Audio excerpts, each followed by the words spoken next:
What's up, sports fans? It's your man D Mac, Speak Your Mind Sports Talk. All right, man. Sorry I'm late, guys. I had to go to the Verizon store with my daughter. Her phone went on the fritz this morning, so they were using my phone to call through to Verizon, so I couldn't get on. But anyway, we here now. Willie Williams, what's good? Miguel Robles, what's up, fella? Joshua Little John, what's good? True Sons, Pigeon, LaRon, what's up? What's up, everybody? So yeah, man. Jermell Charlo is what I want to talk about today, guys. And I am on StreamYard. I'm on the phone, but I'm on StreamYard, so y'all can get in if I can put the link in the chat too. But anyway, man, I want to talk about Jermell Charlo because look, he's not getting any respect. I just put it like that. Like he's not getting the respect he deserves. To tell you the truth, man, Jermell Charlo, to me, in my opinion, Jermell Charlo's doing more than all of them over there. You look at Jermell Charlo. Hold on, let me put this link in the chat for y'all.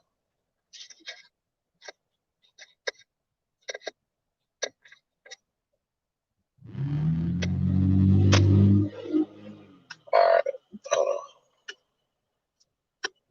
All right, they got a link in the chat just in case somebody won't come up. All right, so anyway, yeah, I'm mad late, man. In the Verizon store, I apologize for that. But so Jermell Charlo, you look at Tank Davis, Errol Spence. I mean, Errol Spence is my guy. Don't get me wrong, and he's doing good and everything. But the accident, man, the accident put a big stall in his career. And by this time, has Spence not gotten to the accident? He probably, I don't know, maybe could have worked into a Manny Pacquiao fight. I won't even really talk about the Crawford fight because for some reason between Al Spence, Crawford, Bob Arum, this fight's just not happening. But Wilder got his ass whooped, come out making excuses. Tank Davis fighting little guys. But Jermell Charlo is the one over there actually doing something with himself. And you look at his next fights, you look at all of these other guys, the next fights they call now. Wilder's talking this nonsense about suing Fury and all of this craziness, which I'm not even going to pay attention to any of that. Tank Davis, Floyd says Ryan, then Teofimo next, but we know that that's not true.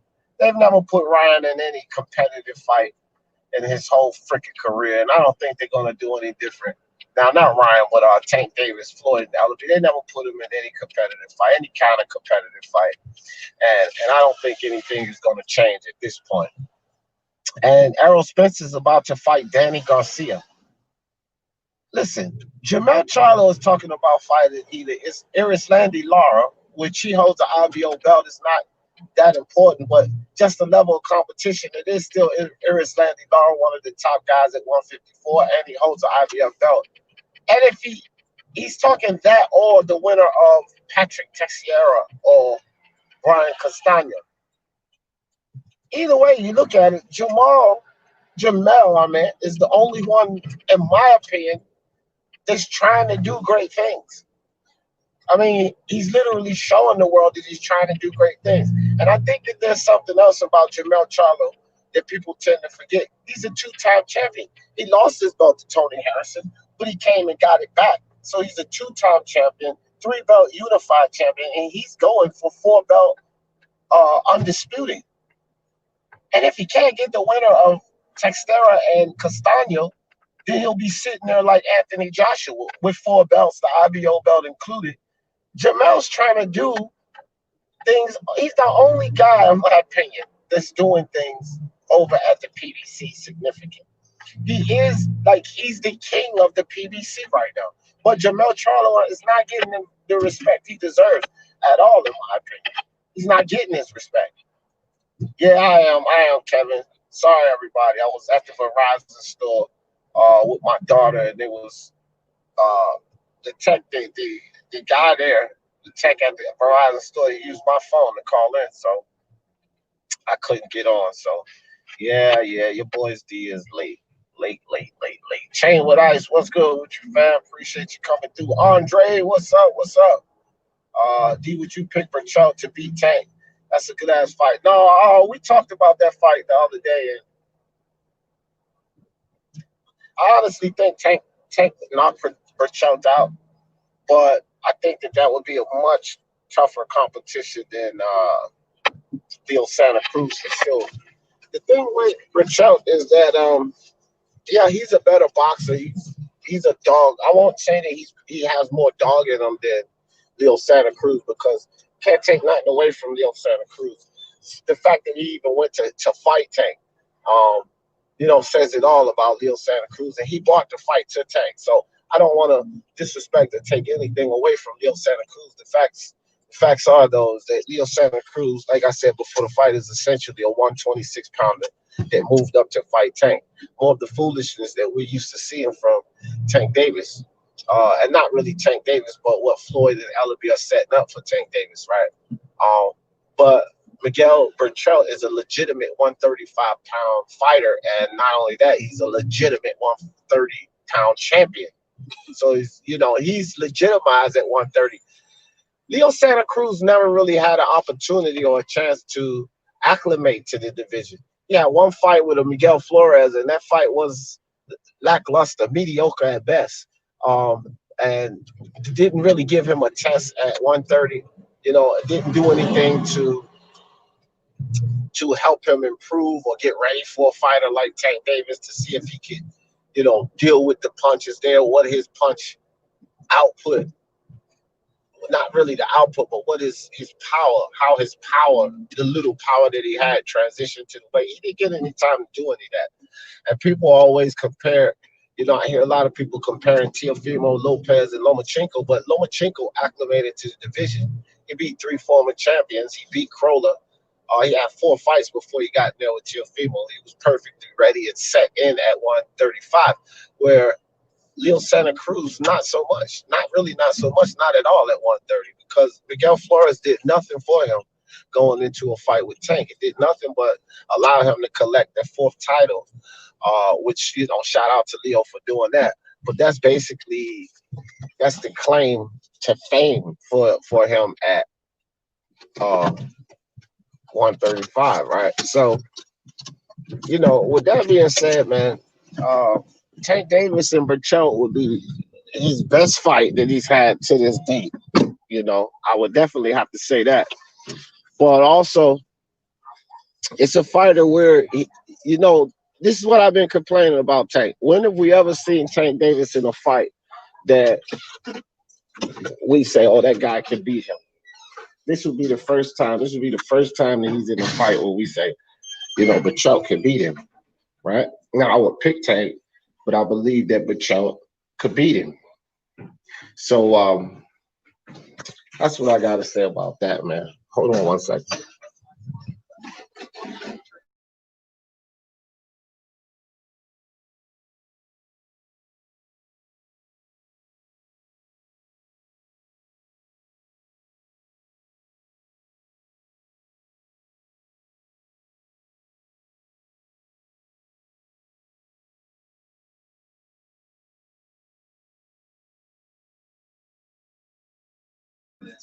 All right, guys. So yeah, so that's how I see that, man.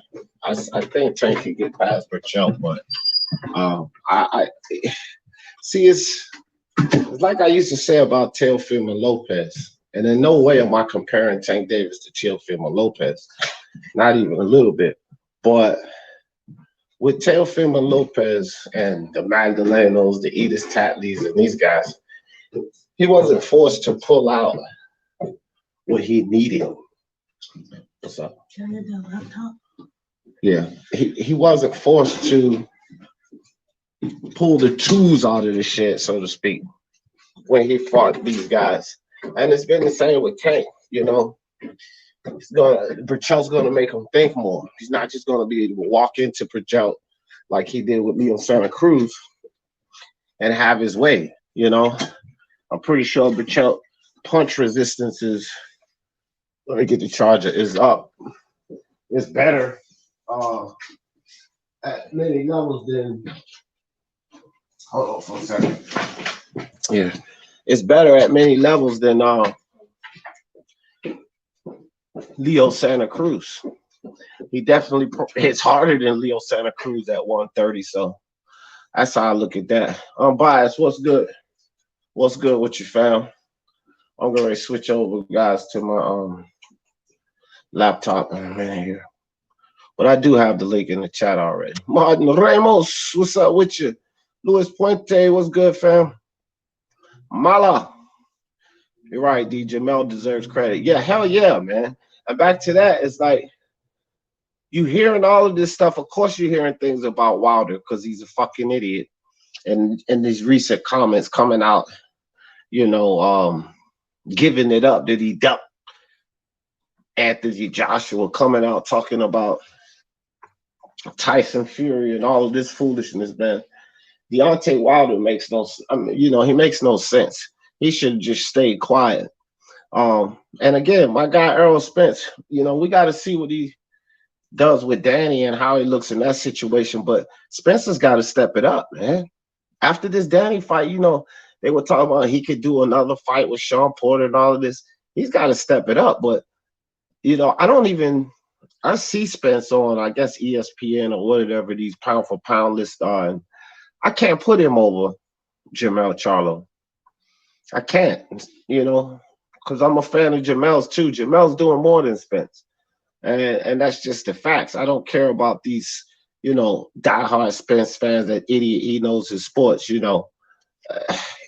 No way he would put Jermell over Spence because he got Spence balls in his mouth. So, boxing, Monk, what's up? He said, it's not only him, it's also Prograis doing the most on the PBC.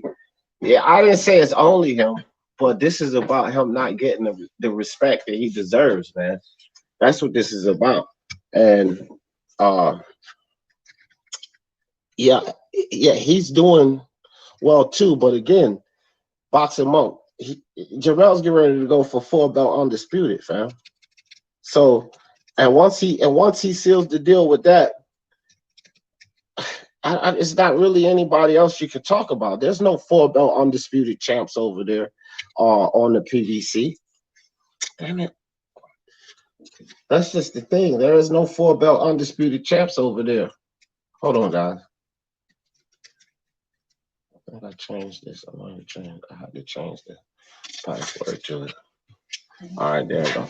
Yeah, so that's the thing. So, I mean, again, I'm not trying to leave anybody out, but I wanted to speak on the guy. Like, do you disagree that he's doing the most? Jermell Charlo's doing the most, right? Who else over there is doing more than him is what I'm saying. But you got Spence being talked about more. Wilder, they always been on Wilder's balls. You got freaking Tank Davis there trying to make him into this, you know, great fighter that he's not proven. But Jermell Charlo, I mean, they even talk about Jermell Charlo more. We just had somebody the other night, I don't even remember whose live I was on. May have been Punch Drunk or Black and Brown, but it was Bill Haney. Had Jermell Charlo, Jermall, not Jermell, guys, in his top 5 pound for pound. And he didn't even have Jermell listed. Of course, he had his son in the top 5 pound for pound, so he only gave us 4 guys because he has Devin Haney in there, which he didn't have Teofimo in there, but he had Devin Haney in there. Like, but again, it's not even just Bill Haney. It's a lot of these people with the Jermall, but Jermall's not doing the damn thing. Jermell's doing damn near everything. Mayweather won't let Tank near. No, he won't. And I don't think we will get the Ryan Garcia fight, Martin Ramos, or he said Ryan next and then Teofimo. That's complete bullshit, fam. Tank, that won't be Tank's. Tank won't see Teofimo, I'll tell you this already, because Teofimo's not going to be like Lomachenko. First and foremost, Lomachenko came up in weight, so he could dick around and wait for Tank to actually live up to what he's saying and all of that talk. Lomachenko could do that, but Teofimo don't have time to waste for Tank Davis. He don't have any time to waste, and that's all it is a waste of time for Tank Davis. because Teofimo knocks Tank Davis the fuck out, fam. Right? But he's not going to mess around. The Burchell, I agree with you, Martin. I don't think he puts him nowhere near that. Leo's not a 130 pound. Exactly. He's not. He's simply not. At no level was Leo Santa Cruz. At no level was Leo Santa Cruz a legitimate 130 pound fighter. Yes, he was a champion because he got the vacant belt through a Miguel Flores fight. But let's think about it. What if Leo Santa Cruz, and this is what ticks me off sometimes about the politics of boxing. Why the hell was Miguel Flores even in that vacant fight? Why wasn't it Shakur Stevenson versus Leo Santa Cruz for that vacant title fight? Think about that, guys. Right? And then Leo comes up to try to face a Shakur Stevenson. Now, he gets through a Shakur Stevenson, then I'll say he was a legitimate 130 pound fighter. But getting through a Miguel Flores proved absolutely nothing, fam. And, you know, Bob pull strings with Suleiman to make all of this dumb shit happen. Why didn't you pull strings? See, this is the criticism that Bob Arum gets, right? We can sit here and say what Tank Davis, what happens with Floyd Mayweather and Leonard Ellerbe, but look what they're doing with Tank. They got Tank in the limelight, regardless of how many of you don't like Tank. He is a star, okay? Might not be a star to you guys, but he is a star. So look at what Floyd and Ellerbe are doing with Tank, and look at what Bob is doing with Shakur Stevenson. That was a full belt on the Vic. Why the fuck didn't Bob pull some strings to get Shakur Stevenson in that fight, especially with a Leo Santa Cruz, right? He did everything in the world to get Lomachenko these fights with Little Rigon Dow and these guys like this. Well, what happened with Shakur Stevenson? See, people don't talk about these things. I pay attention to all of that. That's why I don't ride Bob Arum's nuts because of hate for the PBC like a lot of people do out here. They Bob Arum did, Bob Arum this. Bob, look at Crawford and Stevenson. Y'all want to praise Bob Arum so much. And again, why wasn't Stevenson in that vacant fight for a title? Right? Much more valid than a freaking Miguel Flores. It's ridiculous, man. Leo was the perfect style for Tank to look. Man, yeah. And I said all this before the fight. All of that. I said he played stylistically right into Tank's hand, and nobody wanted to hear it. No one wanted to hear it because Leo was a four-division champion. Not nobody. A lot of people knew Tank was going to win, but it was just this build-up as if that fight was significant at any level, and it just simply wasn't. Toby, what's up with you, fam? Appreciate you. Kang UB, unbiased. Unbiased, you got one. What's up, Kang UB? Joshua in the building. Blues Boxing, what's good with you, fam? Let me see what you said. Chain with ice. All right, guys, let me get on my computer. This is kind of blowing it. It's blowing it. I don't even want to be on this phone anymore. Hold up. I'm going to switch over real quick. I just got back to the house, man. Fucking Verizon.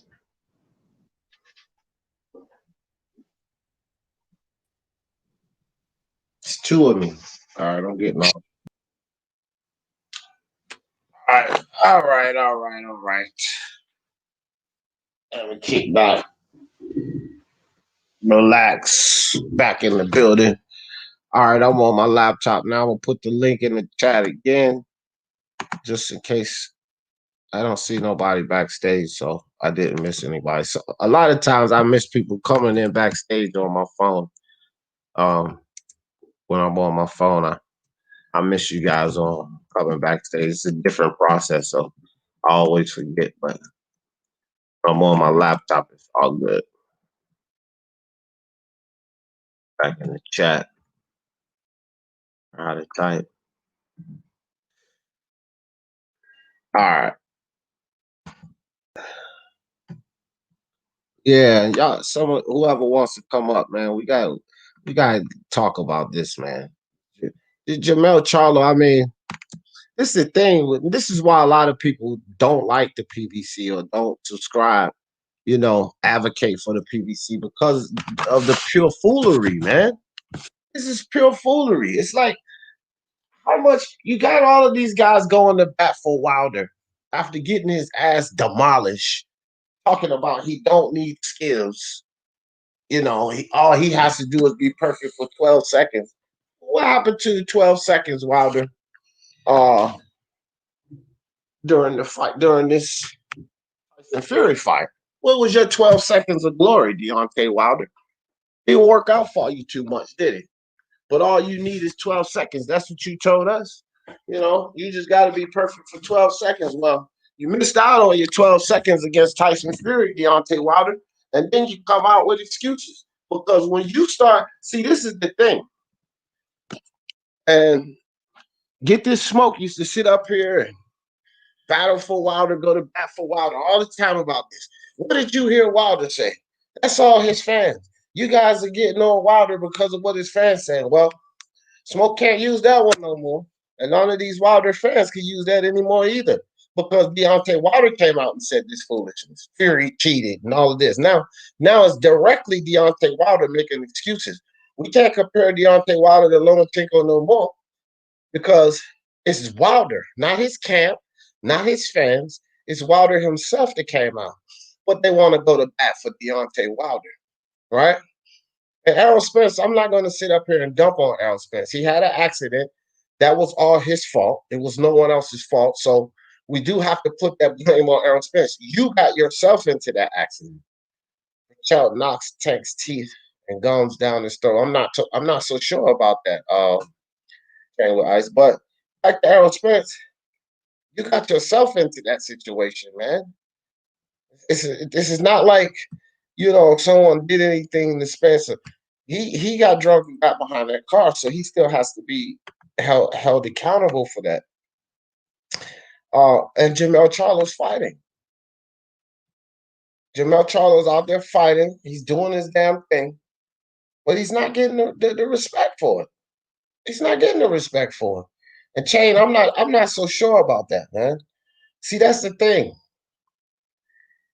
We gotta learn to take the disdain for these fighters out of it and look at the fighters for what they are. I don't mind anybody picking Burchell to beat Tank Davis. That's fine. We all have difference of opinions on these fights and who would win and whatnot. So I don't mind if you pick Burchell, but to think that it's going to be an easy win for Burchell, or just to think that he's going to go in there and demolish Tank, I think you're getting the wrong idea, man. Because again, you see these guys, Tank is suited. Understand this guy. Burchell, as many of you guys that love Burchell, he ain't made that move upstairs either, right? He ain't made the move to go upstairs. And people say, oh, Burchell's the big 130 pounder. So you guys hold certain fighters like, still need to move up. Well, Burchell could move up too. So he hasn't made that move up either. But Tank, whether it was Gamboa or not, is a 135-pound champion. Not only that, Tank is suited for 135. The dude, the strength, he drained down to get to Leo Santa Cruz. He might have cut the weight more healthy this time and was in shape, but he definitely drained to get down to 130. And if he fights again at 130, he'll be drained again. But if you pay attention, Floyd said Ryan Garcia and then Teal next. So it appears that their plans are to return to 135. Tank just went down there and collected an official championship in this fight with Leo Santa Cruz. But it appears that their avenue is 135, which gives you some indication about Burchell. Not just going to walk through Tank Davis, man. Not. But Tank Davis ain't fighting Burchell. Jermell Charlo got his belt back, 2-time champion. And then right after getting your belt back on 2-time champion, see, champions back-to-back, Teofimo Lopez, Richard Coleman, Lomachenko, Jermell Charlo, Tony Harrison, Jason Rosario. Back-to-back, right? Tank Davis, Gamboa, Leo Santa Cruz, Devin Haney, Abdullah Santiago, Ryan Garcia, Dunno, and Fonseca. Errol Spence, Sean Porter, and because he hadn't fought Danny yet, Carlos Ocampo. And let's think about it, guys. Let's think of Deontay Wilder, Fury draw, Luis Ortiz, and a Fury ass whooping. That's his last two. So I'm just going to these guys' last two fights.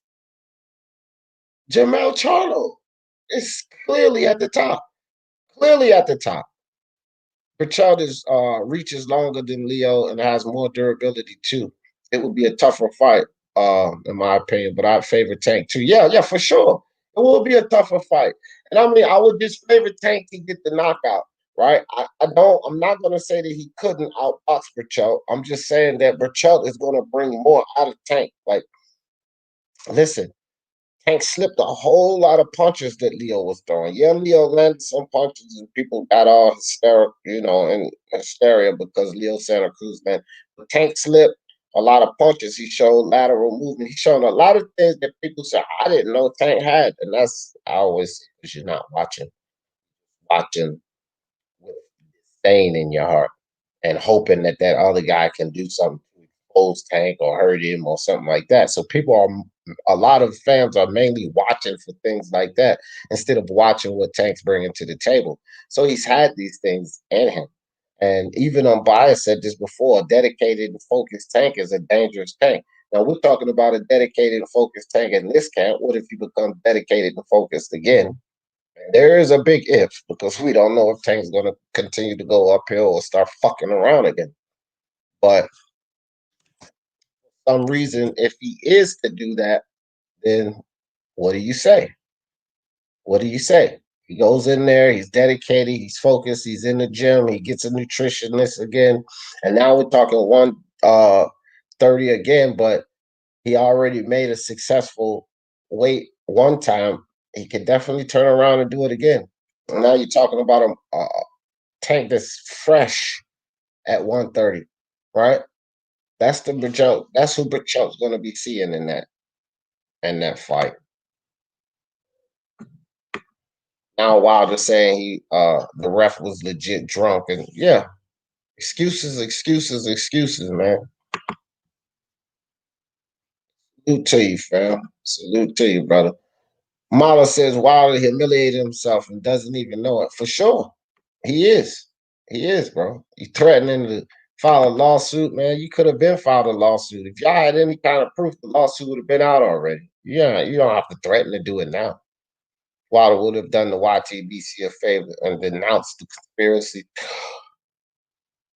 Instead, we are about to be flooded with bad narratives for months. Right. Like Anthony Joshua did when he came out. He said, listen, man, the guy won, the best man won. Y'all don't make excuses for me. What he told his fans, don't make excuses for me. Not to sit there and try and validate the bullshit excuses they were making. It makes no sense. This Deontay Wilder. Scott Brown, what's good with you? Ellis Doug Nasty parlay cashed and Tank under 8. Told you. Hey man, told who? You told who? Cause Scott Brown, I don't know if you remember, but I was telling everybody for a month, round 6. So who you tell? You told them? Because I said round 6 now. You said under 8. I said round 6. What round did you knock him out in, Scott? You over here too much, so you ain't tell me. I told everybody it was a goddamn show. A WWE event. It was a foregone conclusion. I sat up here and said, I'm 99% sure Tank stops him. Exact round, I can't really be sure that I hit the exact round, but I said 99% sure that Tank will stop Leo Santa Cruz, right? So I appreciate you had it right. You was on the right track, but didn't tell D Jefferson because I was trying to tell everybody don't buy into the bullshit show and facade that Floyd was putting on. Because that's exactly what he did. Wilder needs to accept defeat and come back stronger. That's it. That's all he can do. Tank should be trying to get Teofimo on Showtime pay-per-view would sell. and a lot of it would sell a lot in a winnable fight versus T. Yeah, well, no, it's no winnable fight. Tank, I give Tank his respect. I picked him to knock out Leo. I think he could beat Berto. I think Teofimo drops him and stops him. That's what I think. I don't think, 80-20 I give Tank versus Teofimo. And that's just that simple, man. Not winning that fight with Teofimo. And Floyd's not going to put him nowhere near Teofimo, Scott Brown. Don't believe the hype. Floyd's selling wolf tickets again, trying to get too excited about Tank and his future, and Tank's just gonna continue to do the bullshit. He has one fight, and again, this fight with Leo Santa Cruz, y'all don't buy the hype. They pressing this shit up like he just did something. He didn't do anything. He didn't do anything.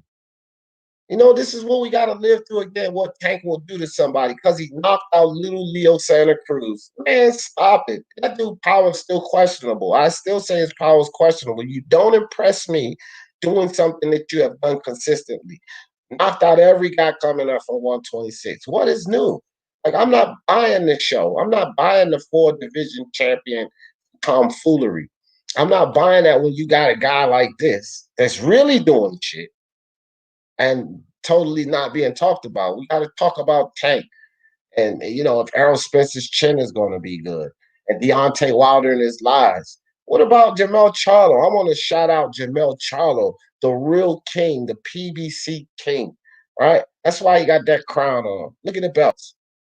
Look at the belts he holding, right? He's holding 4 belts, 3 of them world championship belts. Good for unification. Good for him taking the winner of Patrick Teixeira and Brian Castano and completing the journey, 4-belt undisputed, something Spence has failed to deliver to us. Something Wilder just admitted that he ducked 4-belt undisputed. Something Tank will never fucking see because he's not stepping it up. But what about Jermell? An egg weight is an egg-shaped piece of metal, basically, man. That's all it is.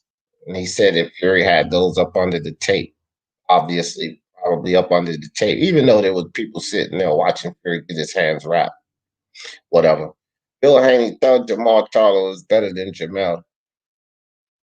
Yeah, I heard that. Yeah, I agree. Jermell is trying to do big things. Respect to that. Porter have balls and fight again. Yeah, Porter, I don't take anything from Porter about his heart, but he's not winning. Right? He just lost his belt. Right? So, nah, man, I'm not. And then even if he was to go fight Spence and get the belt back, he still has 1 belt. He would be a 2-time champion, just like Jermell, sitting there with 1 belt. Not that lineal belt on his shoulder, not the no, I'm sorry, not the Ring Magazine belt on his shoulder, not the IBF and the WBA. No, he would only have 1 belt. That's it. The WBC. So even with Porter, I mean, no disrespect to him, he takes on all challenges. And yeah, I would say he's trying to do something too. But again, I'm not putting him. You think I will put Porter or PBC King, and this fool don't even have a belt. He doesn't even have a championship. He lost his belt. Leo Santa Cruz came to fight and did not wait to throw. And Loma would have got KO'd by T.O. Yeah, exactly. If he'd have just came in there, reckless like that, yeah, he would have gotten stopped by Teofimo. But Lomachenko's smarter than that.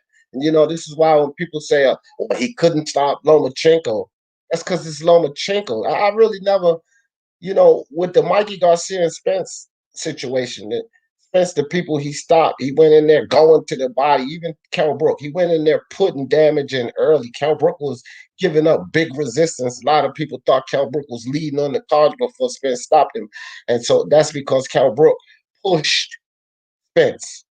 Unlike Lomachenko tried to push Teofimo Lopez, but Kell Brook still got stopped. Then when Spence fights Mikey Garcia and only turns on halfway 9 rounds and then later, then let's be honest, after the 11th round, he just gave up on it. So basically, that's 2.5 rounds that he tried to stop Mikey Garcia. But it's not a full fight of when he's punishing a guy trying to stop him the full fight. And I've always said, what about the 2.5 rounds? Do we give credit to Mikey Garcia for not allowing himself to be stopped. But nobody wants to hear that. They just want to say, well, Spence couldn't stop Mikey. Same thing that you hear a lot of these Teofimo haters saying, well, Teofimo couldn't stop Lomachenko. Well, Lomachenko did not allow himself to just get stopped. And this is what we have to understand. Leo Santa Cruz got hurt, got reckless, and fought like the Leo Santa Cruz, which puts him right in position to be stopped. Mikey Garcia and Lomachenko didn't do that. They were moving around the ring. They was using their feet. So it's just different. And this is why people hate a lot of fighters and just dump on a lot of fighters, because they don't take these other intangibles into account when they talk about these fights. It's like, a lot of people hate when certain narratives come out, but then they'll push a narrative themselves. This is what happens, guys. And it's just a narrative as if, oh, well, Teofimo couldn't stop Mikey. Spence couldn't stop Lomachenko. Do you ever hear people say Anthony Joshua couldn't stop Andy Ruiz? Don't hear that. You don't hear that. See? You don't hear that. And then, of course, they'll say, well, but Spence was the bigger guy.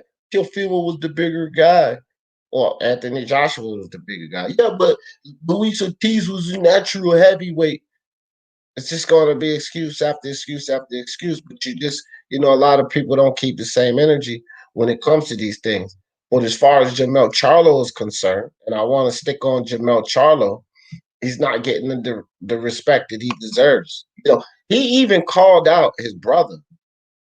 He's like, I'll be damned if I turn down money to fight Andrade or Canelo. This came from Jermell Charlo calling out his own brother. I'll be damned if I turn down that money to fight, that kind of money to fight Andrade or Canelo.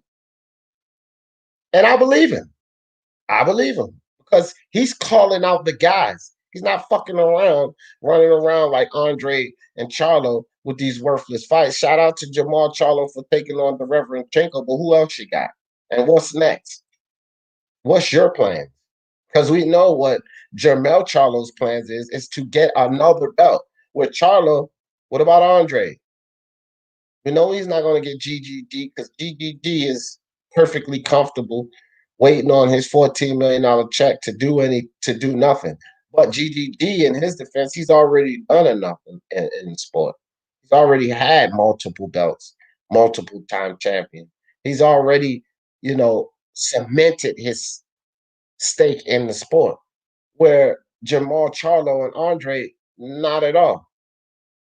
Right? So your brother is trying to go fight either champion, an IBO champion in Landy Lara, or the winner of Patrick Textera and Brian Castano. What are you doing, Jermall Charlo?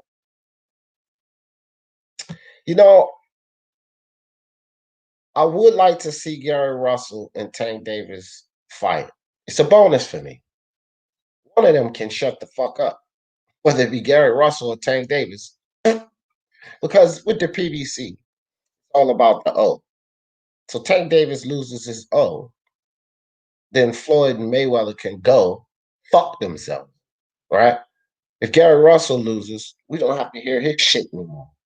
So it's a win-win situation for me because I don't advocate or support either one of these guys. I don't support a fighter who fights 6 times a year. If your hands are that brittle, get the fuck out the game.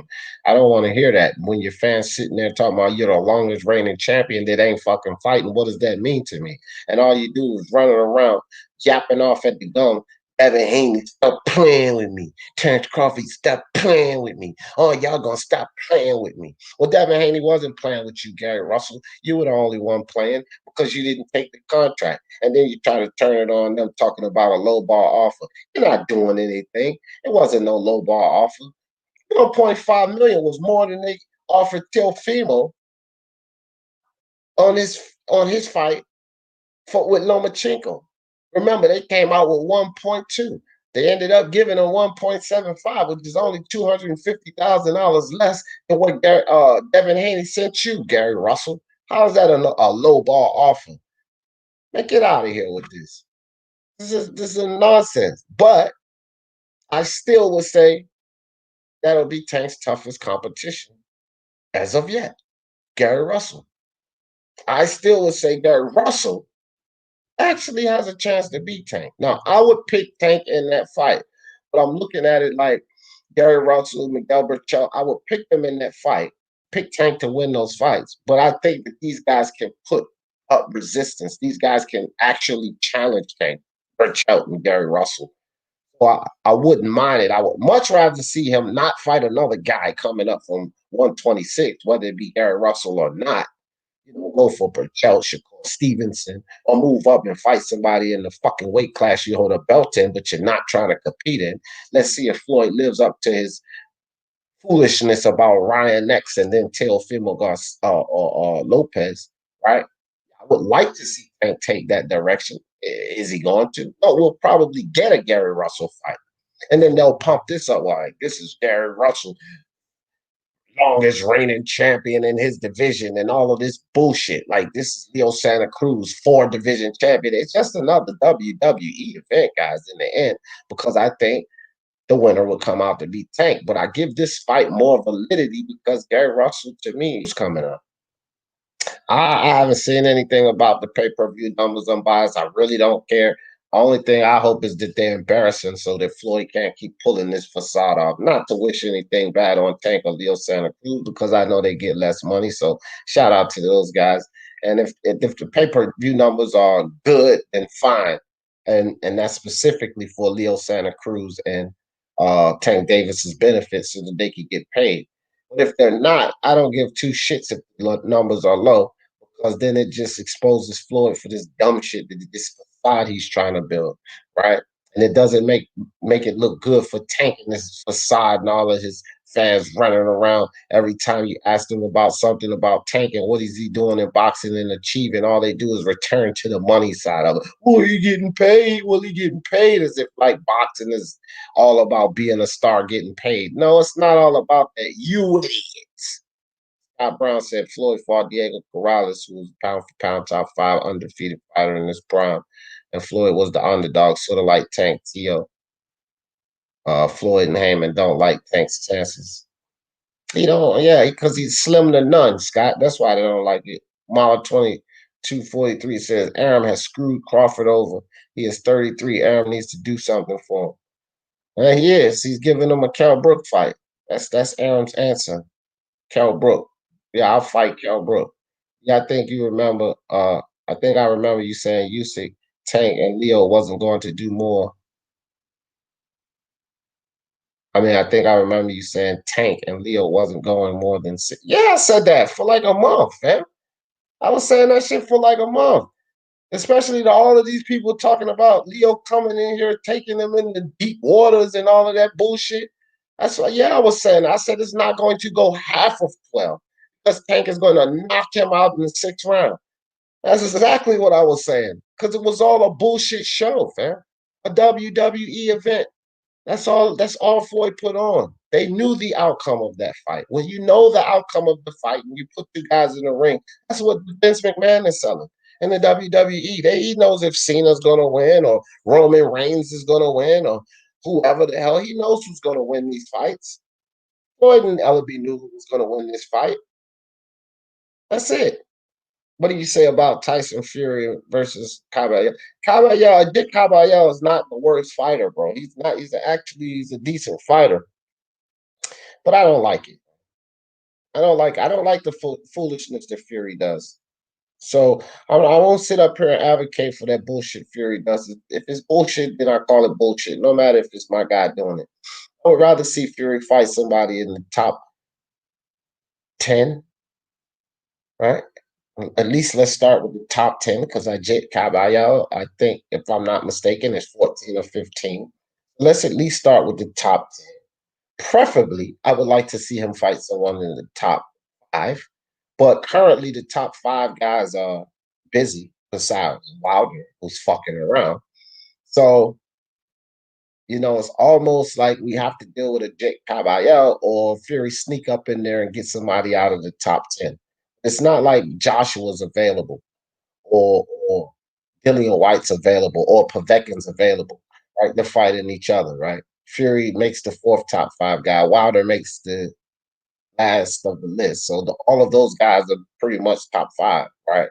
Dillian White, Alexander Povetkin, Anthony Joshua, Deontay Wilder, and Tyson Fury. So we can't scream and bitch and moan about Fury fighting somebody in the top 5 next because availability is not there. 4 guys are 3 of the 5 guys are locked into a fight. Joshua's getting ready to fight Pulev. They're already working on a 2-fight deal with Joshua and Fury, so we can cancel that one.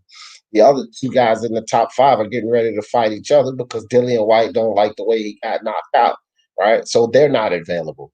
Deontay Wilder is the fucking problem in this Fury and Wilder fight, so he's not available. So we can't bitch and moan, but so much. At least he is in the top 15 and not doing another fucking Separate Safari or Auto Vilene or some shit like that, right? At least he is trying to stick to the top 15. I would much rather see him fight, give Auto Vilene a rematch instead of fuck around with this Ajit Kabayel, right? So I will say that. But Ajit Kabayel is not the worst opponent Tyson Fury, and I think that it's better than what we're accustomed to getting from him because it's either a top fighter or nothing, pretty much, with Tyson Fury. So, I mean, I can't rag him too much, but I'm not going to praise this fight with a Jake Kabayel either, boxing guys. I'll just say that. Charles D, what's good with your fam? He said, I bet the bullshit did like 150, 250 if they're lucky. Yeah, maybe. They might have got over, snuck over 200,000, Charles D, but I'm with those numbers. I don't really give a shit, to tell you the truth. Like I said, for Leo Santa Cruz and Syria, Leo Santa Cruz and Tank Davis concerned, hopefully they get their money, man. Hefe's live right now. Yeah, G, great. Thanks for the update. And I don't think anybody's going to be running out of here to go listen to Hefe. But if you wish, enjoy the show. I have a pretty entertaining show over there. The XBC guys, I'm entertained. So if you'd like to go over there and check them out, go check them out. People are gonna watch who they want to watch, join what lives they want to join. I don't really get upset about that or worry about any of that. If somebody goes live when I'm going live or any of that shit, bro, I don't care. Like that's stupid shit that people argue with in the YT community. It's worthless. I like to talk boxing.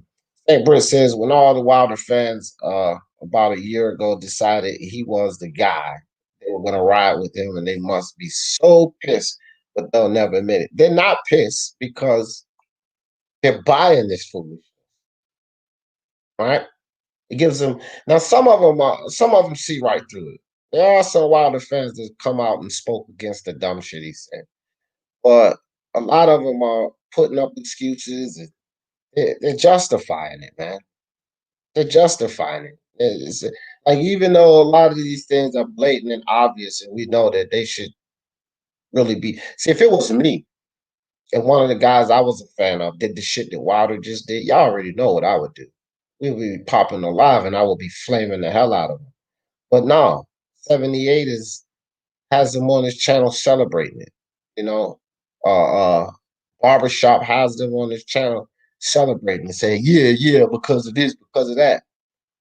So the Wilder fans are just fucking sheep, man. They're sheep. Funny fucker, what's good? Hey D, what do you think of this stupidness regarding that video? Obviously, Glovegate. I think we need autopsy Fury's glove. Man, what's funny is that Tank Davis is catching Glovegate heat. Isn't that ironic? The PBC started all of this Glovegate nonsense. Now some of that heat has landed in the PBC, right? And not really the PBC. I guess it was Young Pharaoh, but the PBC avocation community, the LDBC, pushed it. But now it's just come back around full circle. It's kind of ironic, isn't it? But as far as Wilder, what I think, funny fucker, Wilder, you idiot. That's what I think. That's what I think. Wilder is doing even worse now. Hey, yeah, for sure, King Unbiased, for sure. Brandon Rojas, what's good with you, fam? Black fighters are scared to step up to the real challenge. Wow, Brandon, really? What about Anthony Joshua, you idiot? Now I'm calling you an idiot because that was an idiotic statement. I will first start off with, what about Anthony Joshua? You idiot. What about Terrence Crawford? You fucking moron. What about the goddamn guy we're talking about here, Jermell Charlo? You idiot. See, if someone was to come out and say Mexican fighters don't want to do this, that, and the third, people like you, Brandon Rojas, will have a real problem. Keep race out of it, especially when you come over here. Don't come over here and make a stupid fucking statement like black fighters are scared to step up to a real challenge. I just gave you 3, and I could go on and give you some more. Don't be stereotypical and don't be a fucking idiot, because I am going to come down on you and say, Brandon Rojas, you idiot. Okay? The Live, fam, is about a guy that is stepping up and doing exact opposite of what you're talking about. And he's with the PBC, right? So, as my brother Nuke says, Brian Rojas, go smack yourself. Out of here with that. Openly admitted that shit about, yeah, he did, man. Like he just said, I ducked AJ basically in so many words. Wilder moron. I would favor Tank over Pacquiao, to be honest. Yes, look, you pick either one of these guys, and it's not a bad pick. I'm not gonna bitch and moan about that pick, right? I don't think anybody should bitch and moan about that pick. It's not a bad pick to pick Pacquiao. Not a stupid pick to pick uh Tank Davis. What was unreasonable to me was to pick Leo Santa Cruz to beat Tank Davis in 12 rounds. That's unreasonable. To pick Burchell is very reasonable because, again, this will be the first fight that Tank has gotten in where we could say Tank could lose that fight. That is my main complaint about Tank Davis. So if anybody picks Burchell, it's not like one of these things where I'm like, bro, what are you, crazy? What are you don't see? What is it that this? No. I can see Burchell winning that fight. Right. And I think, like I said yesterday, close fight, 50-50, 55-45. I would just go on the side of Tank. 5% is probably as far as I could split that. I can't even say 60-40 with Patel. I don't even feel comfortable. So I would say 55-45, 50-50. I'm just going Tank Davis. So if you're picking Patel, that's absolutely reasonable. If you're picking Tank, that's absolutely reasonable. If you're picking Leo Santa Cruz to beat Tank, which don't really have to talk about it anymore, what happened, that is unreasonable. Doesn't follow boxing. He said 1 second. To be honest, D, I follow Errol Spence for about 4 years. I love him more than Bud, but Bud is better. I think that car accident, man. I don't know. We got to see in this Danny Garcia fight. And I wouldn't necessarily say Bud is better, but I will say he's a better boxer. Can't really say he's better, especially at 147. We still got to see these. Got to see 2 things.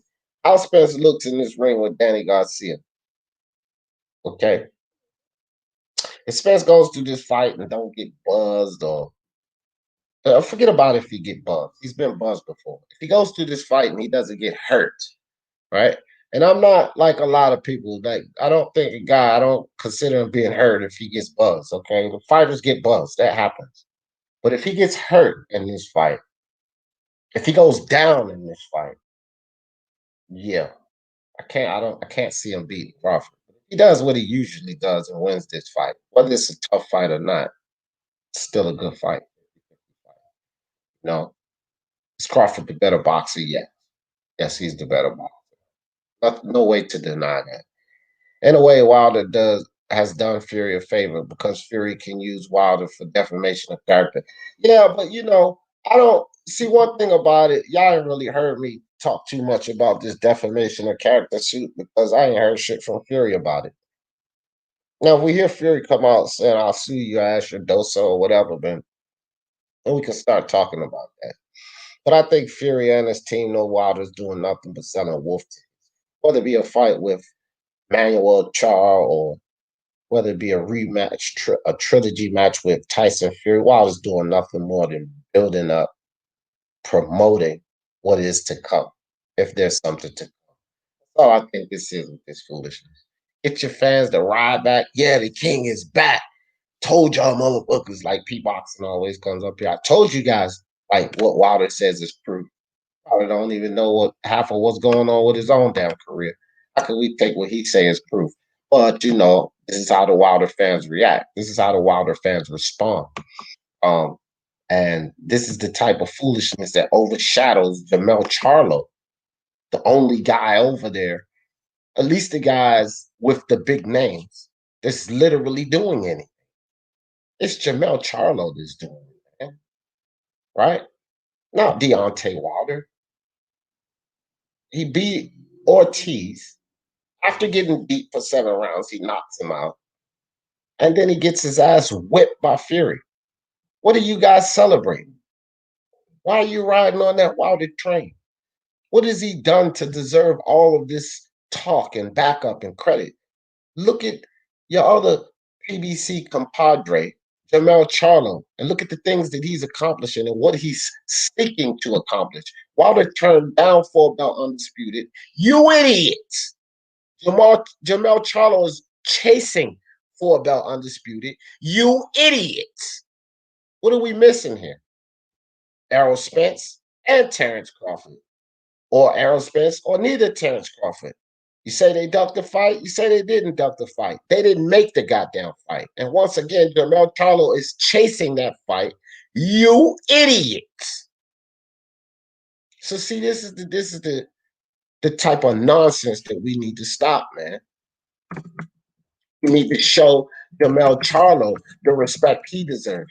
He should be the only and the main guy being talked about. All of you, look, you certain LDBC channels who's pumping up this Floyd show, who's riding Deontay Wilder for this foolery he's doing with this stupid video. For all of you PBC and LDBC channels that are balls deep with Errol Spence, why y'all not making videos about this man, the guy that's actually doing the most over there, Jermell Charlo? What are we doing here? What are we talking about here? This is the problem with boxing, man. You're celebrating the wrong people. You're celebrating the wrong people. You're hyping up these guys. You got this fucking talk, which I'm going to do a video on this, or maybe pop up another live later. I don't know, either or. But you're talking about this foolishness, Monster Nui or Tank Davis. Are we kidding, man? Are we kidding even going that route? Monster Nui or Tank Davis? To me, it's no comparison. Tank is a facade, a goddamn show. Monster Nui is actually trying to do things the right way. It's no comparison, man. Anybody that got Tank in their top 5 pound for pound, you idiots. I'm going to tell you just like that. You idiots. But to think he's over Monster Nui, get out of here, bro. That's just ridiculous. All of this hype, all of this praise needs to be going right here.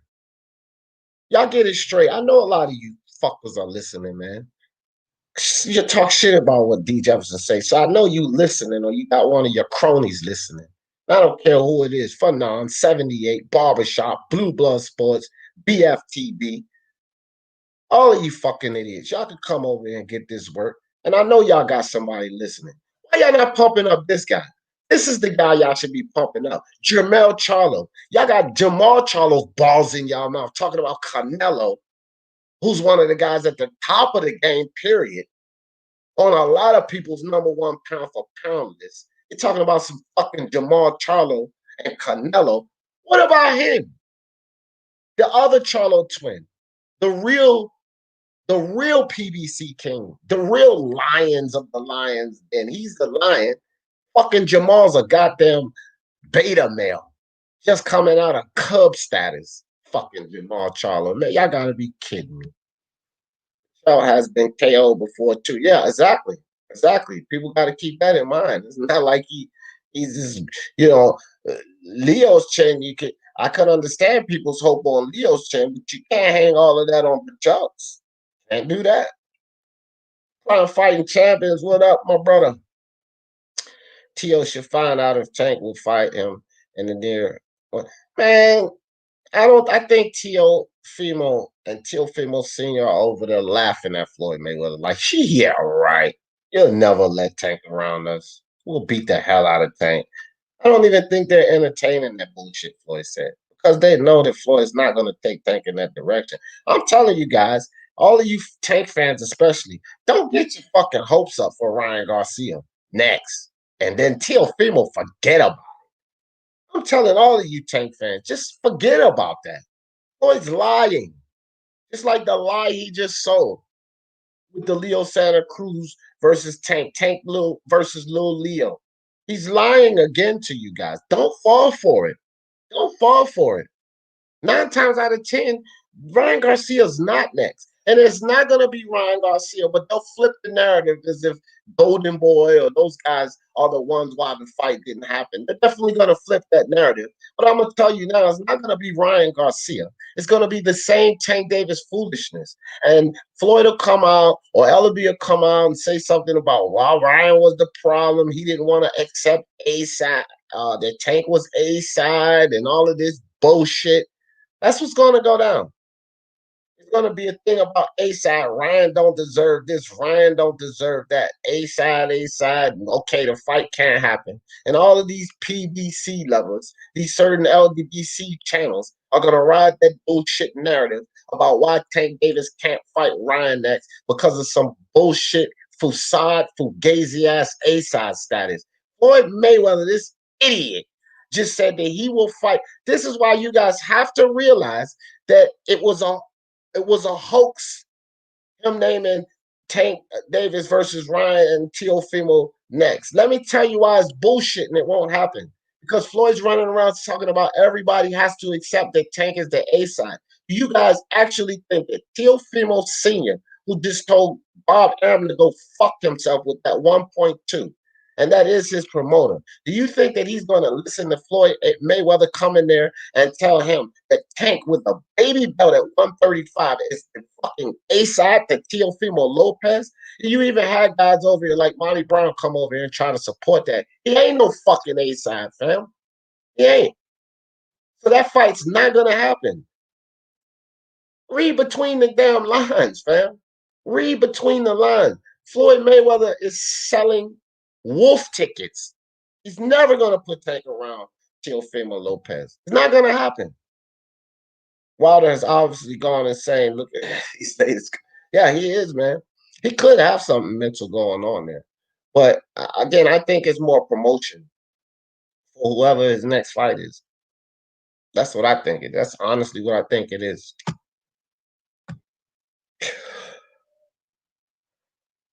That's all I think it is, man. Or Teofimo should try to get Ryan Garcia if he wins. No, listen, man. I'm not even going to go there with this. If Teofimo doesn't pursue Zepeda or a valid name at 140 to acclimate for the fight with Josh Taylor and Jose Ramirez, okay? So the talks was he wants the winner of Josh Taylor and Jose Ramirez. So it's two things that I will say fuck all of these Haney lovers and Teofimo haters if he does, okay? If he goes to 140 and say fights like a Zepeda or someone valid at 140 that's not Josh Taylor, Regis Prograis, that doesn't matter. But if he goes to 140 and fights someone valid at 140 to acclimate and prepare for Josh Taylor or Jose Ramirez, I'm cool with that. I think it should be a top 10 fighter at 140 because you don't want to go around messing around at 140. Challenge yourself. Go face a top 10 fighter at 140. And it can't be a champion because there are only 2 champions. So it would have to be a contender, a top 10 fighter or something if you can get that number, right? Go fight that. If he fights that, no problem. Second thing that I will give him a pass on, if somehow they finagle Josh Taylor and Ramirez next. No matter how long the fight is, they got to fight each other, whatever. I'll accept that. But if it's not that, at 140, Scott Brown, I honestly got to say, yeah, I would like to see him fight Haney. That's the best fight right now at 135 if he's going to stay there. Tank, I've been said that I would accept that, but I'm not going to hang my hat on that. I'm hanging my hat on Tank because Floyd ain't putting him nowhere near Teofimo Lopez. But I would not sit here and advocate that he should try to get Ryan Garcia. No, fuck that.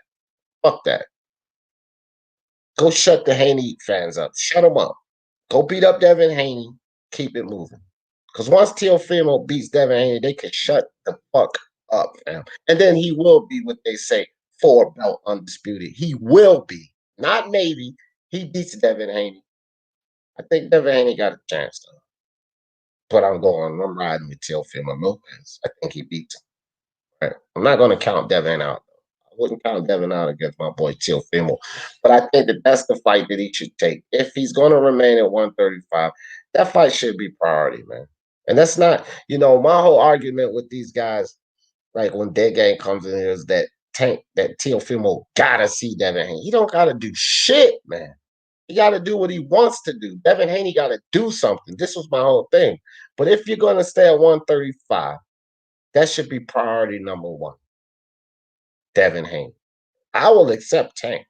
I know a lot of people wouldn't, and they'll give Teofimo flat, and I can understand that because he should have the discrepancy with Devin Haney. But I would accept Tank because I want to see Teofimo roll Tank's little head around that fucking ring.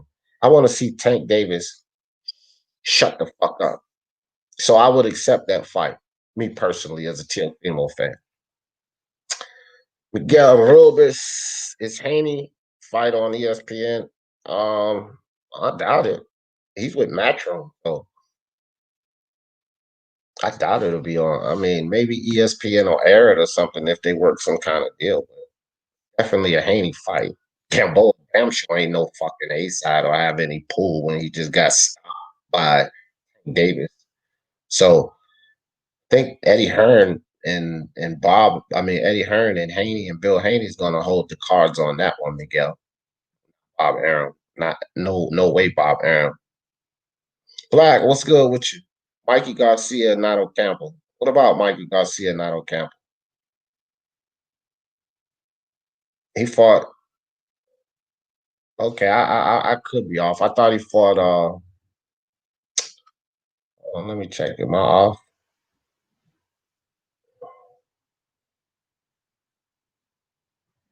Are you talking about like the last two fights? When I was talking about all of these guys' last two fights, either way you look at it, or Campbell or Mikey Garcia, it still doesn't validate. Yeah, you're right. It was Mikey first, and then so Mikey and Sean Porter still not better than fucking. It's not two champions. So it kills that. It kills that. Jermall already kills that. Jermell kills that. His last two fights was two champions. Mikey Garcia was a guy coming up for 126. So that actually makes it worse. At least Carlos Ocampo was a 147 pounder fan. Old phenom or whatever. Undefeated fighter. Mikey Garcia then he never tasted or threw a punch at 147. So that actually makes it worse. But you're right. It was Mikey Garcia and then Porter. So touche.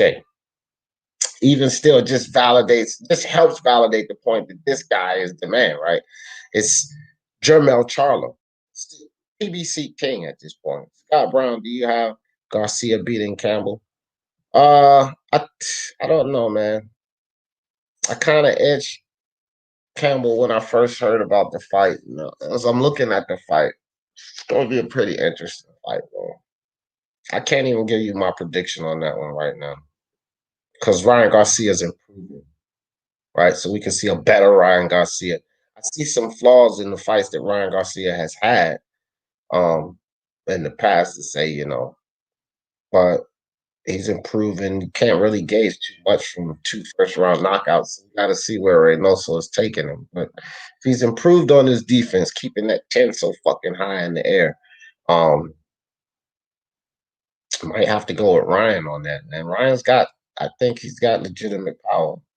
And he's fast as hell. He can box. I have to see. I might have to go with Ryan on that one. No prediction yet, though. Jermell carrying the load, making himself 20 twin look great. No, he ain't making Jermall look great. He's making himself look great. He's making Jermall look worse, in my opinion. He's making him look worse. Especially after, remember, he called out his twin. Like, I'll be damned if I turn down that money to fight Andrade or Canelo. So he's making Jermall look worse. And that's just my opinion, PLC.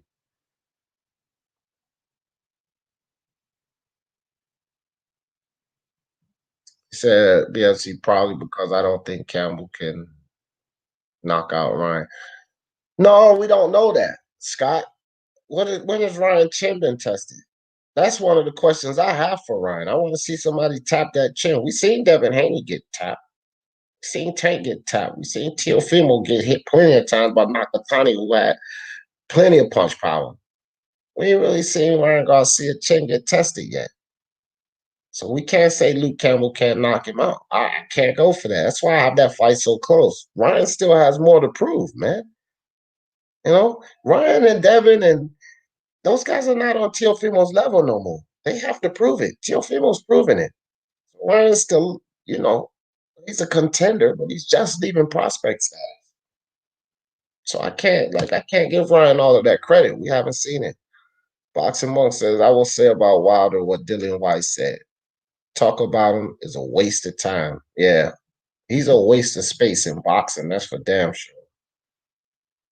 Yeah, D said, appreciate you. I don't know what I said. Said it wasn't going. Oh, yeah, yeah. Yeah, for sure. For sure. Nice call. I told you on the TKO. Good shit. Good shit. I hope you won some money. Or if it was the prediction league, good hit. I don't mind. People get all twisted and try to get secretive and put in their shit at the last minute and all of that. I don't give a fuck if nobody copies what I put down there. I think that I take that as a compliment. Listen, if somebody were in school and if you were a person that didn't study, whose paper would you try to cheat on? Not an idiot. You're gonna try to cheat off of somebody you know that always does well, gets most of the questions right.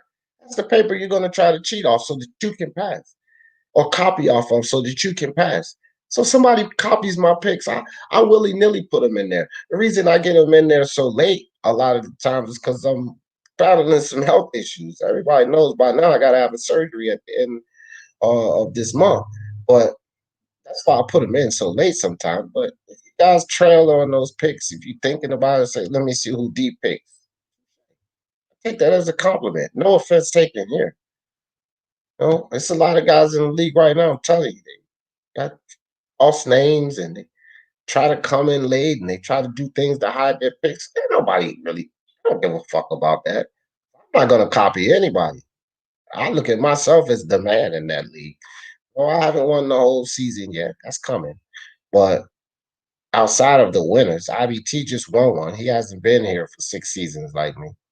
Uh, but outside of the guys that did win, none of them been as consistent as I am. None of them. Again, guys, the top three or the one-time top five. So consistency is everything. So I consider myself the man in that league. I don't need to copy off anyone. Somebody copy my list or at least look at my list to kind of give them some idea. Touche. Do your thing. No problems here with it. Cherry picking a bantamweight is not a good idea for a legacy. Yeah, yeah, for sure, man. For sure. You forgot Mikey Garcia. Yeah, I know. He just corrected me on that. Our legacy was good with your brother. Tank versus Haney would be good. I would like to see that. I would like to see that. Tank. That's another fight where Tank could be. It could be said that Tank could be beaten in that fight, right? That's what I want to see. Tank in those kind of fights. So I wouldn't mind that fight. I would. I would actually like that fight to happen. And then I would rag the Devin Haney fans. Well, how's Teofimo supposed to fight him if y'all want to go fight Tank? Because it would be Bill, as far as the way Bill was talking about. Nobody's looking to tap on his shoulder. Well, don't be looking for Teofimo to come tap on your shoulder because y'all fuckers got to chase him. He don't have to chase y'all. But with Tank Davis, yeah, sure, man. Sure. It can go either way. Tank it. Let's not sit here and think that Tank Davis couldn't beat Devin Haney. I ain't even gonna go there. Devin Haney still got more to prove. Santiago Abdullah buzzed Devin Haney. No, he didn't hurt him, and I don't put too much in the fighter getting buzzed because just like I said earlier, this is boxing. Fighters get buzzed, but Abdulayev, guys, buzzed Devin Haney. So Tank catches him. We just seen what happened with Leo. He caused Devin Haney some problems. Very interesting fight. Very interesting fight. I don't sleep on Tank skills like a lot of people do. Not at all. Not even a little bit. And I think that that's an interesting fight. Now, in that fight, I would have to pick Devin Haney, guys. I'll be honest about that. I know that people been hearing me defend Tank Davis. I pick him over Burchell, all of this, all the stuff, and it's just because a lot of the stuff that people have been saying about Tank Davis is completely ridiculous to me. Well, it was completely ridiculous to me prior to this fight, and we see why, because he's stopped through cold. But when it comes to Devin Haney, no, I don't have that same line of thinking when it comes to Devin Haney. Not at all, bro. Not even a little bit. So, and this is a fight, as with Burchell, that I think finally we get to see Tank Davis in a fight that he could potentially lose. That's the whole thing. Like, finally he's in a fight where he could actually lose. I would look at that Devin Haney fight like that. Not only that, 135 pounds. It's not another little guy coming up in weight and you basically fucking bullying him, right? That's how I look at it now. So with that Leo Santa Cruz, that's how I look at that fight. But what we talking about, a Tank Davis versus a Devin Haney, I'm super fine with that, man. I have zero problems with that. Would definitely sell. Tank versus Teofimo definitely sell on pay-per-view. They would love to rush that in the pay-per-view. But the problem with that would be greed, man. There's so many things, so many reasons why I don't think we get Tank versus Teofimo. Greed factor. And it ain't goddamn Teofimo Lopez and Senior. Take them out of the picture. It ain't Tank Davis. Take him out of the picture. It's that greedy ass Bob Arum and Floyd Mayweather. Because they're gonna want control. They're gonna want the pay-per-view. Both of them do pay-per-view, willing to do pay-per-view. So who gets the controlling interest? That's why Floyd said that that Teofimo and them are gonna have to accept a side. No, fuck that, fam. That's where all of the politics and the bullshit comes in with Tank Davis Teofimo, because I do believe it would go on pay-per-view and sell, but then this is when the issues come. Bob Arum ain't giving up no fucking A side. And Floyd said that Teofimo would have to accept being the A side. Tells you right there that fight's not happening, man. Fight's not happening. The computer sounding lame, thinks he bothers me. Oh, you talking about I don't know which one of those guys, if it's either Big Dan or MMA the GOAT champ. MMA the GOAT champ, for y'all that don't know, I just blocked him off of here yesterday.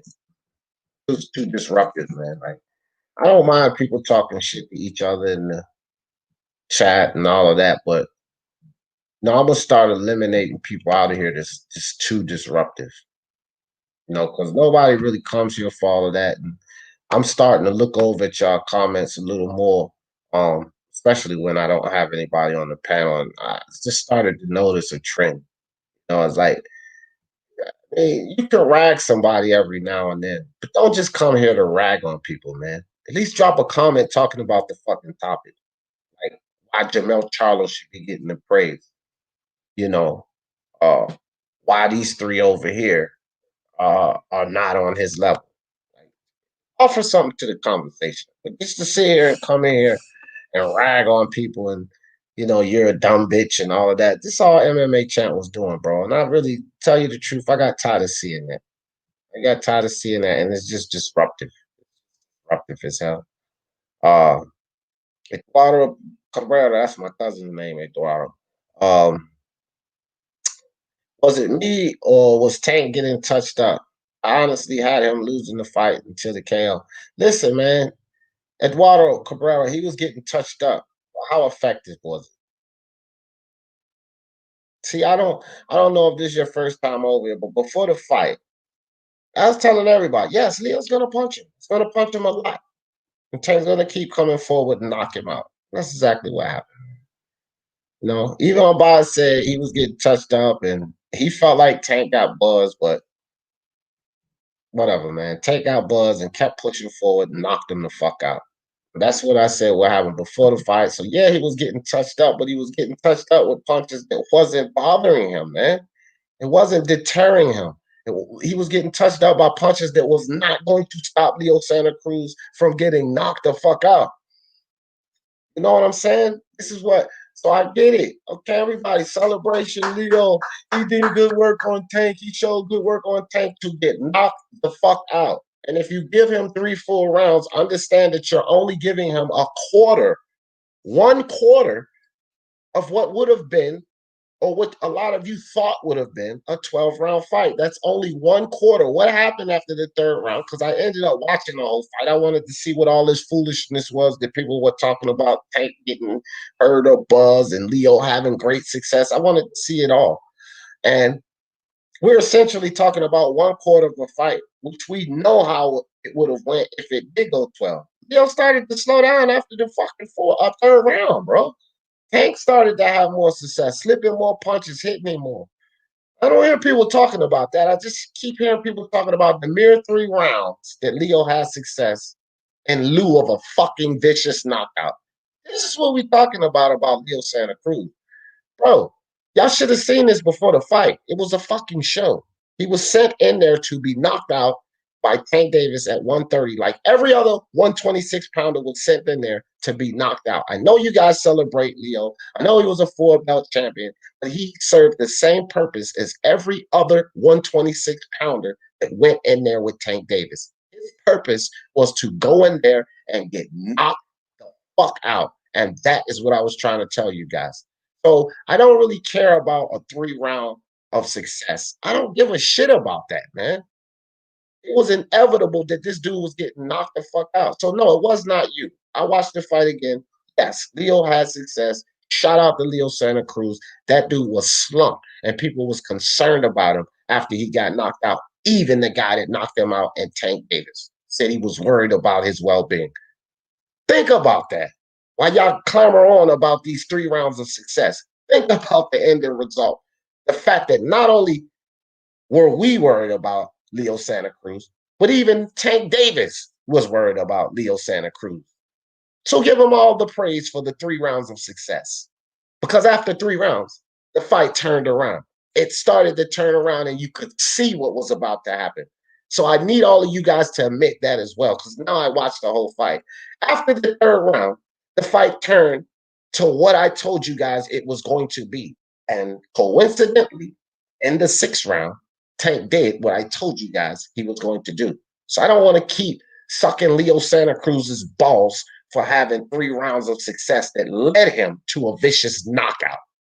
This is essentially what all of you guys are doing. You're praising Leo Santa Cruz for 3 rounds that led him to a vicious knockout. It might not sound pretty. It might sound like I'm dumping on Leo Santa Cruz, but that is absolutely the truth. And if you guys can accept the absolute truth when I'm dumping on fucking Wilder, or I'm dumping on Jermell Charlo, or I'm dumping on someone else that y'all don't like, you have to accept when I come with the flat out truth of what happened with Leo Santa Cruz. He had success for 3 rounds, until the fight turned over and he was viciously knocked the fuck out. That was the fight, fam. That was the fight. And this is how we need to start looking at that fight. And this is not just you, Eduardo Cabrera. I'm not just coming at you, bro. This is everyone. It's telling me this shit about the success Leo Santa Cruz had. Great. Congratulations. I've given Leo Santa Cruz big ups for even stepping up to that challenge. But the reality is, what started to happen after the 12th round, after the 3rd round? And for all of you guys that's saying about his success, what do you think that would have happened if it actually went 12 rounds? After the 3rd, he started losing.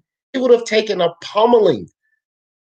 He would have taken a 9-round pummeling. And I don't even think, even if Tank didn't knock him out viciously, that it would have even made 12 rounds after that 3rd round. Either the ref would have stopped it eventually, his corner would have thrown the fucking towel.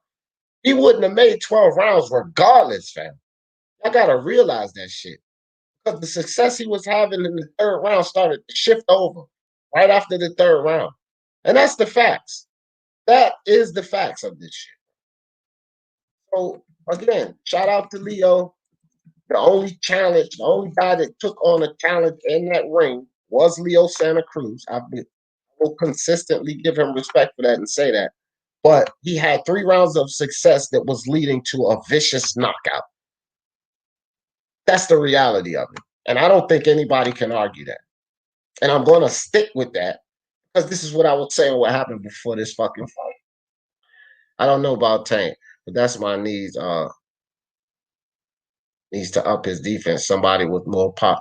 Listen, you noticed that Leo was having success, but you didn't notice the multitude of punches that Tank was making this dude miss on. Tank was making Leo absolutely miss full 4 and 5 punch combos. Didn't you not see that, Eduardo Guerrero? Did you not see that? And remember, everybody don't throws like Leo throw. They don't. Everybody's not going to have the heart that Leo has, and when Tank hurts them, keep throwing like Leo kept throwing. Not Burchell, not all of these people you keep clamoring on about, not Lomachenko, because we've seen what Lomachenko does when he feels power. No one wants to give Teofimo credit for that good body shot he landed in the first round that made Lomachenko think, bam, I got to figure out a little more before I just go in there. That was Teo that did that, right? And when these guys feel power, they change up their fucking game plans. But I told you guys, when Leo Santa Cruz feels their power, he's going to revert back to what he knows best. The thing with Burchell and Lomachenko is they know different things, right? So if Tank fights them and displays some of that power, Lomo's going to do different things. He's not going to revert to what he knows best because he knows a lot of things best. Leo Santa Cruz knew one thing best, but he had high success rate at, and is to keep his work rate up and keep coming to Tank. And that got him knocked out. You guys have to think about all of this. All of that has to go through your mind when you're thinking about how the next fight would go stylistically against a different matchup, not Leo Santa Cruz. We can't just say, oh, he didn't do this to Leo. Leo has success, so this will happen to the other guy. No, because if you want to be honest, once Leo started getting hurt, he reverted back to himself, and that stylistically was a nightmare matchup for Tank Davis. Lomachenko's going to think himself through that trouble. Burchell's going to think himself through that trouble. Doesn't matter, man. Doesn't matter. I'm not being facetious here. I'm just telling you guys the truth about boxing. If you can accept it when I'm shitting on Deontay Wilder and shitting on Jermell Charlo, then y'all got to accept it when I'm shitting on the fact of Leo Santa Cruz was sent in there to be stopped.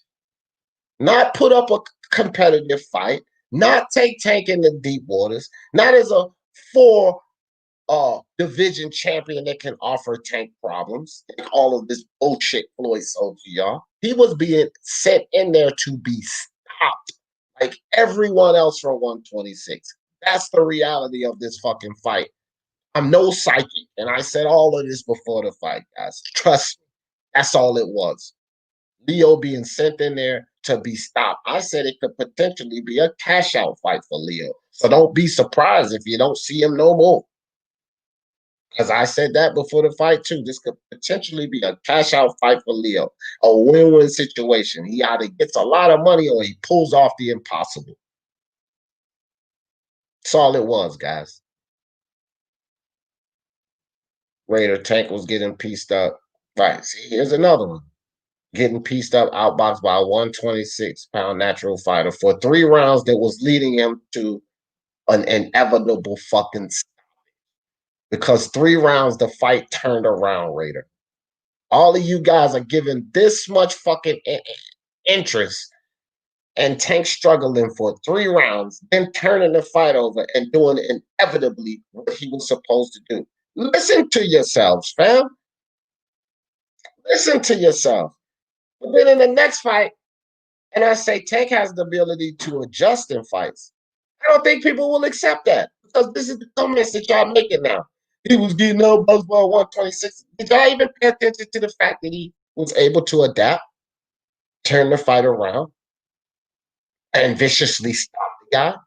Did you guys pay attention to any of that? Because going into the next fight, if it was Orion, these are the things that you would only talk about. And this is why you guys miss fucking fights. This is why you got Teofimo going into a fucking Lomachenko fight with just a shoulder roll in the right hand.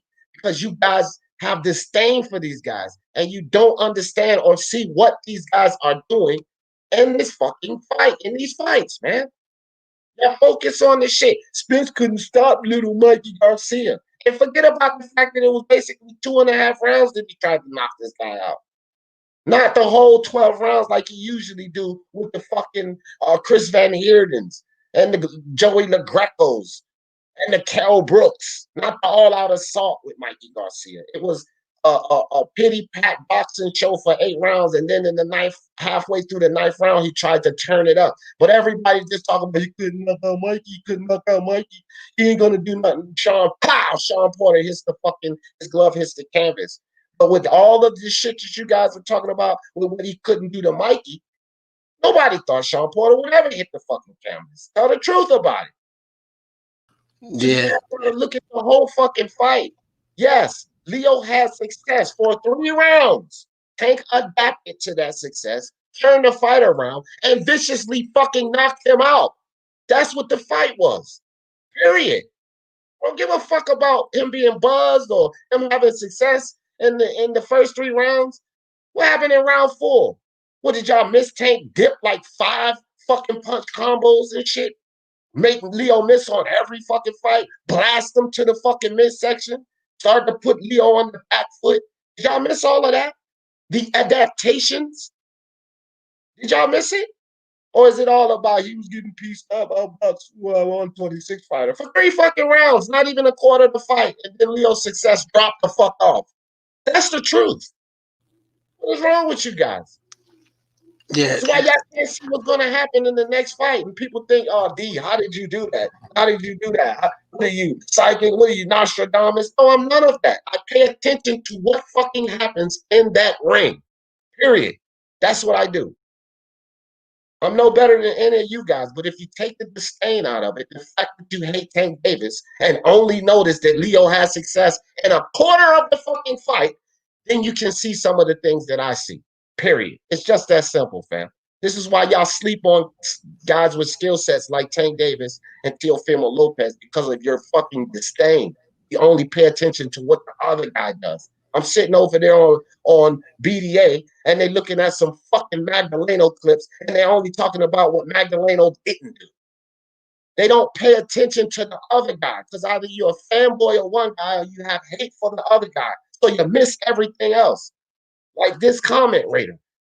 You didn't pay attention to the fact that Leo had 3 rounds of success that started to drop off and led him to a vicious knockout. That was the fight. I don't know what the fuck y'all seen, but that was the exact fight. Yeah, for me, it was for once Tank actually started going to Leo's body, his hand started to go come down. You know what I mean? And then that's when he realized, hey, this guy's trying to keep me at the end of his jab. And then Tank started slipping it and countering with that uppercut. He was setting him up with it. And that's when he set him up and finished him. Tank has, like I've said before, I've never doubted the kid's skill sets. It's just who he's fighting. That's literally it. Because I think he is a talented fighter. It's just who he is fighting. Now, me looking at the early rounds and the success that Leo had, what I think of that is I want to see Tank versus an 130 pounder. Now, me personally, I would favor Tank over Burchelt, but Burchelt has a belt, and that's a good name on Tank's resume. My thing is, why not? You know, and then I'm with that fight. I'm with you because you talk to Tank fans and you bring up Burchelt and they're like, well, you know, Tank's a star. You know what I'm saying? Why does he have to fight Burchelt and he should fight Ryan? Oh, he could, you know, he could knock out Lomachenko. He could do all this. And then you hear Floyd talk and Floyd doesn't even want to put him in with Burchelt or anybody we're mentioning. So it's like, what's the actual goal for Tank? You know what I'm saying? What is the goal for? Came out yesterday, man, and said Ryan next and then Teofimo, and it's a fucking lie, fam. It's all a fucking lie. I'm telling you guys, it's a fucking lie, fam. Watch how the narrative change. Because see, this is something. Well, hold on, let me get back to this fight. Do you understand what I'm saying, unbiased, about this fight with Leo and Tank? Everybody is talking about those first 3 rounds. I have not heard none of these, even Raider. I've not heard Raider say what I said not one time. Glenn Davis, Punch Drunk, I've not heard none of them say the perspective I gave on the fight. Leo had success for a quarter of a fight because there's 12 rounds in the fight, and then his success started to drop and led to a vicious knockout. Tank Davis adapted. I've heard nobody give that perspective on the fight. The only thing I've heard is people shitting on Tank because Leo had success. That's all I've heard. Somebody give me one. Yeah. Give me one fucking. Not even the fucking LDBC channels because they're trying to play on the narrative that Tank actually had a competitive fight. So they're not even saying it.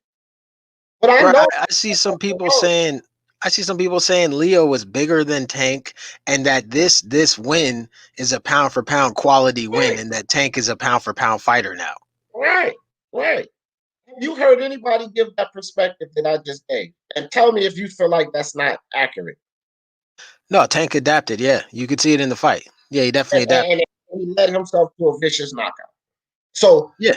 the perspective I'm giving is, yes, I agree with you guys. Leo had success for a quarter of the fight. Do the math. 12 divided by 3 is 4. Quarter of the fight. And then the success dropped after a quarter of the fight because of the way Tank adapted and led him to a vicious knockout. That was the fight. But no one has offered that perspective. No one. I've heard no one offer that perspective yet. Now, of course, when I run around saying that, oh, yeah, you crazy. I've been said that. No, the fuck none of y'all didn't. Because I said a lot of the shit that I'm saying now before this fucking fight. Right? But everybody wants to talk about 3 rounds of success. It's ridiculous, bro. Like, it's almost like the other side. Sometimes you guys have disdain for PBC fighters or whatever, that you just play the other side. It's the same foolishness on the other side. Yeah, That's how I look at it, fam. I'm done with the zone versus PBC, Top Rank, all that shit. I'm done with that. I'm just for boxing. I'm done with that shit. Because you know that Bob is a fucking. I don't even got to get started on it, Unbiased. You already know. But what, over a year and a half ago, right, Unbiased? You heard me saying this. Yeah. I was alone too. Wasn't a whole lot of people with me. I was alone. Everybody thought I was fucking PBC lovers and all of that. I'm like, bro, wake up. Wake up to Bob, man. What are y'all missing here? See, you're going to get hate from somewhere if you call it or do your best to call it straight down the line. The hate is going to come from somewhere. People going to accuse you. Brotherhood just came on somebody's live yesterday. Punch Drunks. What's up, Punch? Calling me a fucking Tank Davis hater. Really? A Tank Davis hater? Really? That's all you get out of what I'm saying? You a Tank Davis hater. Hater. Now listen to me today about what I just said about this perspective of this fight. Does that sound like a fucking Tank Davis hater? Because I'm telling everybody to stop with the 3 rounds of success. That's not Tank Davis hate. That's actually understanding what we've seen in that fight. People are putting so much into this 3 rounds of success that fell off. Tank turned the fight around and viciously stopped him because of the way Tank adapted.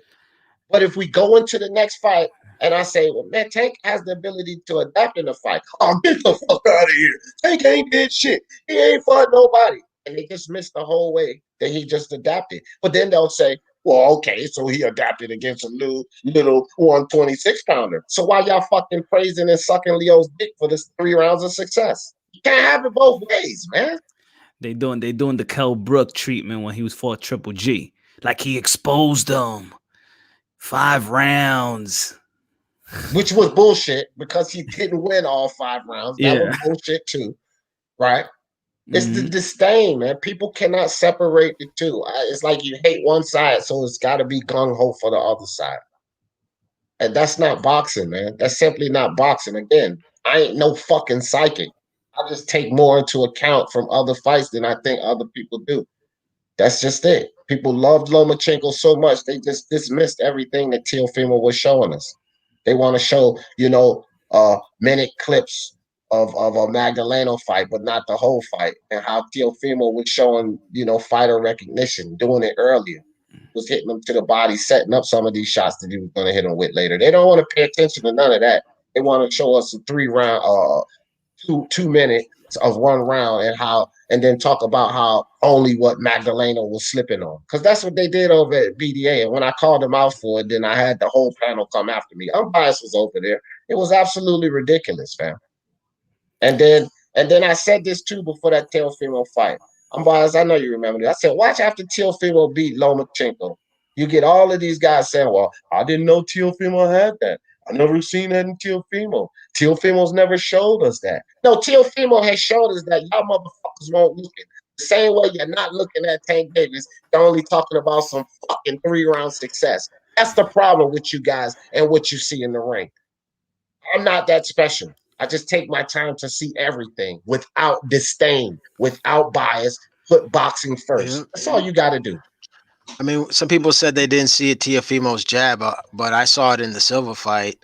I saw it in his amateur fights. I've seen it in a lot of his fights. I mean, there's takeaways you could take from each fight that you see a fighter fight. So I don't get how people say they never seen, Teo throw a jab.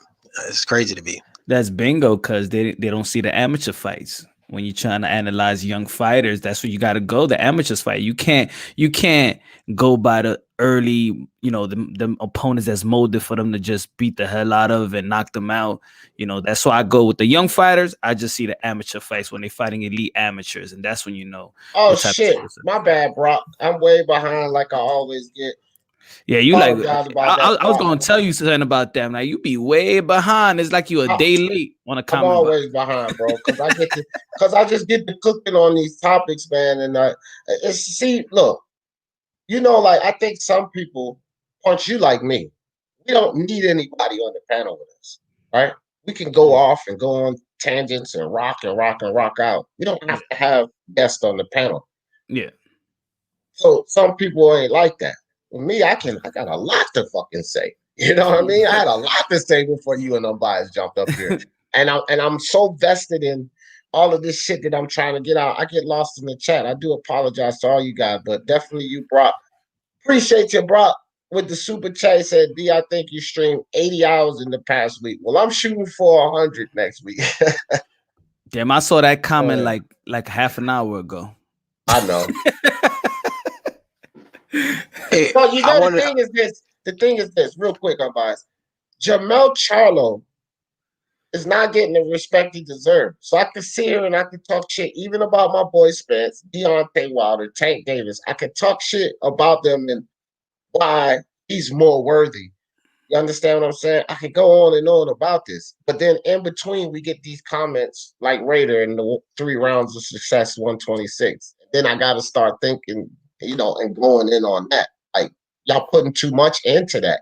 I don't give a fuck what no one say. They're putting too much into a quarter of a round of success that dropped off and led Leo to a fucking knockout.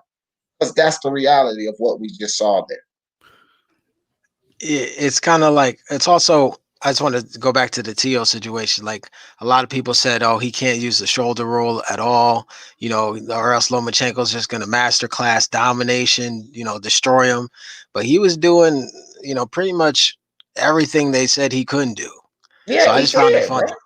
And then after the fight, I didn't say that Teofimo. I wasn't meaning that Teofimo. Get the fuck out of here, bro. Y'all ain't give Teofimo no fucking chance. You know how it's funny how so many people are so optimistic after their fucking guy loses. You know what I mean? Y'all was straight shit on my dude Teofimo before that fight.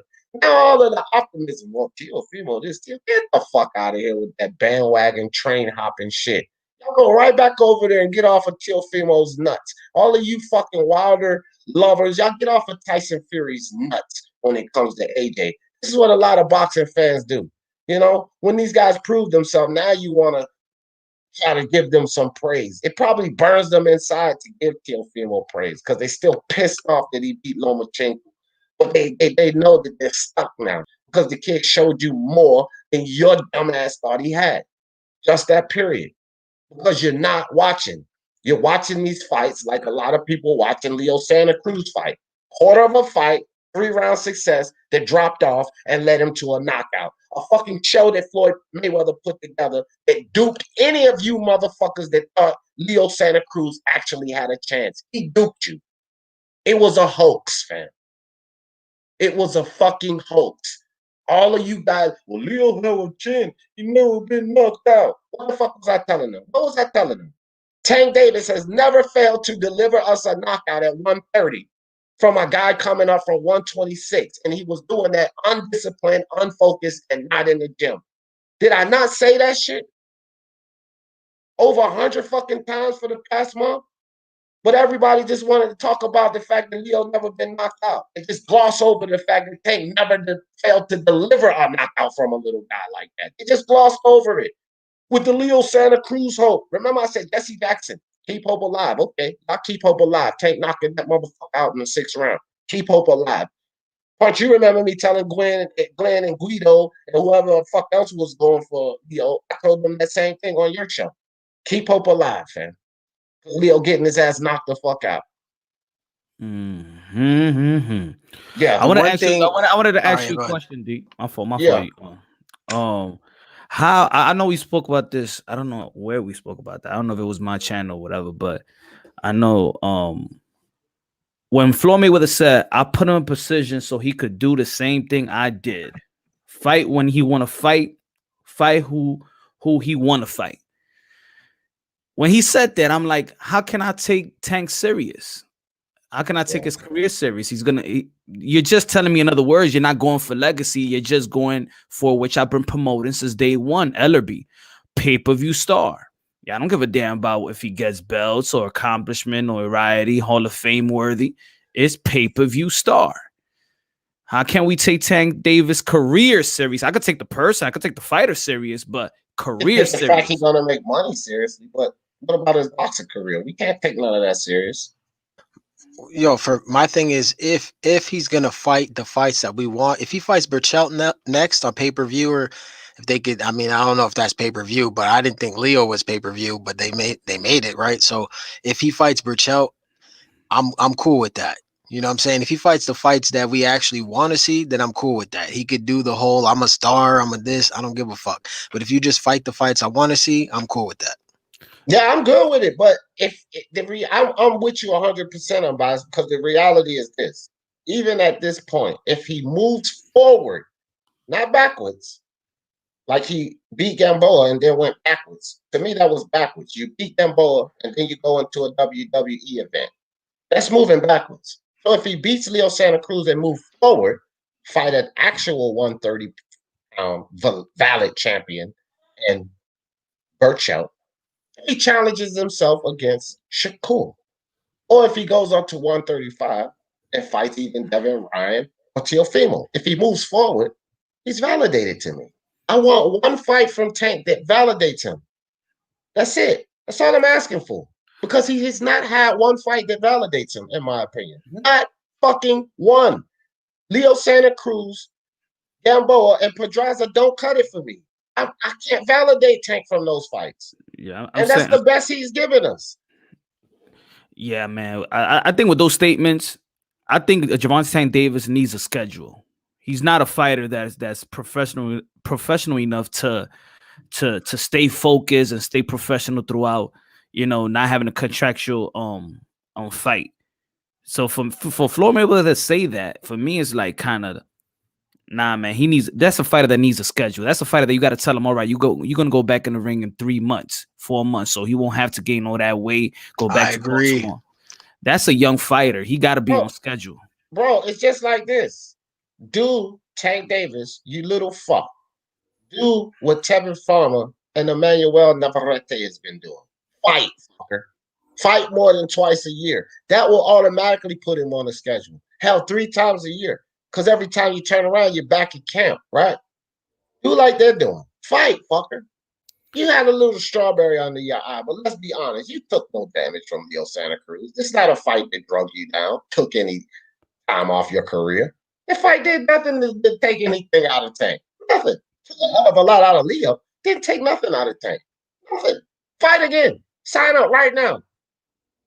Fucking Dillian White just got knocked the fuck out cold. Definitely a concussion, turned right back around and got into a fight.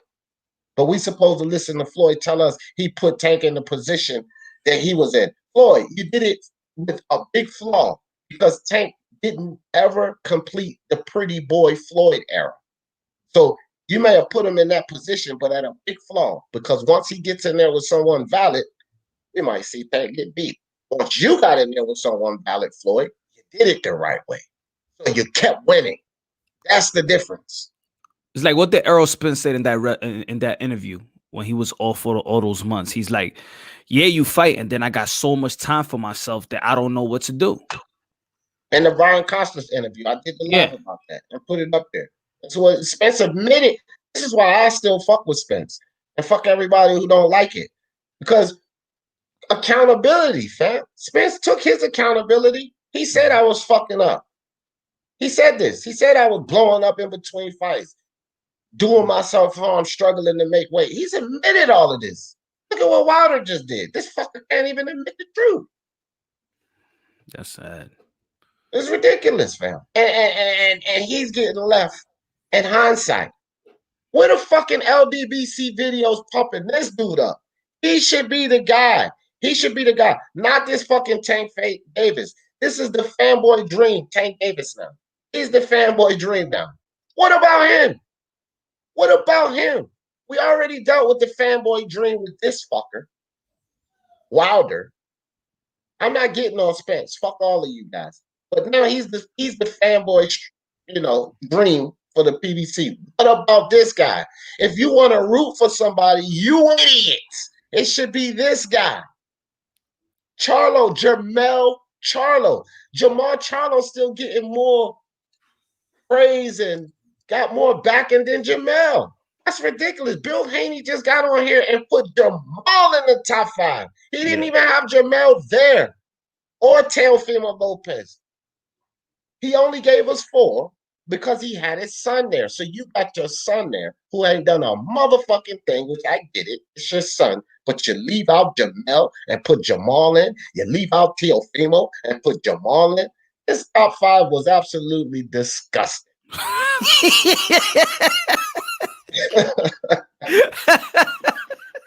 Come on, man.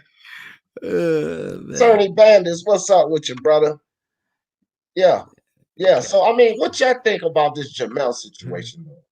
Let's cook on this a little bit since y'all up here. What y'all think about what I'm saying about Jermell, man? What I've been saying. Go ahead. I agree. Yeah, he definitely should be in the top 10 wherever you have him. You could, put him at 7. I got him. Yeah, I'm not mad at that. I'm not mad at that at all. I think he definitely deserves it. He's willing to fight the best. Don't forget, he wanted to make a voluntary defense against Erislandy Lara before fighting Rosario. So I mean, he gave Hurd or Erislandy, which is 2 valid fights, both of them. That's what I'm saying. So he clearly wants to fight the best in his division. So he's hungry and he wants to fight the best. You can't get mad at that. So yeah, I agree 100%. But I see a lot of people now saying that Tank should be on the list top 5 after this win. That's crazy. But do you agree with that? Don't say nothing about Jermell. You talking fucking Tank over Leo Santa Cruz show? Need to go to top 5, but you're not mentioning this guy for top 5? It's ridiculous, fam. Go ahead, Punch. I know you're going to say something. Nah, I've been saying that Jermell was pound for pound honorable mention before the Rosario. I said once he beat Rosario, he's on my pound for pound. But I always like Jermell. I like both brothers. They stay in shape. They stay in shape all year round. I like Jermall. People don't talk about Jermall Charlo as a family man as well. He's a family man, got wife, he does everything right outside of boxing. Jermell got a little trouble, but I like the brothers, man. I like the Charlo brothers. Well, I like the Charlo brother. Jermell. Yeah, of course. I don't fuck with Jermall, dog. I don't fuck with Jermall. I mean, you got a lot more patience with these guys, Punch, than I do. I'll give you that. Because, even with Wilder, you got more patience with these guys. But I used to be fans of this idiot, that dude. I'm not going to call him an idiot because Floyd and LDBC are the idiots. But I used to be a fan of this idiot, that dude, and both Charlo brothers, but I denounced them. I denounced all 4 of them at one point.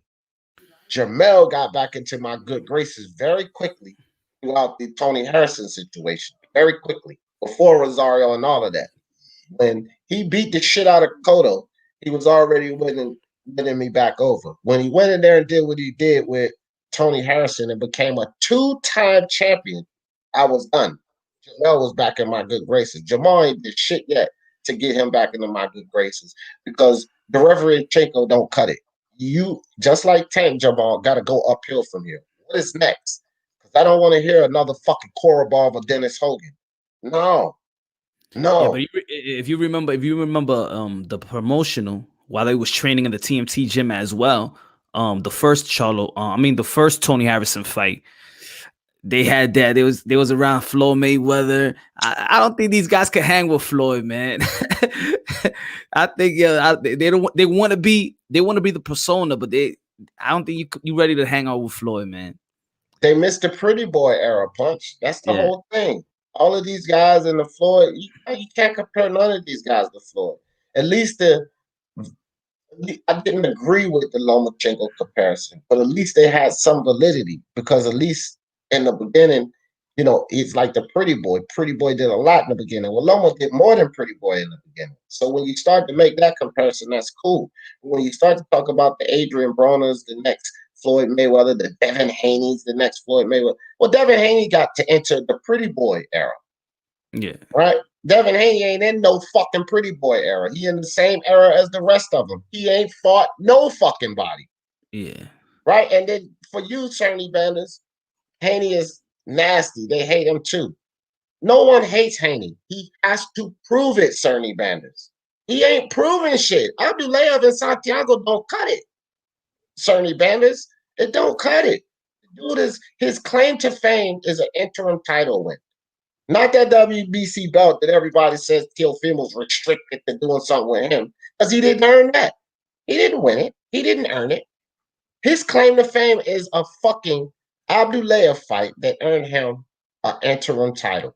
You have to accept that with Haney. Other than that, what has he shown us, Cerny Banders? What has he shown us outside of that? Nothing. What has Teofimo shown him? Back-to-back champions, 5-belt holder. That's what he's shown us. King Teo. Right. What is Haney shown us? What, Bill Haney's mouth? That's what he's shown us? What happened when Teofimo didn't show us and Teofimo Sr. was running around with his mouth? Y'all flamed Teofimo for it. Y'all was flaming Teofimo for his dad running around doing what Bill Haney is doing right now, but y'all celebrating Devin Haney. Y'all the double standard, motherfuckers.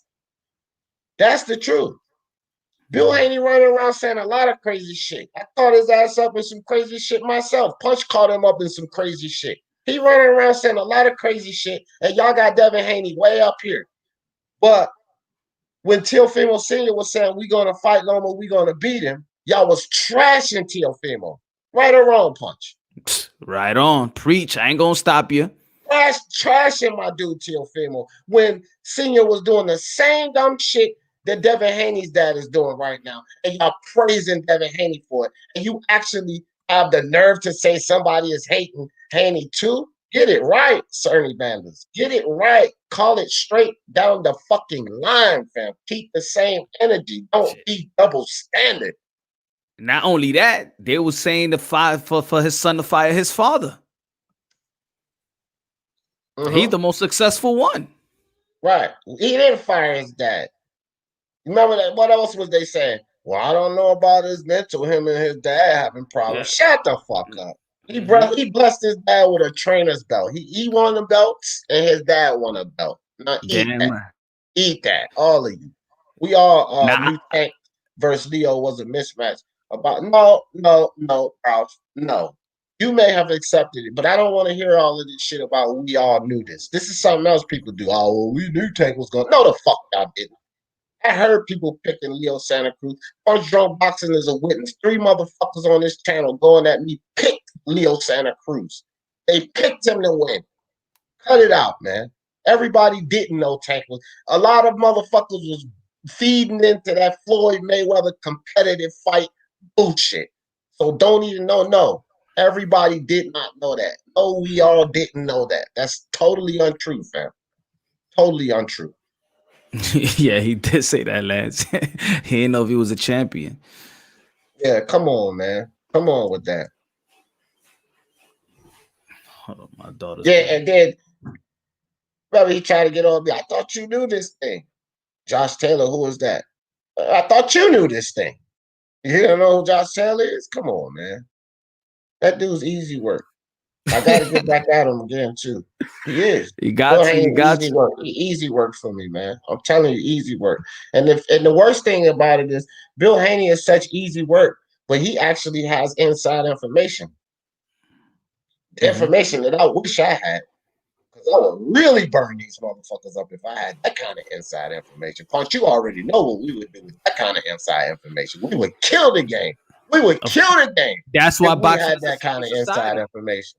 That's why boxing is a secret society. They know.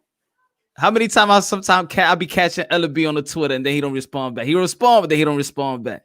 Trashed him. I have seen this man trash LB, and I've responded to it, like it, laugh at it. Punch, no. I'm all over Twitter. He done trash LB plenty of times. I'm telling you guys, man.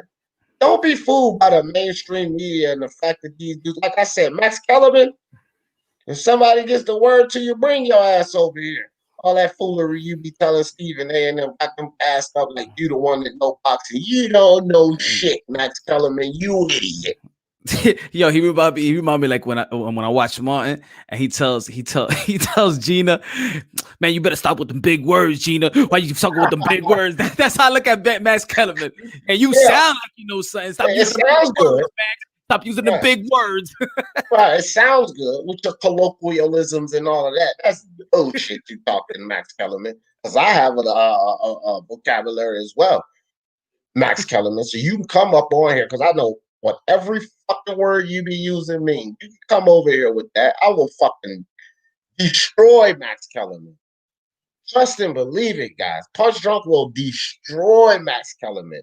Mark Unrivaled, Ring IQ, Nuke, IBFP, Mr. Two Hands Up. We will fucking destroy Max Kellerman. Every one of us, beats and runs. Demolish Max Kellerman. I can promise you guys. Demolish those guys. Easy work. The station, the ESPN station, was right across the street from Madison Square Garden. I seen Max Kellerman and Stephen A. Smith right outside. And I was walking by. I was going to go to 20th Street. And I go, yo, somebody stop Max Kellerman. And then I'm like, fuck it, let me go ask him a question. Yo, and I said, this was years ago. I said, yo, what do you think about Gary Russell Jr.? He said, who? I said, what about Deontay Wilder, the heavyweight that got signed by Golden Boy? He like, who? I'm like, y'all know nothing about no boxing. And I walked off. I said, y'all know nothing about no boxing. Look at this shit here. Cerny Banders, you on my radar now. You might be a troll account, one P Boxing or MMA champ or one of those guys. Because now you know what? I'm not even going to get in on you. I'm just going to tell you this. Stop your foolishness, fam. Floyd isn't rushing Tank. He's taking his time. Did you know how much fuckery that statement is right now? Dude, you're talking about a 2-division, 3-time champion, Cerny Banders. There's no more process. There is no more rushing. He's not a contender. He's not a prospect. He is a multi-division, 3-time fucking champion. Do you get it? Do you get it? Ain't no motherfucking rushing. The time is now. You move uphill from now. It ain't about rushing, dude. Yeah, once you become a champion, you got responsibilities. That's rushing him? Man, what is wrong with you people? Rushing him. Oh my God. That's probably El Jefe. Cerny Banders is probably El Jefe. Because El Jefe is the only one, I'm serious, he's the only one that I know that still talks about the process. Tank Davis being in the process. Let me tell you about something rushing him in this fucking process. Did you just fucking hear the press conference? Did you see the videos coming out about Tank Davis, Cerny Banders? Did you see this shit? Pound for pound list? How the fuck do you rush a pound for pound guy? How do you rush that? See, this is the dumb shit we got to listen to. He's supposed to be in the top 5 pound for pound of all the boxers, and you're talking about rushing him? Man, go smack yourself. Yo, you heard about the new glove gate? You heard about the new glove gate? I think it's karma, and I think it's well deserved. Even though I think it's full of shit, but I think it's karma. I do, because it was the PBC, you know, that arena with this whole Wilder shit, right? It's karma. It's just coming back full circle. Good for you, dumb fucks, right? Good for you, right? I think it's bullshit. You know, I think the glove shit is bullshit for Tank. He just simply listen. Tank could have he could have 16-ounce gloves, and he still would have knocked Leo Santa Cruz out with 16-ounce gloves on. So the whole glove day shit is bullshit. Tank needed no advantage. He needed no loaded gloves. He needed nothing special in his gloves to knock that dude out. What the fuck do y'all think? He didn't need any of that. This whole glove day is stupid as fuck, but well deserved. Karma. Karma comes right back around. I'm glad you caught it. I'm glad you caught it. You know me, bro. I don't blink an eye. I don't miss shit. Catch all of this bullshit, dog. Yo, people like, oh my God, can you say that? How come, like, yo, y'all not reading between the lines, yo? Y'all don't understand the content. It's not about 10. But how can you say that? See, that was a secondary glove, and you got to know the rules. I'm like, nah, man, you missing the point. You're missing the point. I just want to expose the hypocrisy. That's what it is.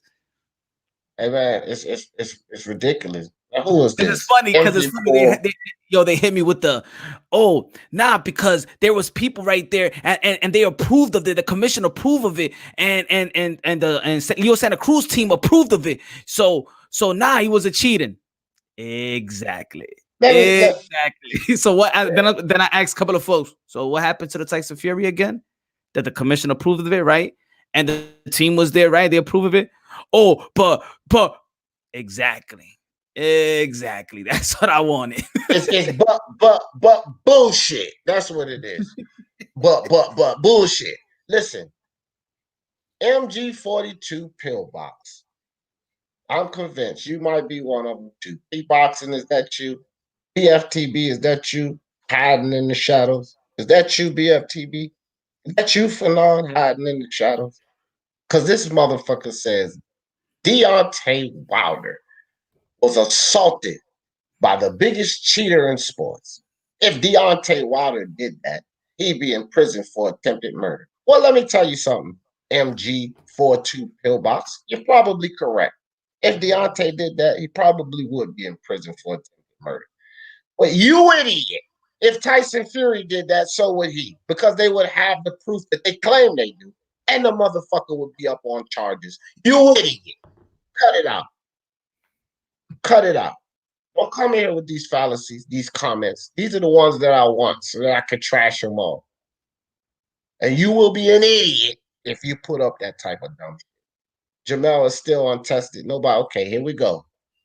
You will see my channel. Like I told you again, when you keep coming through here with shit like this, I will never see your channel. Because too many times you have come through here with shit like this, fam. And if you're putting up videos with shit like this, I'm not going to like them, and I'm not going to thumbs them up, because everybody that I do support, they're realistic about things.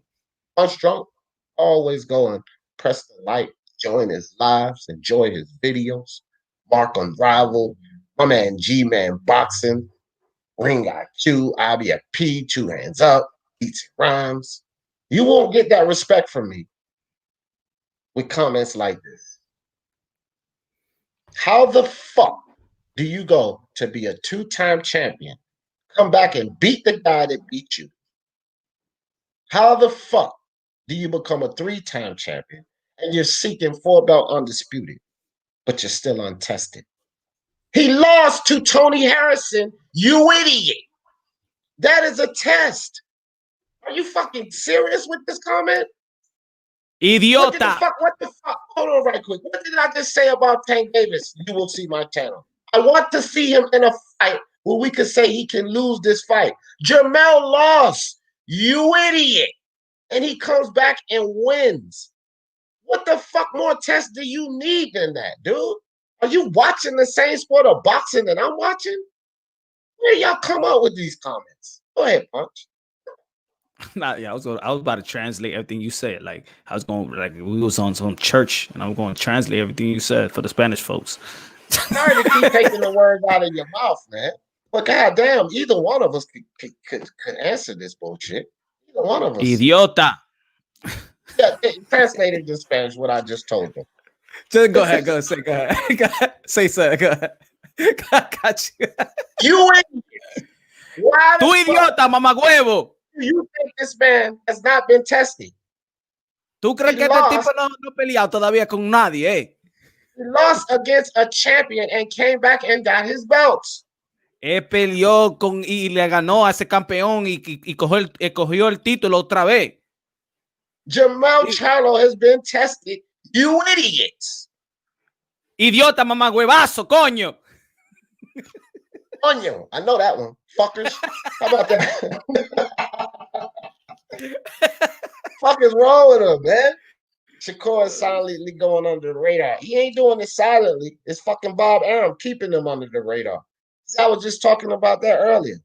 Why didn't we see Leo Santa Cruz at 130 facing a Shakur Stevenson for a vacant belt? It's Bob's Arum job to get him into that fight. Coincidentally, Floyd Mayweather keeps figuring out how to get Tank Davis into these goddamn worthless fights. How come Bob couldn't pull no strings? He's one of the most powerful men in this game of boxing. Why didn't he pull strings for Shakur Stevenson the way he pulled all of those fucking strings for Lomachenko? He's not silently going under the radar. Bob Arum ain't putting him on the fucking radar. Floyd Mayweather have to now work with the guys that he talks so much shit about. Bob and Oscar de la Hoya. You're submitted. Because you're at 135, 135. You got to work 130, 135. You got to work with Bob. You want Ryan Garcia? You got to work with Oscar. You got to work with these folks. There's no in-house money for you. Tank? Oh. Hold on now. I think you wrote that wrong. Here, let me put this in the chat for you. Let me write it the correct way for you, dog. I think you wrote it wrong. So I'm going to show you how that was supposed to go. There you go. Hold on. I got it coming for you. MG42 pillbox. Hold on. So y'all see how he wrote it. He wrote it wrong. I think he made a mistake. This is what it was supposed to be. This is what he meant to put up there. That's what you meant to put up there. Fucking moron.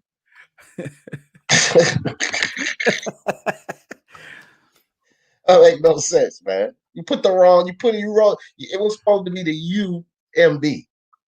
Okay, not bum squad, right? I don't even like calling fighters bums, but this is a play on his motto, bomb squad. It's a word play on his motto. Because that video he just came out with, he deserves to be called a bum. See, when you do shit like that, bro. Right? Yeah, it's the lack of respect that I say why you shouldn't call guys bums. I have no respect for Deontay Wilder, especially after that video he put out. So now he deserves to be Bum Squad. Bum Squad. That's what he needs to be called. Cut it out. Damn, man, I don't know. I lost a lot of respect, man. He got a rap video? Who?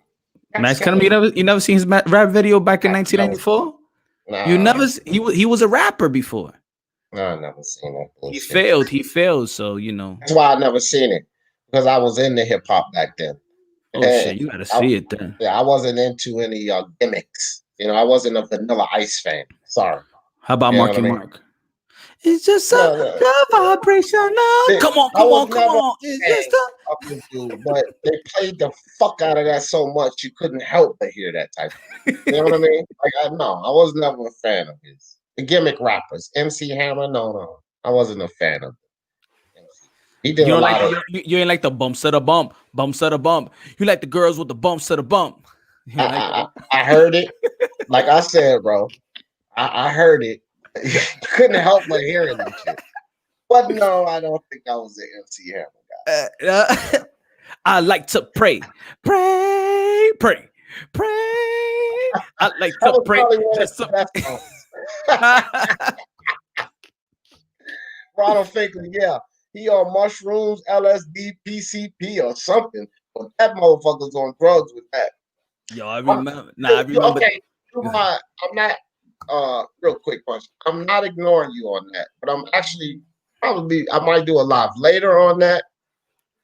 Because since Tank Davis is hot, I'm gonna keep talking about Tank Davis and how he's not. So I'll probably be dropping balls, you know. But yeah, I'll probably do a live on that. I'm trying to decide whether I'm gonna do like a 12-minute video on it or just do a live on it. We all talk about it. But I'll give you how you say a trailer of what I'm gonna say. For all of you guys comparing Tank Davis to Naoya Monster Inoue, you idiots! So that's just a taste of where I'm coming from. It's actually absolutely ridiculous. There's no comparison in my book. No comparison. Monster Inoue's ahead of Tank. Monster Inoue's in my top 5 pound for pound. Tank is not on my top 15. So that should just tell you everything right there. That's right. You idiots. Idiota. He said Gervonta Tank Davis tweeted 3 hours ago, I'm sore, but I'm ready to get back in the gym. See what I say? See what I say? We ain't heard Tank talking like that before, right? It's not what we're accustomed to. And I'm telling you guys now, watch out. Because it's not too late for this dude, Tank Davis. He's 25. And he can turn it around right now. I like Tank. Don't be surprised. I'm a fan of Tank. I think, Dumame, I think that I did when I first initially seen the fight, right? I said, you know what, man, they robbed him, bro. Tony Harrison didn't do enough to beat the champion. I was going more on that. You got to take the belt from the champion, right? I thought it was maybe a draw or 7-5 Jermell Charlo because he was the champion. But as I looked at that fight a few times after Dumame, after I looked at it a few times after, I don't think that he was robbed in that fight. I think Tony Harrison legitimately won. But Jermell Charlo came back and answered all of the questions by knocking his ass out. That's how you answer the question. You come back and you stop him. You take it out of the judge's hands. And this is why I don't go for we need to see him tested. Bro, that was the ultimate test right there. Right? That's the ultimate test. Anthony Joshua lost to Andy Ruiz. What did he do? Come back and he beats him. That's the test. You're being tested when you go through that type of fight. That's being tested in boxing. You lose to a guy and you come back and get your revenge. What more test do you need than that? Yep. Jermell Charlo needs full respect, man. He's the king of the PBC. Give me another guy who should be the king of the PBC besides this guy. Somebody, please, give me a name.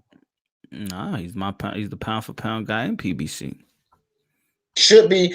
Spence may be on the pound for pound list higher than him, but he shouldn't be. Yeah, you could put Errol Spence too there. I mean, arguably. Let me pull it. I'm gonna pull my pound for pound list up, which I have to change it now because shout out to Leo, and there's no disrespect to him, but bro, you can't come out for knockout loss and stay in my pound for pound list like that. I mean, it speaks a lot of volume for Errol Spence going back to back. There's people that don't want to respect Daniel Garcia, but I still see him as one of the top welterweights as well. That's good. Remember, the WBC gave him a voluntary. He could have easily picked a cakewalk, easy touch, like or somebody coming up from 140, because that's what Tank would have did, right? So yeah, he could have done that, no doubt. And so I got much respect for my dude Errol Spence. For coming off of that accident and deciding to take on Danny Garcia. If you guys can't respect that man for that, then I don't know, man. But I gotta getting back in shape. So dealing with the pains, because there's underlying pains.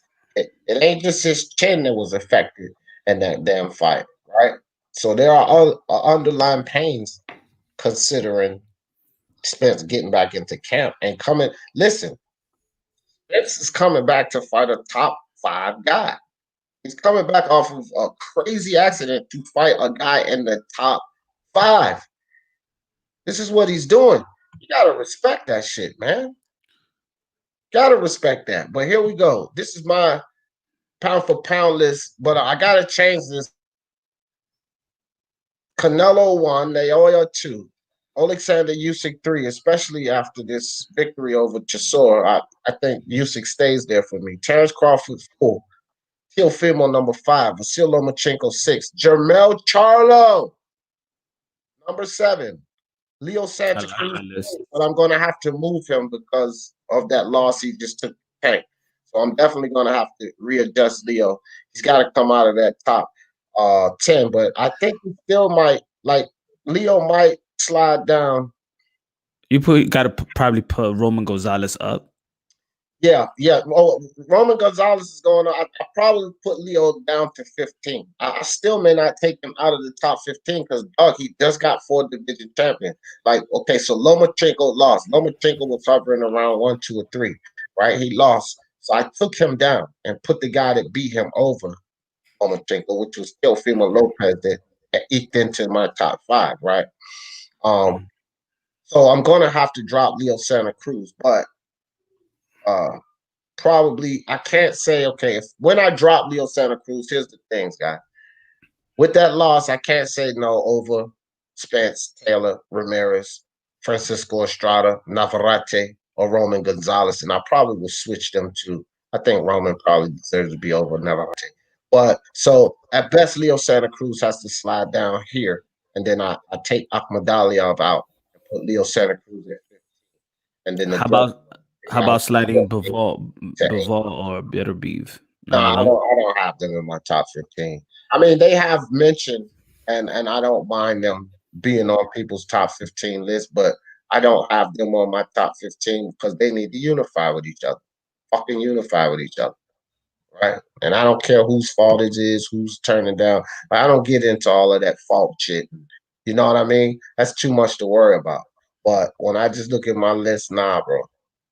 I can't put them in the top 15. Like Mark did the top 30, and if you guys haven't seen that yet, go check it out. Yo, if you was Deontay Wilder's PR, what would you do? What would you do right now? How would you fix the mess?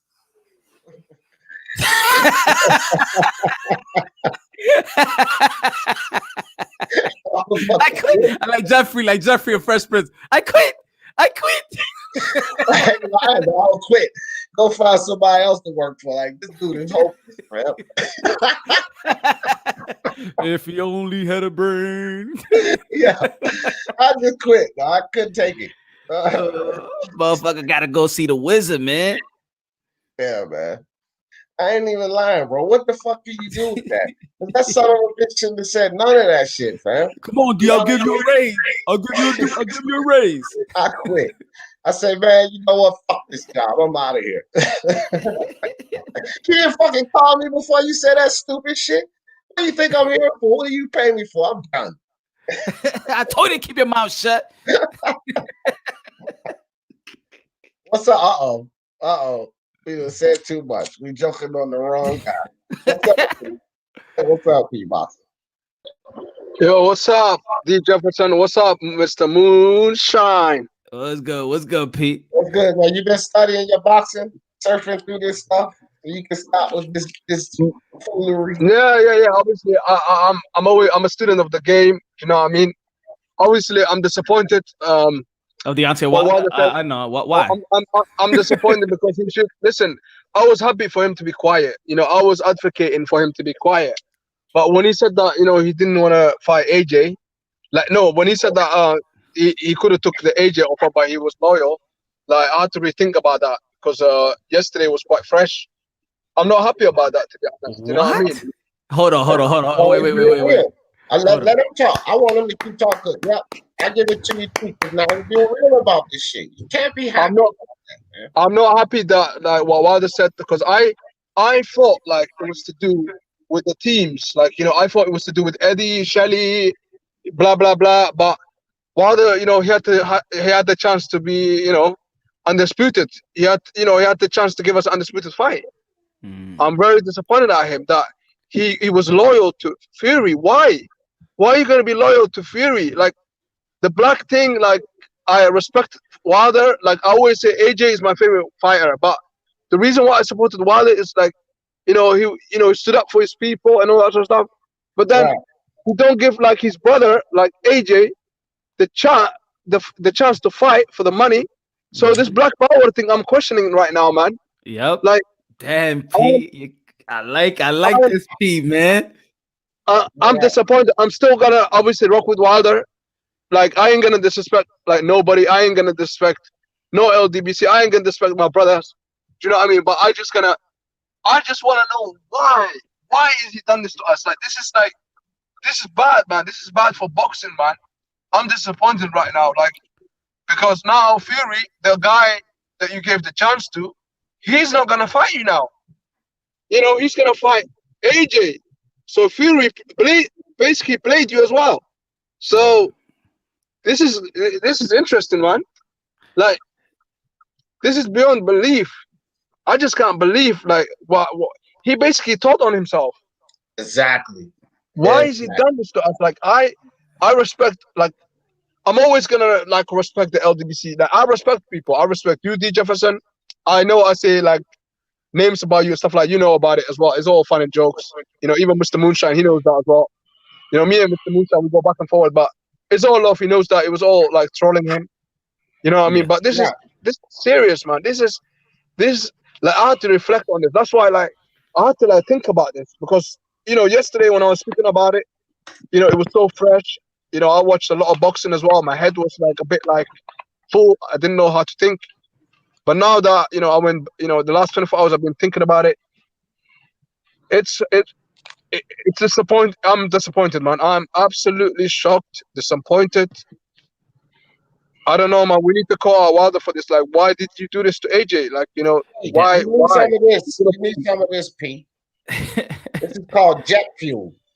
You understand? That's what you need. You need something to refuel.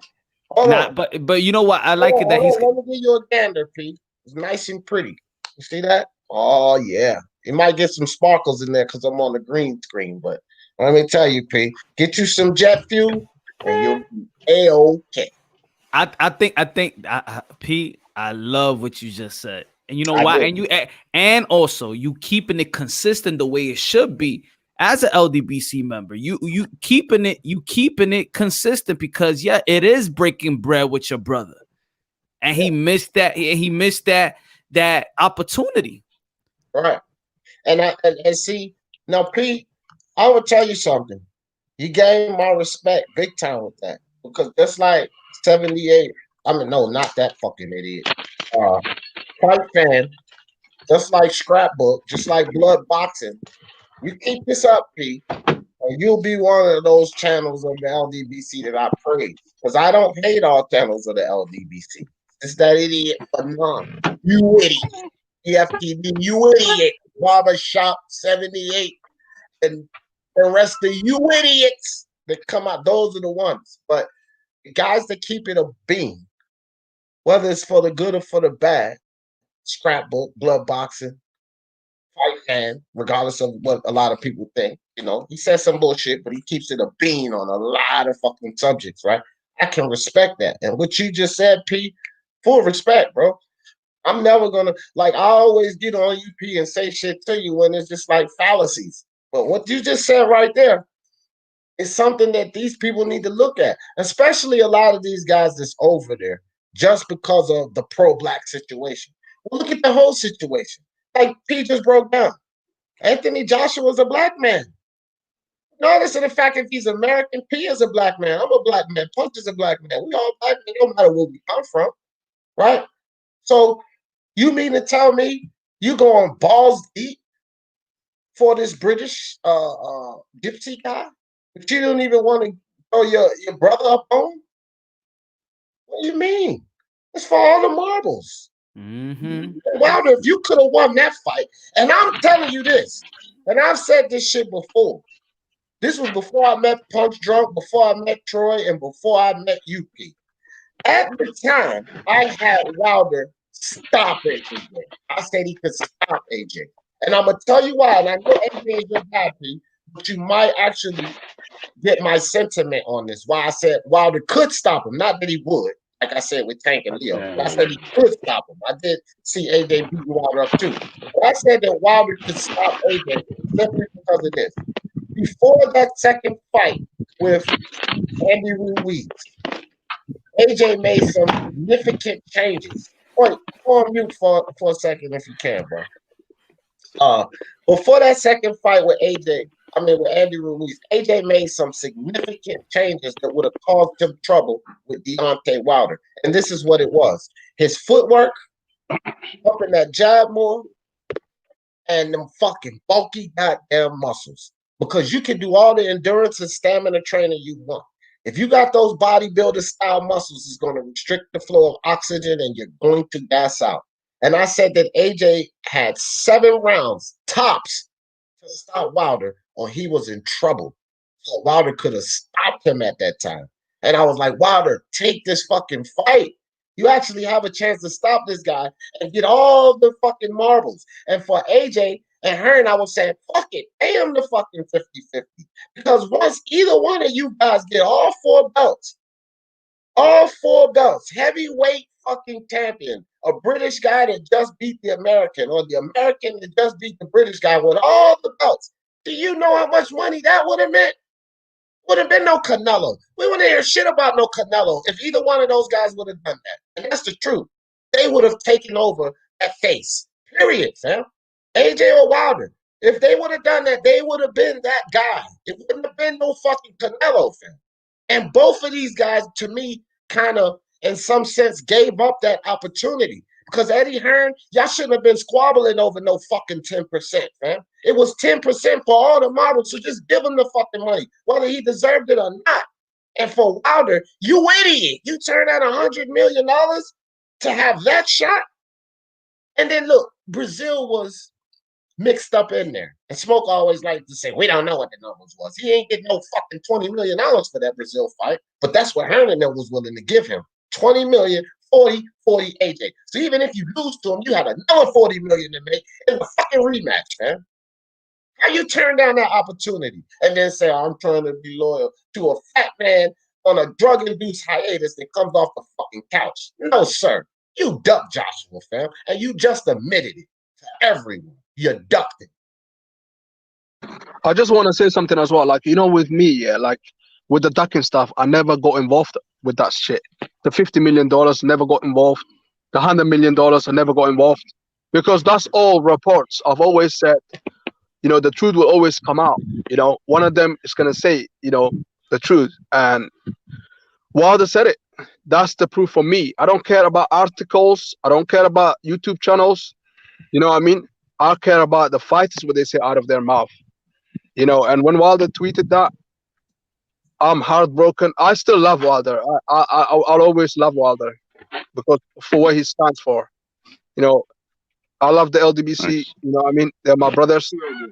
Don't lock the door. Just close the door. Well, we have to be honest. This is boxing. And when we say, like, we're going to help our old people, you know, and do this black shit, you know what I mean? And then you don't give, like, your brother, like, the chance that he's giving you, like, you know what I mean? Because he admitted it. Like, you know, I could have got more money from Anthony Joshua. And that's very disappointing to hear. You know what I mean? But I'm not going to slack off the LDBC. You know what I mean? I'm not going to slack off anybody. I'm not going to slack off Deontay Wilder. But I am disappointed about it. And somebody needs to call him out on that. I don't have no contact with Wilder. You know? Pete, let me tell you something too, bro. Because you know I've never said no shit like this to you. Get away from the LDBC. Leave the LDBC. I never said no shit like that to you. And why would I when I'm actually subscribed and follow some of those guys? Again, Scrapbook, Blood Boxing. Grab my head out that bad. And you know what I mean? P-Boxing. I follow a lot of you guys, right?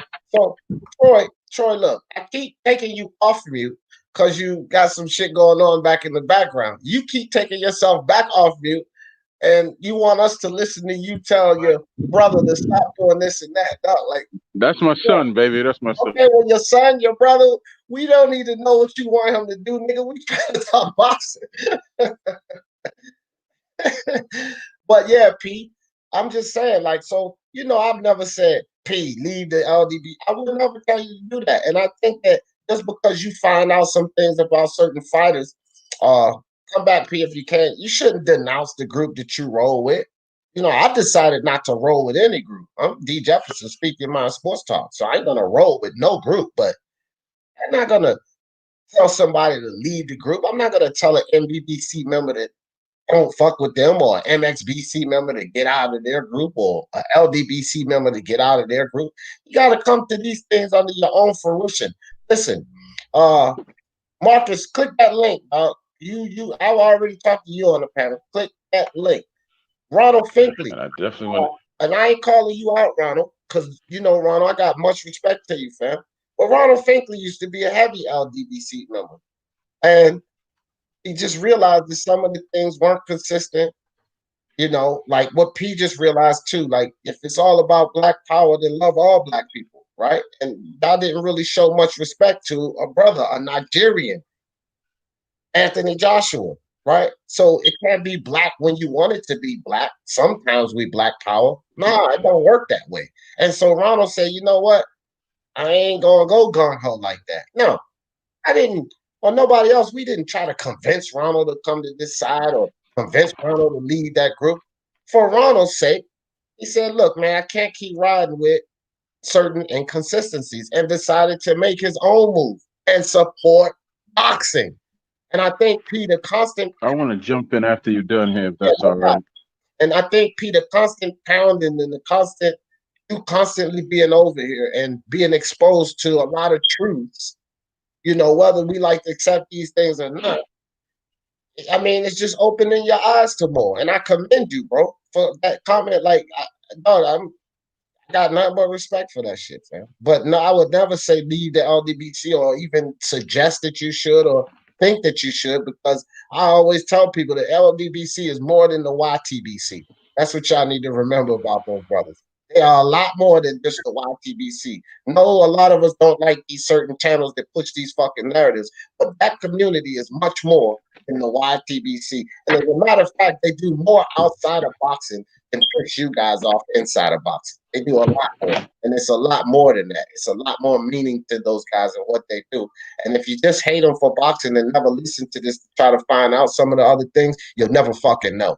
And that's just the facts of it. So, P, I would never tell you to disown or disassociate yourself with them, because I know outside, as you probably know outside of this sport, what they really mean to their communities, to, you know, fellow African Americans and such, and the things that they try to do to push up and uplift that African American community. And you guys have no idea. They do a lot. They really do a lot. That's just a fact. Go ahead, Troy. Yeah, I don't know how I sound, man, because my signal's kind of weak. How do I sound? I sound all right? Sound clear. So let's go. Okay, good. Cook. You know what? At first when he came out, this is Wilder I'm speaking of now. Excuse me, I was upset. He attempted to slander like a good man's name, Freeland, right? But then I gave it some thought, and I'm like, I'm glad he came out and opened up his mouth and he's free off his leash. Because now there's no trainer of note that's ever going to work with him, because they don't know what they're getting. There's nobody of worth that's ever going to work with him again, ever, right? And just because I don't know what issues he might have had with Mark, but there's nobody in boxing that'll tell you that Mark is a scandalous snake. Nobody. Right. So, you know, for him to say what he did, is going to come back around to get him. And as far as I just have a few questions, right? If you have a contract, why are you begging for a rematch? Can't you just take the man to court and make him fight you if you have a Stone Cold contract? And you talk about all these injuries in the post-fight interview. In the way to say, you know, in the post-fight interview in the ring, he said he was all right. Fury never really heard him, right? Then we seen him twerking. We didn't see no crackhead. We seen him shooting. We didn't see no crackhead. His own fitness dude came out and said Wilder's in fantastic shape. He's doing something new in camp. So where will all these injuries all of a sudden pop up from, where you go from twerking to shooting to having your fitness dude say that you're in phenomenal shape, and in the ring you said there was nothing wrong with you, to all of a sudden now you cracked head, you egg weight, and where was your dude, Finkel? I mean, not Finkel like, you know, JD's. Where was JD's when they were putting the hardball egg in your glove or whatever the hell he said it was? Where was he when he was doing all this? Where was he? That's it. Yeah. No, I'm with you. Okay. First, this comment. I seen a couple of comments that Wilder with the Illuminati. No, I don't think so, Dragonlet. Dumame says the Pacquiao versus May fight was nothing like Teo versus Loma. I agree. Pacquiao was pursuing and attacking and chasing Floyd. Floyd was on the back foot the whole night and hugging Pac the whole night. I disagree. See, here's the thing, Dumame, and you in the right place for putting up one-sided comment. You in the right place for that. But you might be the wrong place for that. Troy, zip it. Put yourself on mute because I know you don't like Floyd. I gotta put yourself on mute. I gotta come in. Yeah, but you're gonna have to wait until I get this off. Now, I do agree with you, Dumame, that it was not like the Lomachenko versus Teofimo fight. It was a completely different fight. But one thing that you're missing is Lomachenko has never been good off the back foot. Floyd was. Floyd is able to fight off the back foot. This is why the Lomachenko versus Floyd comparisons were also ridiculous. And you're not taking any of that into account. And regardless of the fact that people want to cry about Manny Pacquiao, Floyd was tagging him and moving away. This is called hit without getting hit. That's the key to boxing. Floyd never took damage because he mastered the style of hitting without getting hit. Okay? Fighting off the back foot, some people look at as running away. But when you're making the opponent pay by catching him with shots and outscoring him, that's called boxing. So, Maldume, nice try. And the next comment, Boz, jet fuel. Yeah, jet fuel is the shiznit. But your second comment, I don't trust government grown weed. I'll talk to you about that behind the scenes. All right, Troy, go ahead with your don't make me put your picture I off. get Don't make me do it. I get to speak now? Yeah, well, just make sure I get to it's speak? reasonable. And don't make me put your picture Okay, up. good. All All I'm saying is that was the biggest fight of his career. And the boy didn't make a statement. He didn't attempt to make a statement. He tapped, he held, he tapped, he held. Nobody was happy. The audience wasn't happy after that fight. Where was the biggest statement you're supposed to make in the biggest fight of your career? There was no statement made. That's all I have to say. Yeah, he won. It was clear he won. And anybody says he didn't win is stupid. But it was no statement made. It was nothing to be said about the fight that could have. It was nothing exciting, intriguing, or even worth repeating about the fight. That's why there's no rematch, and that's why this fight is never spoke about anything other than in the terms of pay-per-view numbers. I'm gonna go back to drinking now. Yeah, go back to drinking so I can demolish the fallacies, as I always do. Now, Troy, nice try. Here's the statement that was made, Troy. Here's the statement that was made. He won. I'm gonna give you my Cosby face the whole time you talk. CC, I was quiet while you set off your fallacy, so keep drinking and stay on mute. The statement that was made is he won. Okay? You had Manny Pacquiao, you had Floyd, you had nobody else. He didn't have to knock him out. He didn't have to do a master class on him, or vice versa. The thing was, who wins, Floyd or Manny? So the statement, Troy, is he won. You can demoralize Floyd. You can water down Floyd's performance. You can do whatever the fuck you want. But you said one significant thing in your comment, one specific statement that I'm going to pull out of that comment. Troy. There's no doubt that Floyd won. That's your statement, fam. You can retort. Not a problem, good sir. Not a problem. But when you're considered TBE and the best, it's not just about winning. It's also how you win, especially when you're in a position of the biggest fight of your career. It's not just about winning. It's about making a statement. And just to say the statement was he won, everybody wins, baby. Everybody wins, but it's not always about just winning when you're on a different status and off a different level. If that's the case, then everybody who wins makes a statement. and everybody who wins should be held to the high esteem like he is, because their statement is that they won. Your words, baby. Your words. Right. Because Floyd and Manny were presumably toward the end of their careers. So you don't have to go proving that you're this, guy. They were already considered the two best. It's nothing more to prove, Troy. But who can win from the two best guys? And the winner made his statement by taking the fight. Floyd, baby. Floyd. Just that simple, man.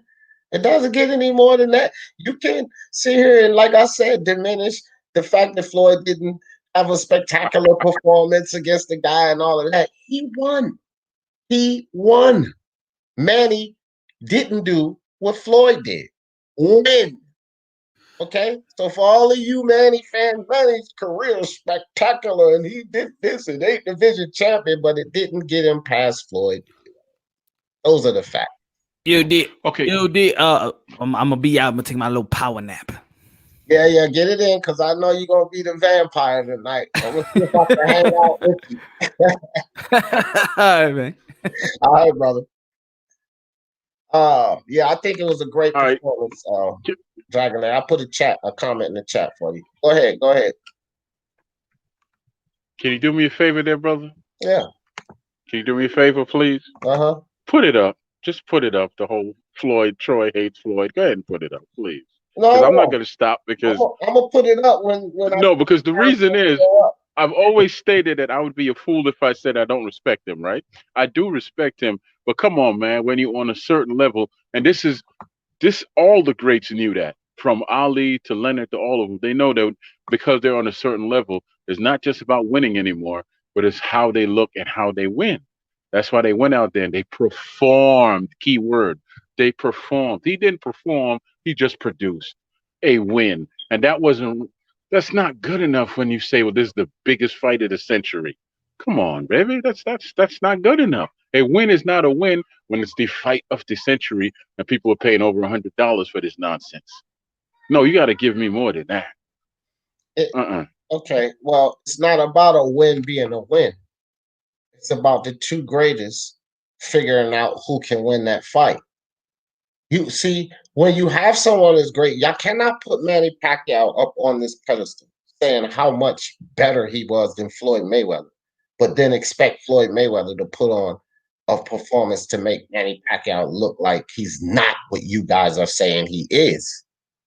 Let me rewind that. You cannot put Manny Pacquiao up here saying that his career was so much greater than Floyd, but then expect Floyd to make Manny Pacquiao look like he's not what you guys say he is. So it's you still credit, or you still what Manny Pacquiao is, saying that Floyd just wasn't able to put up some spectacular performance. How about the fact Manny Pacquiao did what he did and didn't allow Floyd to put up that spectacular performance? That's the fact. He couldn't just put up the spectacular performance against a Manny Pacquiao as he could put up with a Ricky, a Hatton, or Oda, or Turiel Gotti, because this was Manny Pacquiao we're talking about. Now, if he goes in there and he puts on this spectacular performance against a Manny Pacquiao and make it that one-sided masterclass, then is Manny Pacquiao what you guys actually said that he was? No, he's not.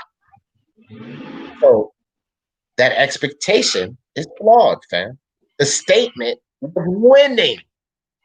The statement to be made was winning.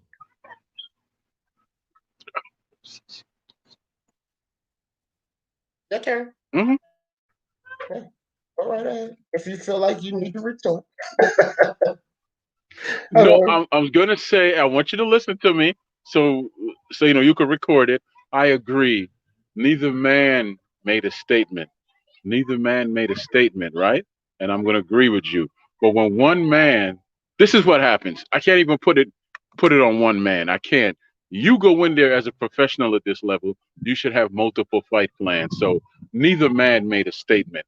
But to say that, you can't, I guess I get on him with the whole TBE, and that I constantly tear down tears down Ali. At least he tries to when he opens up his mouth that he's done more in boxing than Ali and yada yada yada. No, he has not. You didn't. And in most of the fights that I've seen, you mentioned Cotto. I love that fight. You mentioned which other fight did you mention? I don't even remember. Hatton. I love that fight. Both fights he showed in the Cotto fight, especially, he showed he had different levels than Cotto. Because Cotto kept coming. Cotto was a 1, 2, 3 gear person. Floyd is a 1, 2, 3, 4, 4, 5, 6 different gear person, and he showed that. That was a beautiful fight. Love it. He could have done the same in here against this dude here, because there's really nothing that Pacquiao could do against him because he didn't have a plan, but to do what he always does is to come forward, hit you, and do what he does. He could have done the same thing to him, but he chose not to. That's my point. When you're on this level, you must do more to say, well, this is what separates me from everybody else. I'm not just good, I'm not just better, but I'm the best. And neither man did that. But I saw it in the fight. He could have boxed circles around Pacquiao, but he did not. He did not.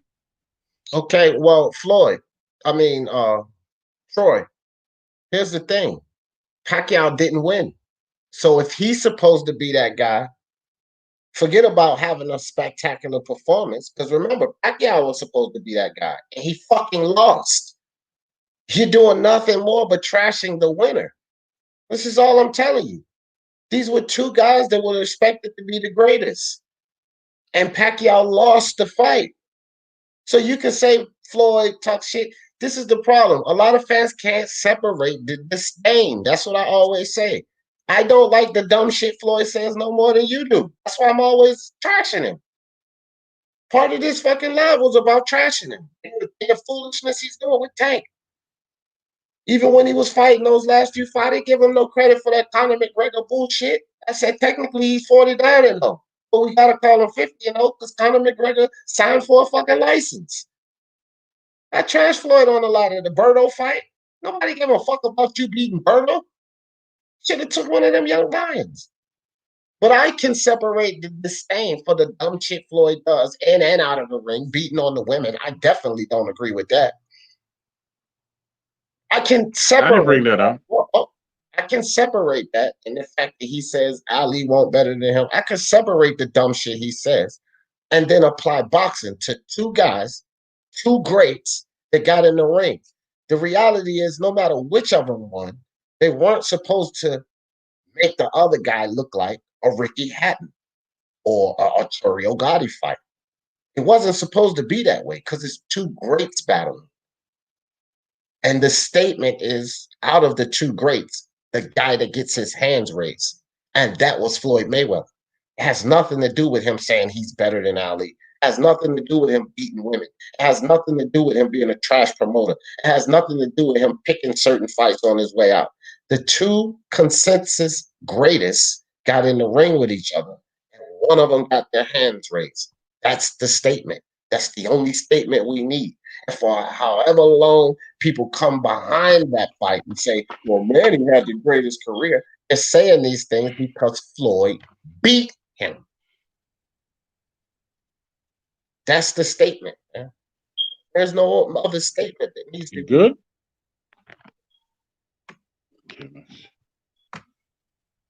I mean, bro. All right. Yeah, I was gonna say, I didn't bring up any personal stuff. I don't bring up personal stuff. No. I'm just saying people can't separate that. Yeah. Not you, people. You are one person. I said people can't separate these things. That's just something else that people bring up. But if we see here and say Floyd didn't have that spectacular performance, then he fucking lost. It's nothing worse than a fucking right. Well, spectacular performance than losing, and he was considered on Floyd's level. And after they had their fight and he lost, people still talking about how he was better than Floyd. Come on, Troy. But you're just going to diminish him because have some great one-sided performance? No. The statement, he made the statement. You say he didn't make a statement. He made the only statement that had to be made. He fucking won. That's not the only statement you have to make at this level. No, I've said that. The only statement you have. I don't mean to be redundant, but that's not the only statement you have to make. When you're going against another great And Manny Pacquiao is definitely an all-time great. When you're going against the another great, that's the only statement you have to make, fam. You don't have to go in there and put on the fucking masterclass and beat them in a one-sided fight. No matter what your mouth is talking about, you're basing this all on Floyd talking shit, and he got to live up to the shit he's talking. No. Yes. Let me step in. Let me, because you beat a fucking. No, great. I'm not. You keep stepping in, saying you keep saying I'm bringing personal things in, and no. What I'm saying is that it's not the same, man. And because when Andre Ward fought, people criticize him and say, well, his performance this, his performance that. No, it's the same thing. He won, but he got criticized for how he won. All I'm doing is doing the same thing here. I'm criticizing brother for how he won because of the status that he's at. Andre Ward is at that status. He got the same type of critic. He got criticized. Oh, he's an ugly winner. So why the rules have to change from one man to the next? If Ward could get criticized based on how he's winning, because I do believe that he's undefeated, right? So you telling me that Floyd, the rules change now for Floyd? We have some kind of different set of rules for Floyd. You finish? Go ahead. Yeah, I put it up down because with that comment, you deserve for it to be put up, and I'm gonna break it down why I put it up. Why I put your famous picture up. Troy hates Floyd. Here's the thing, Troy. All of those people that say that shit about Andre Ward, because I ain't one of them, they're fucking haters. So when you decide to hate because some fucking haters are making these comments, that puts you in line with them only on the other side. You basically just said, well, these people that say this shit about Ward, they're haters, fam. So if you're going to say that about Floyd, that's why I have this picture on speed dial. Troy hates Floyd. You cannot separate the hate from boxing. Troy hates Floyd. No boxing mind says that dumb shit. You're not making any sense to me. You're not making any sense to me. My turn. I don't have to make sense to you. Yeah. Troy, hold on, dog. You can't cut me off. I'll let you talk. You gotta let I got you. I'm just letting you know that I'm gonna switch out to. So you don't accidentally cut me off. Listen. I'm gonna switch out to my phone. Okay, well that's no. I'm sorry about that, but I'm gonna switch out to my phone. So I'm gonna leave and come back in. All right. That's excellent. All right. I'm gonna switch out to my phone. Gotta be said. Now you cannot come from the perspective of a hater and then use the same perspective on Floyd, because that makes you nothing more than a hater. You're using the perspective of a hater. You understand what I'm saying, Day Gang? Am I not being clear here? Yeah, I mean, I understand you. Can you hear me pretty good? Yeah, I can hear you. I'm just saying, if you say, oh, these haters said this about Andre Ward, I don't agree with the dumb shit they said about Ward. But if you use that same perspective and you apply it to Floyd beating an all-time great, because let's get real, Manny Pacquiao will go into the Hall of Fame. He will go down as an all-time great. He has enough of a resume and career in boxing that he will go down as an all-time great and definitely a shoo-in for a Hall of Famer. So you cannot use the perspective of haters when you're talking about two Hall of Famers in the ring. You can't do that. If you use that perspective just for some tit for tat shit, that means you're just as much as a hater as those motherfuckers who hate on Andre Ward. Right or wrong? Yeah, I mean, you're right, but you can also say that some people prefer a type of style that's pleasing to their eye. That's not what he said, though. You're right with that perspective. That's not what he just said. He clearly said that these people say this about Andre Ward. And that's why I say this about Floyd. So that perspective you gave, that's validity. But that's not what he just said, fam. He just Right. Nah, I mean, hater and applied it to Floyd. So what does that make you? If you take the perspective of a hater and then you apply that, what does that make you? right. I mean, if you're a hater and you don't like Floyd, just admit it. Exactly. I think I enjoyed the fight with Pacquiao. I think it was an excellent show of boxing and against an elite boxer. I mean, Pacquiao is an elite fighter, boxer, puncher, and Floyd did what he had to do to win that fight. I wouldn't expect Floyd to stand in the pocket all night with Pacquiao and let him bounce in and bounce out on him. That's not what I would expect for Floyd to do. So Floyd fought a technical fight, to where Pacquiao, I think he missed so many punches, he blew his shoulder out. Right. So, I mean, Floyd is the G, man. Floyd is the goods. I mean, I don't understand why anybody would have anything to hate on Floyd. But if you don't like his style, then that could be one thing. But I appreciate the style that he has, that type of fighting style. So, different strokes for different folks. Right. So fuck Floyd. Let me say that. Let's get back to the topic because Troy is like L Dog.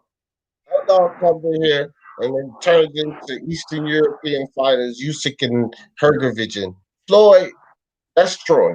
He always turns the conversation over to some type of disdain for Floyd. My man, Delete the leader. He always turns the conversation over to some type of Canelo disdain. He's talking about Jermell fucking Charlo, the king of the PBC right now. He should be. He's not getting the respect. They're too busy defending fucking Deontay Wilder's foolishness. They're too busy opening up Tank Davis for beating a little guy at 126 when I told everybody it was a goddamn show. But Jermell Charlo, who has just become a two-time champion, who just unified 3 belts, who's seeking 4-belt undisputed. And if he can't get that, seeking an IBO belt through a valid top 5 opponent in Landy Lara is being left behind. I don't hear all of these certain LDBC channels that I dump on putting up so much fuss and talk about Jermell Charlo. I even hear some of these guys like BFTB and fucking Fanon idiotic ass putting Errol Spence and Tank Davis, Gary Russell Jr. in the top 5 pound for pound, but neither of these idiots said anything about Jermell Charlo. It's Jermell Charlo that is proving more, that is seeking more, that is doing more than all 3 of these guys. Because Deontay Wilder came off of a draw and then got his fucking ass whooped. So he's not even a champion anymore. Errol Spence, although he's my guy, he's a grown man. It was his fault he got behind that wheel drunk and nearly killed him fucking self. So he put a little stall in his own career. And Tank Davis has not beaten a valid opponent his entire fucking career. But we got to hear about these 3, and we barely get enough about Jermell Charlo. And then 9-2 AKU says maybe Charlo's as a team, but Tank is the star. Tank is a star because Floyd Mayweather pulled his magic and turned this guy into a star. But Tank is not as nearly valid as Jermell Charlo. I want you to get the difference and understand what I'm telling you. Jermell Charlo should be the one most celebrated in the PBC right now. But it's just not the PBC way. The PBC way is all about the money. The money makes you a star. And they're proving that by celebrating Tank over Jermell Charlo. It's money over success over there. Yeah. I don't like to really compare these guys. I think all of these guys are really good. Tank is a great fighter. Jermell is a great fighter. Jermall is a great fighter. I mean, these guys are all really good fighters, so I won't shit on either one of them. I like all of them. I like Earl. I like Bud. I like all these guys, man. They starting to mix it up. I want to see if I want the best to fight the best of these guys and let the chips fall where they will. So I don't have no shade on Tank. I like Tank. Is Fury a good fighter? Is Fury a good fighter? Fury is an excellent fighter. Okay, well, but not Fanon and BFTB shit on him all the time. But that's them. They have a platform and an audience that they cater to. But I do like Fury. I like Wilder better. I'm a Wilder fan. I don't mind that, but you can't shit on Fury. You definitely they shit on Fury. So you see, this is the thing. This is why when you come over here, you don't take that perspective. So I always say, if you shoot on Fury, don't wear it. But I'm going at those fucking idiots like Barbershop and 78 and BFTB and Fanon and these fucking morons that shit on a guy like Fury that clearly has skills. Yeah, I never really heard him shit on Fury too Oh my much. gosh! Look, that game. Come on, dude. Well, You ain't heard it. you, You you, ain't you heard it have your because they do it.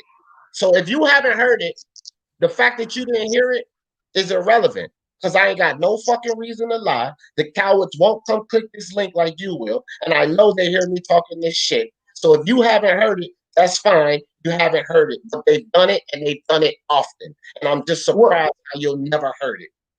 well, the only thing that you can talk bad about Fury with is his level of competition. Right, which is the same Fury, complaint to Wilder. Because out of right? 42 fights, you only got a handful of guys that you could probably try to make like it was high level competition.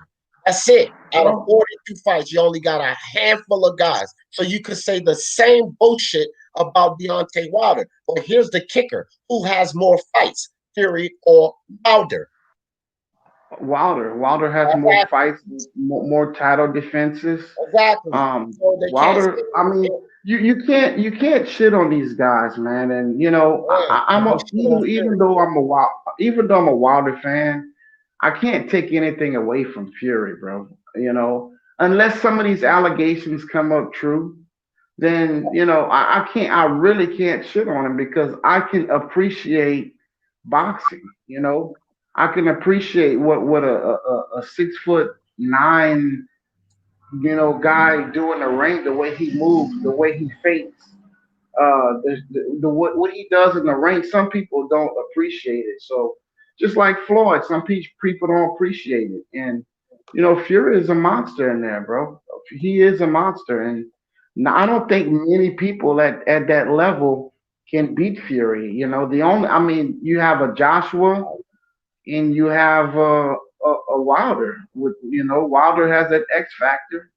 And other than that, man, I mean, Fury is just a dog, and he's rough in there. And you know, a lot of people said some of the tactics he used against Wilder wasn't cool, but honestly, I kind of like that type of boxing also, man. If the referee lets you if the referee lets you get away with certain stuff, if you can headlock, if you can lean on him, he using his weight to an advantage, bro. If you can lean on somebody and put your weight on them and drain them, hey, bro. I mean, if you can do it, bro. I don't have a problem with it, you know. Now, if some of these other allegations are true, then I would have a problem with it. But until that is proven, then I won't say much about it, you know. But like I say, Wilder is to me still the king of the heavyweight division. And I just want to see, I want to see the rematch. All the talking or the non-talking is whatever, bro. I want to see him get in the ring, you know. And if Fury can do it again, you know, much props to him, you know. Wilder needs to learn from his mistakes, though. Whatever he let Fury get away with, he needs to learn from that and adjust. I never really seen Wilder adjust and have a plan B rather than a plan C, you know. I just see him being patient, throwing the jab out there and waiting for that one punch. It got him this far, but when you're up against an elite boxer like Fury, you have to have something else in the cabinet to win that fight. You know? Just like Fury came out a totally different fighter in the rematch, and I think it kind of caught Wilder off guard. I don't know about the other issues, but I think Fury came out like a monster, bro, and I like that. Yeah. So, dude, everything about the allegations, that's all they are, allegations. Because, see, Wilder cleared up a whole lot of things coming out running his fucking mouth. I'll tell you that right now. You don't get up here and tell me that over a contract issue, just a mere contract issue, that if Fury don't fight you, I'll take him to court. So now you talk about taking somebody to court, but yet you refuse with proof to take somebody to court for attempted murder when you could get your belt handed right back to you. How much fucking sense are we making here? You're going to threaten to take him to court over a contract issue, But a dude that tried to kill you in the ring, basically stole your belt if your allegations are true, you decide not to take him to court. See, that's the fucking foolishness here. Wilder served himself better to shut the fuck up and not speak again. It's a whole lot that he gave up in that stupid video he put out. Like another fact, you admitted you fucked Anthony Joshua. You admitted this. Right? That fucking thing didn't help him none. It helped him none, fam. And when all of these people come back and say this and that and say this, one thing you said is really interesting and true, Dead Game Boxing. He hasn't shown us the ability to adjust. He's shown us the ability to adjust within a fight, not needing a whole training camp. This dude comes from another training camp and still don't find the ability to adjust. Now, Fury's already shown 2 different ways he can box Wilder. He has more in the toolbox. There's other ways he can box Wilder. He can switch hit, and he fights very well in both stances. There's other ways he can adjust. And if Wilder can't show us the ability to adjust from fight to fight, Fury's already shown us 2 different ways he can approach this fight with Wilder. And he has more in the tank, more in the toolbox to bring to Wilder. His chances of winning a trilogy match is slim to none. Slim to none. I agree. I agree. Now, he brings more than 2. He brings 3. He could outbox Wilder. He can go southpaw, and he can impose his will on Wilder, as we've seen. Now, I'm going to agree with you again and just reinforce what I stated earlier. You said something that I thought was very, very intelligent. He's not taking him to court, and he has all this mountain of evidence for a man who, like you said, tried to kill him in the ring, but he wants to take him to court for a contract. If there's a contract to get a fight. But why would he have to take him to court at all if there's a contract? If there's a breach of contract, he wouldn't have to come on here and say and beg for a fight unless there's something else that we don't know. Did the contract expire? And notice, where's Shelly Finkel, who's really his mouthpiece? And notice he didn't say, me, Al, and Shelly are in agreement on anything. Because I believe that they've milked him for as long as they could milk him. Now he's a free agent. He's really a free agent now. I think he's off the leash now. He's out there by himself. He's doing everything by himself. So this is the real Wilder we're seeing. Not the Wilder that's on the leash. This is the real man. He's his own PR agent. He's his own manager. He's his own everything. And watch how soon he will drown. Even if he has another fight, I guarantee you it won't be with anybody in the top 10. Won't be with anybody in the top 15 either. Who's he going to fight next that when we see him in there, we're going to say, oh, he has a chance to beat him? Who? Name a top guy, whether it be Joshua's not going to fight him because there's no value in it now. Fury ain't going to fight him because he's sick of him and there's really sick of him. There's no value in it now. I think Ruiz has a chance to beat him. I think that the only person that could get in there with him now would be Derek Chisora. Maybe that'll probably be a good fight for him. No, he'll sleep, No, he'll sleep, boy. You'll see Derek Chisora? You sure? Wilder sleeps, boy. I'm telling you, right? Fucking. I don't see it. Okay, Troy. No. I'm saying it like this. He's not going to walk on him like water or nothing. Well, let me explain it. If you don't see it, let me give you some vision. Take it from a guy who does very well at predicting these fights. If you don't see it, let me give you a little vision here. Okay? Now you just go to the Usyk, right? Who's only 2 inches taller than Chisora, right? Not 5 like Wilder, who's only 2 inches taller, who doesn't have the reach like Wilder, who doesn't have the speed as a Wilder, because that right hand comes extremely fast, right? You're talking about a Del boy missing these looping ass fucking shots. What the fuck do you think Wilder's gonna do when Del boy misses that looping ass shots with that fast right hand that he has perfected the timing on that? See, you can call him a one-trick pony, but that's his fucking trick, fam. He knocks Del boy the fuck out. This is the disrespect that I'm talking about. And I'm not saying you, Troy, but this is what I'm saying when I say the disrespect of a Deontay Wilder. You don't go start putting guys like Del boy over Deontay Wilder because Fury beat him. He will sleep that motherfucker, man. I honestly believe he will sleep Chisora. Sleep him. Yeah, he takes Del Boy out, man. Take him out. It's not even. I mean, I wouldn't know. I mean, he's a British level fighter that No, that no, gave. no, don't disrespect him. He's a world level fighter. He's just I not on mean, top. nah, bro. He's not the goods, man. Del Boy's not the goods. He's I a ain't saying British he's the level good, fighter. fam. I didn't say that, but we can't see. This the thing. I ain't gonna disrespect Wilder, but I'm not gonna sit here and disrespect Chisora either, bro. He's been in the ring with some. Listen, he's a good test for a good reason. Not just no domestic level fighter. I can't accept that. Now, I'm agreeing with you. Wilder stops him, but we can't just jump on Del Boy like that, man. Nah, man. That too. Derek Chisora. I like Derek also, bro. But Derek is not the goods, man. Let's just be real, bro. But He's I'm a not good. saying He's a heavyweight. In the heavyweight division, all it takes is one punch, and he's okay, but he's not the goods, man. He's not the goods to me. I ain't But saying he's everybody. the good. I just want to keep reiterating that. I'm not saying he's the goods. My point is this with Del Boy, Dominic Brazil, Del Boy. That would be a good fight. You know why? Because neither of those guys have hand speed. They don't have the hand speed. Fury got hand speed. Joshua got hand speed. Ruiz, which I said would be interesting with Wilder. I actually think Wilder beats Ruiz too. But I think Ruiz could beat Wilder. I don't think Del Boy could beat Wilder. I would pick Wilder over Andy Ruiz, but I think Ruiz brings some things to the table where he could beat Wilder. That's what I'm saying. Del Boy, no.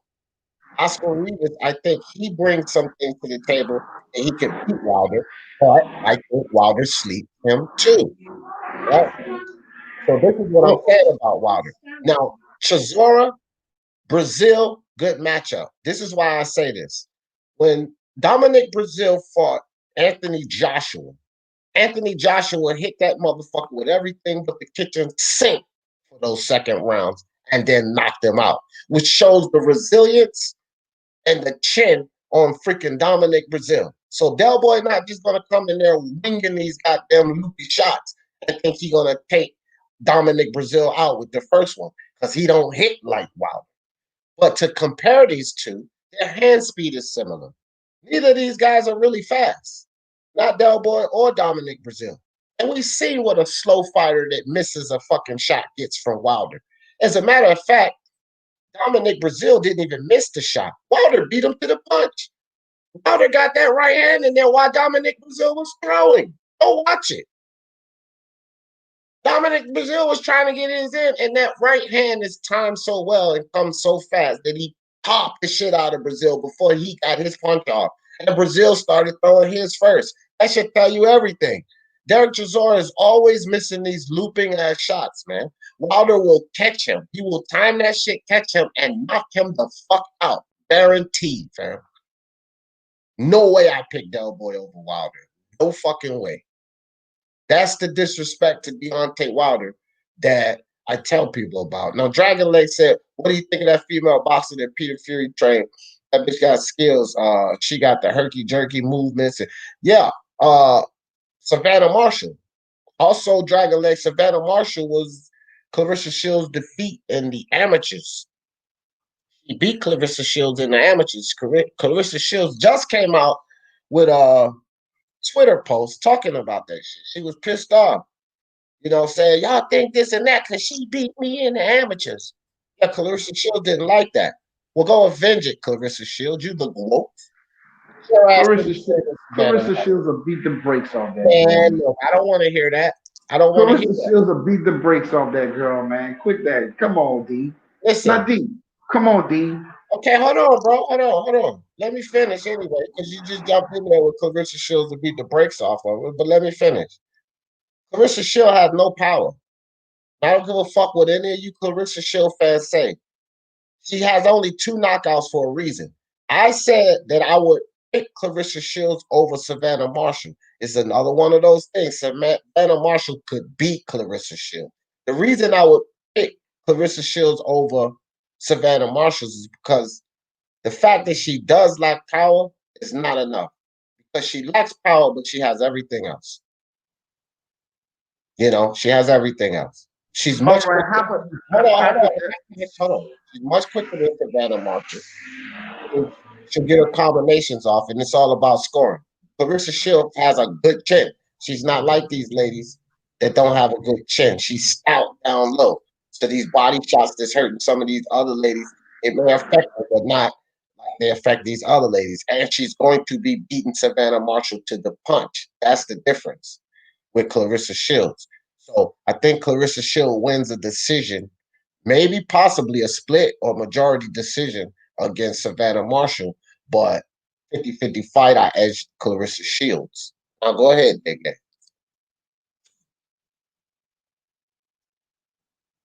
Hey, all right, D. Tell me this, D, and tell me if I'm tripping or not. I'm gonna tell you who I think sleep them all. Go ahead. I think the Queen Ali. If Layla come out of a retirement right now, and Layla is probably I'm 41 years old, and I think Layla might be 40, 41 or 42, something like that. I believe to this day, right now, Layla sleep them both. And I might be tripping. I'm a Layla Ali fan, but I'm telling you, Layla, she looks good, and she's even talking about that fight with Clarissa. I think Layla come out of retirement right now. She's sleeping. I think if Layla Ali came out of retirement right now, Savannah Marshall and Clarissa Shields beat her. Look, man, Layla Ali is not like any other different athlete in this great sport of boxing. Mike Tyson, who was brutally honest with it, he said, you stay out of the ring for, 10 years or more, and everything that you had when you were fighting is gone. He said, my timing was awful. My speed was no good. This is a Hall of Famer, Mike Tyson, saying this. Layla Ali is no fucking different, fam. All of the reflexes, the timing, the speed, the muscle memory. These two girls got it. They're fighting now. Clarissa Shields has every much a chin, I believe, as Christy Martin had. And I know you've seen the fight between Christy Martin and Ali. Layla Ali is not just going to come in here and pummel Clarissa Shields and she's going to go away. Here's another thing I'm pretty sure of. I remember Layla Ali's speed back then, which I don't think was faster than Clarissa Shields. Over 40 is definitely not faster than Clarissa Shields because, like Mike Tyson said, your speed diminishes. Clarissa Shields beats Layla Ali from pillar to post. Too fucking fast, too fucking tough. Let's not forget, she's a two-time gold medalist in the Olympics. Yeah, well, I mean, like Marshall, because this is the second part of this. He's too hard to hit, and she hits too hard herself. Layla Ali's body will not be able to take what Savannah Marshall is giving. She don't have enough fucking time to build that core up again. That's for sure, fam. She don't have enough time to build that core section up to take what Savannah Marshall is going to give. Layla Ali is too old. That's no more than a gimmick. If she fights Clarissa Shields coming back, then she only solidifies Clarissa Shields as being the GOAT, whether Layla Ali is old or not. Because, just like Clarissa Shields pointed out, when Layla Ali had her biggest fight, the age difference, gap from Layla Ali to Martin was the exact same as Clarissa Shields to Ali. And that's Layla's biggest fight. So Clarissa Shields would stake her claim as the GOAT if Layla Ali came out of boxing. I promise you that. I would put all the money on Clarissa Shields. Well, I think she's gonna come out of retirement. I think And get her out. yeah, I think she's gonna come out of retirement, and she kept her body healthy. She looks good at her age, bro. She looks good at any damn age, to be honest with you. Fantastic, man. But athletic shape and just keeping in shape is two different things. And any athlete will tell you that. They go the extra mile when they're athletes. Once they Yeah, retire, they don't do that vigorous training and jogging. They keep themselves fit, but it's not even close to the same. You could see a little pudge on Layla Ali's belly on with some of them bathing suits you wear. Ain't no goddamn pudge on Clarissa Shields or Vanna Marshall's belly, fam. And that's what I'm telling you about Savannah Marshall. Those body shots are brutal, man. I have Layla Ali pissing blood in the morning. And Clarissa Shield, Layla ain't hurting her, man. Layla's not hurting her. I mean, Layla hurt damn near every woman. The only woman that she didn't fight was Ann Wolf. Dog, she did not. Listen, did you see the Chrissy Martin fight? Did you see this shit? That Yeah, was I the saw big it. test. Okay, that was the big test. You see how that fight was going. Clarissa Shield was way faster than Chrissy Martin. Way more technical punch places than Chrissy Martin. Two-time gold medalist, unlike Chrissy Martin. Tougher, I believe, than Chris. Well, I ain't gonna say that. Chrissy Martin was a tough broad, bro. That lady, man, that white girl was tough as shit. I ain't gonna lie. But so I ain't just gonna give Clarissa Shields that. But I'm telling you now, man. Again, muscle memory, bro. Timing, speed. Take it from me, bro. Take it from Mike Tyson. I wish I could find the video. I did a video and I put the edited up with Mike Tyson saying all of this. Mike saying this, man. Don't take it from me. I'm just repeating what Mike say. After 10 years out of the ring, all of that shit is gone, man. So even if she comes out of retirement, what? Clarissa Shields ain't gonna give her 2 years to get ready. She not gonna give her no tune-up. She gonna fight her ass right away and punish her. Punish her. She's just gonna beat her. Be too fast to the punch, man. Layla Ali, she ain't gonna be landing. Clarissa Shields been knocked down before. I heard somebody tell me that before. Well, Clarissa Shields been knocked down. She got up and beat the girl ass. You know, she got up and she whooped the girl's ass. It's like Lomachenko got knocked down by Linares. What did he do? He got up and he stopped her. So yeah, Clarissa Shields got knocked down. Got up and she whipped the girl's ass.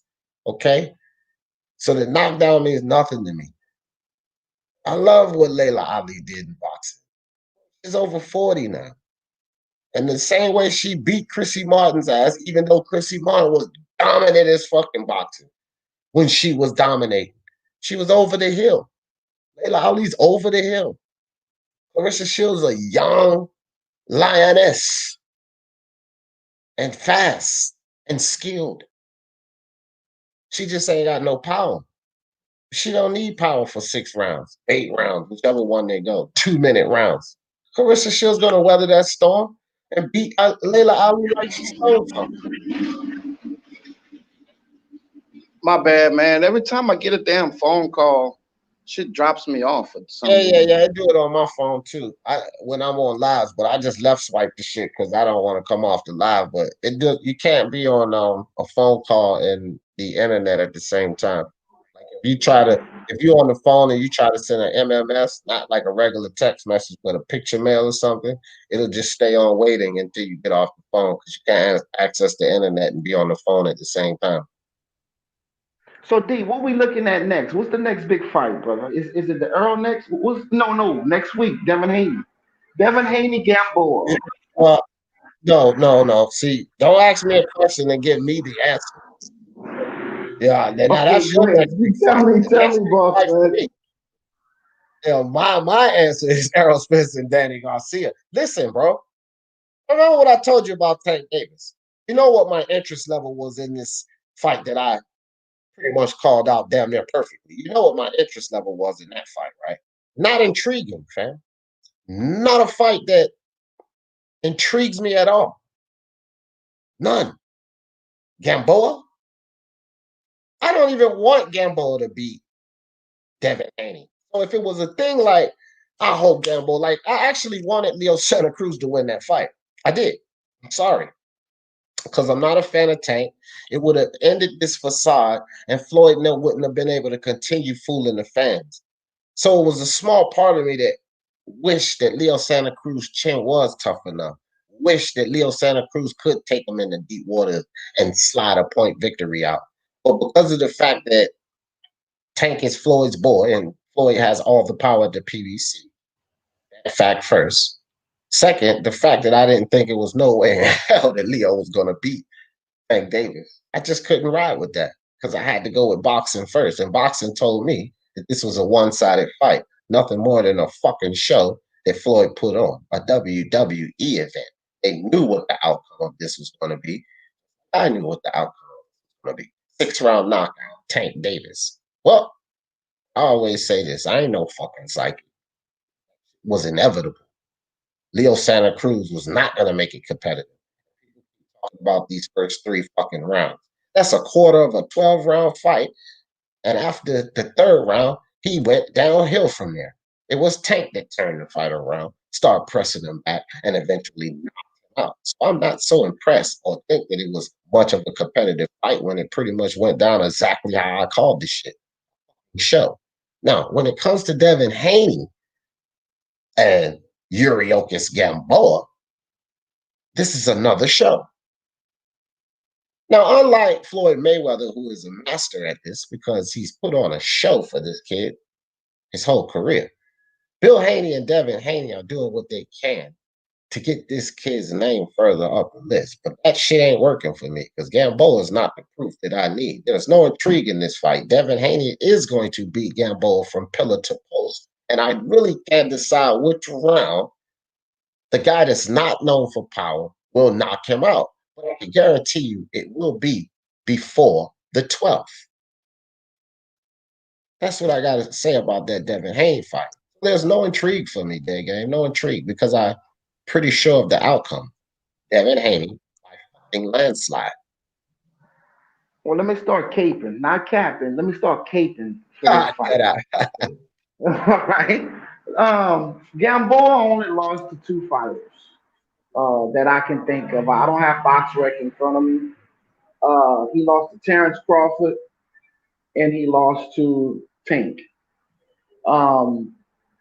Gamboa does not have a big name, but Gamboa is a decent fighter. It may not be what we all want to see, but as far as a decent opponent, I don't think Gamboa is a bad opponent for Devin right now. And I wouldn't sleep on that fight.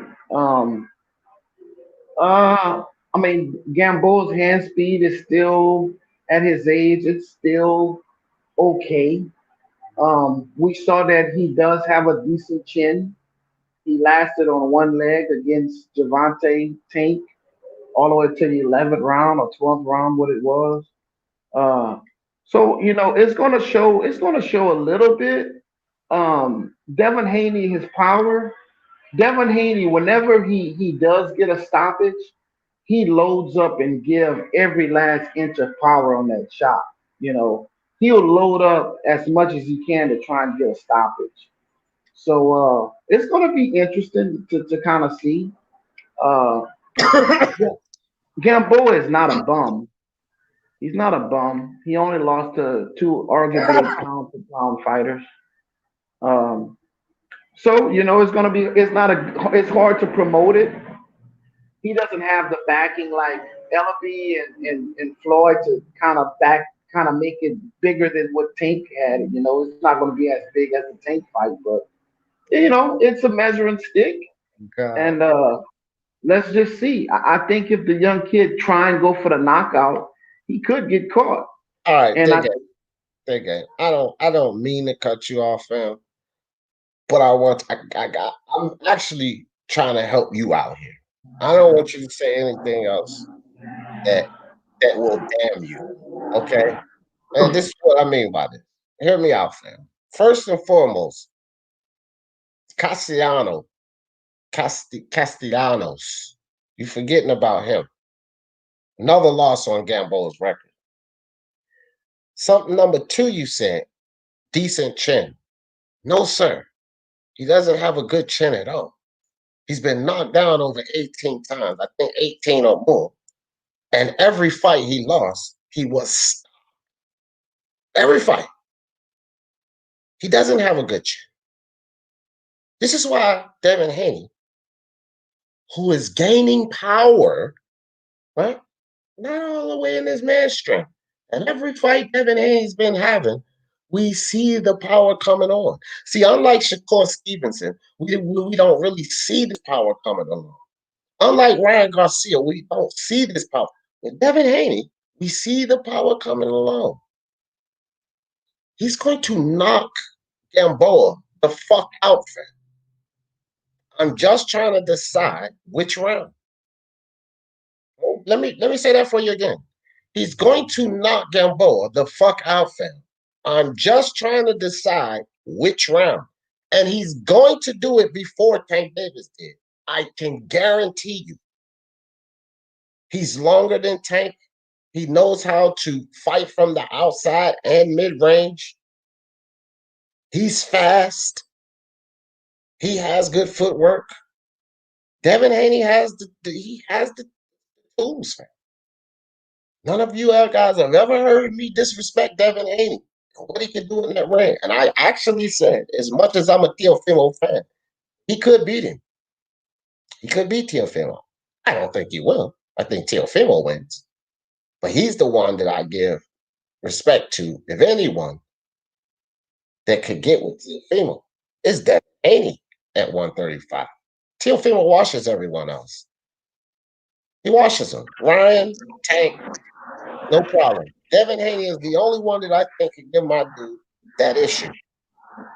He's going to beat the shit out Gamboa. Because if you ask me what would Teofimo do to Gamboa, you already know what I'll tell you. Right? And I just told you Devin Haney can get with Teofimo. No, sir, fam. This is another fucking show. Not intentionally, like Floyd Mayweather put on that hoax. No, Devin Haney and Bill are trying to get his name up there. And Gamboa has a name. So that'll be a name on his resume and nothing more. Not a competitive fight. Doesn't give me any more about Devin Haney than what I already knew. Because Gamboa is not more of a challenge, in my opinion, than Alfredo Santiago. Because this kid, Alfredo Santiago, had a chin. He could box. He could move. That was a challenge. That was somewhat of a challenge for Devin Haney. Shouldn't have been, because Alfredo Santiago wasn't these top-tier guys. So it shouldn't have been much of a challenge. Yeah, I give Devin Haney respect for that Santiago fight because I equate that to Masayosha Nakatani for Teofimo. See, it's these fighters that push you, then that makes you learn in the ring.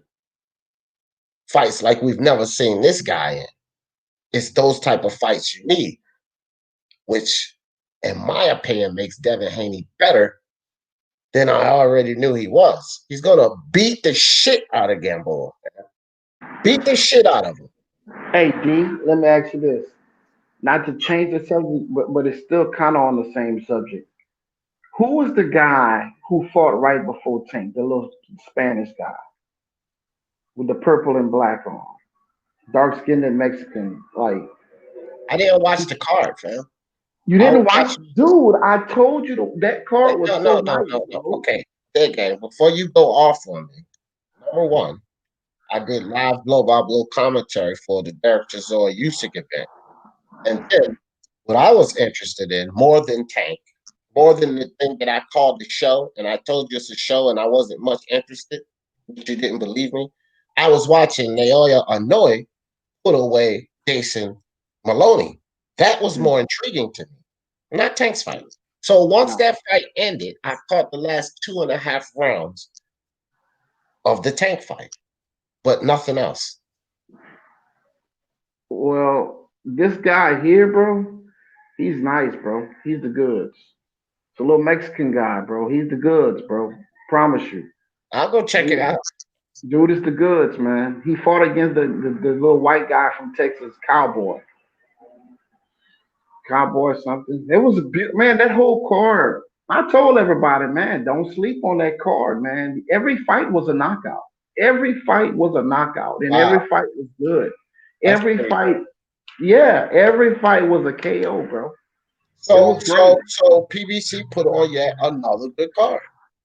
PBC put on another good card. The only thing I can't hate on them for that. They've been putting on good cards because I did the Lippin Nets and Castillo Clayton fight. And that fucking card was good. I did the whole card. That card was good. So that's 3 cards back to back. All of you fucking PBC haters, they have just delivered 3 back-to-back good cards. The problem is that I'm pretty sure a lot of the fans here and myself, we didn't get to enjoy that card, man. Because the facts are is I was more interested in Monster Inoue versus Maloney Most of the people that I'm around was more interested in Monster versus Maloney because we already knew that. Well, most of them concurred with me that I was on the right track. So most of them didn't give me resistance. But the people that wanted to support Tank and boost the fight, like Floyd did, make it like it was really competitive, supported the fight. But a lot of us didn't enjoy what you guys enjoyed because we were too busy watching Savannah Marshall, who did a spectacular job. That was a terrific fight. Skelly fight was absolutely phenomenal. The Esparza fight was great, you know. And then when you went over to the top rank side, I mean, it is what it is, man. It was fights to Now, enjoy all night. now I'm telling you, $70. I did catch some of the George and Lee Selby fight. And the George Camboso, man, I'm kind of feeling him too. I'm kind of liking this Yeah, kid. Camboso was timing. And it was actually some judge that gave Selby that fight. And I'm like, bro, Selby was missing with jabs. He was throwing jabs, but he was missing. I'm sitting there, I'm doing blow by blow commentary. And I'm literally sitting there like, Selby throws twice and misses again, misses a 1-2. This is how I'm calling it out because he's hitting the air. And then, so I'm like, was that judge at a bad angle every time he threw a punch and actually thought that it landed? Because Selby was missing like a motherfucker. And George Camboso Jr., he was slipping, it just a slight head movement to the right. He kept slipping to the right, and then he'll get inside. He'll throw one to the body and come up top. He hit him with that like 6 times in that fight. And then or he would slip to the left and come with 2 body shots. And I'm like, bro, he's winning the fight. Mario Boris. Oh, Mario Barrios. I missed Yeah. that shit by 1 round. I said I had Mario Barrios in round 7, and he did it in 6. I missed it by 1 round. I was on fire. I picked 15 fights we had. I picked 14 out of 15. And 12 of those 14 out of 15, I had exact method, whether it was split majority decision or by knockout, not the exact round, but the exact method. I was on fire this weekend, bro. The kid is a dog, man. The kid is a dog, bro. I wasn't even watching him before, bro. But after watching him, look, bro. So you already knew. Yeah, I picked him. I told you I missed about 1 round. I knew Mario Barrios was gonna knock that motherfucker out, man. I knew it. And I'm gonna tell you something too. I'm gonna tell you just how hot I was this weekend. Anybody that's seen that Mario Barrios fight, they'll tell you I'm not bullshitting about this. In the 6th round, he had him hurt. This kid Ryan Carl had a lot of heart. He was tough, but they fucking clashed heads in the 5th round, and it split Ryan Carl's head. So Mario Barrios started putting it on him in the 6th round. Now I'm telling you right now, that kid would have lasted to the 7th round if he didn't get that split on his head. And Mario Barrios would have put him on the 7th round. I would have been on fire, fam. I'm telling you. I called the 7th round, fam. Savannah Marshall, 7th round knockout. He took her out. Boom. Hannah Rankin don't even get knocked out. He took her out 7th round, Savannah Marshall. Fucking body shots, man. I'm telling you right now, she'll put it on Layla Ali, old ass dog. I'm telling you. Layla don't want none of Savannah, and she don't want none of Clarissa Shields coming out of retirement. I think Franchon Cruz will give her a run. I don't think Franchon Cruz will win, but I think she'll give her a good knock. Because Layla's old, bro. She ain't been in that ring. Carissa made a statement about Savannah, man. I think they're gonna fight. I think those 2 girls are gonna fight. That's now is like the biggest fight for females. Because listen, Clarissa Shields running through everyone. This is the only woman that beat her, period, right? And amateur's the only one. Now that shit is out, and people seeing how well Savannah Marshall is doing. That's her fight. That's her Spence Shields. Joshua. She got to take this fight, fam. She gonna have. And look, she just put the video out. She told Eddie Hearn, she said, I would love you forever if you put this fight together. So Clarissa ain't running from Marshall. She won it.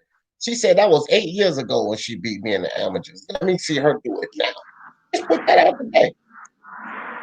Yeah, she looks good. Words, Clarissa Shields, bro. You know I'm knee deep in this shit. Now I'm gonna tell you, Savannah looked it good against a female boxer that also can fight, because even though she stopped that girl was not a bad fighter. The one she Oh, fought bro, against. she took Clarissa Shields the distance. Clarissa Yeah, Shields fought Hannah Rankin too. Hannah Rankin yeah, took her the distance. yeah. She can fight, man. Marshall put her out of there.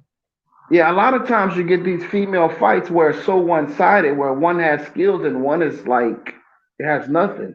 But that was, I could see some potential in that other girl. She's pretty decent, but Yeah, man, you ain't know, no potential, bro. She's solid. Listen. Savannah Marshall, I'll give it to you like this. Savannah Marshall is an Errol Spence on the women's side. She's solidified, fam. Ain't no questions. Ain't no questions about that girl. None. No questions. That girl solidified. She knocks. She can knock. yeah, I was checking her out. She's pretty decent. She a problem for Clarissa Shield, bro. And Peter Fury fucking training her, and you can see it in her movement. That herky jerky style and fucking movements. When she's more smooth with it, she not like she don't herk and jerk. She more smooth with it, but it's still the same type of flow. It's that same type of Fury movement. She not fucking Huey Fury. It's a goddamn shame. She got it better than Huey Fury. Oh, she know it better than Huey Fury, and he a part of the damn family. It don't make no sense. And another Huey thing, Fury need to study Savannah Marshall. That's what and his big ano- dumb ass need to do. yeah, and another thing, what I noticed when she hurt that girl, she was no mercy, dog. I mean, that referee should have stopped that fight, but No, because Hannah Rankin is tough as nails, bro. That's what I'm saying. The fact that this is not only she stopped Hannah Rankin, she stopped a tough, durable fighter that can box. yeah, That's what Savannah Marshall just did. That's why I said, bro, ain't no questions. You ain't got to see no more from her. That's the fight you needed to see right there. And the fact you seen that fight, your only answer should be, oh, she ready. And she ready for Clarissa now. I'm telling you, I picked Clarissa Shields, but that girl could win that fight. She's gonna test Clarissa Shields' body. She's gonna test. She's long, fam. See how long her arms are? yeah, she's nice. She's She's nice. long. She's gonna test Clarissa's body. But see, I'll tell you this. You see when she was catching catching Hannah Rankin to the body. Hannah Rankin was kind of, tucking that elbow and trying to shoot that jab up, right? She was missing. And Savannah Marshall would get out of the way, right? And she'll do her thing and then catch you with boom, boom, 2 more body shots. Ain't gonna be like that with Clarissa Shields. The hand speed is gonna be a problem for Savannah Marshall. She's gonna go to dip down for one of them body shots, and Clarissa gonna step forward, boom, boom, boom, boom, boom, boom, and then step out of the way. That's gonna be a problem for Savannah Marshall. That's a good fucking fight. That's a And good she's fucking cute. fight. And she's cute. So some of them female boxers are ugly, bro, but she's even cute. So she's marketable. She's very marketable. Yeah. Yeah. You should see her without and outside of the boxing rings. They put makeup and stuff. She looks even better. Yeah. I don't Yeah. think any of the women look top notch in that boxing ring anyway. What her name? Cecilia Breakers. When she get made up, she looks spectacular. But I've seen her in that boxing ring sometime. Oh, Right. Yeah. Yeah. yeah, but yeah, man. So I like how you diverted off your board. Well, let's get back to that right quick. Devin or Yeah, Wilder? that's right. Devin, this show. I'm telling Well, you right yeah. now. Now, you know what I said. I'm gonna turn my hat around on this one. That's right. New York Knicks. This is what people think my hat. These hats are official.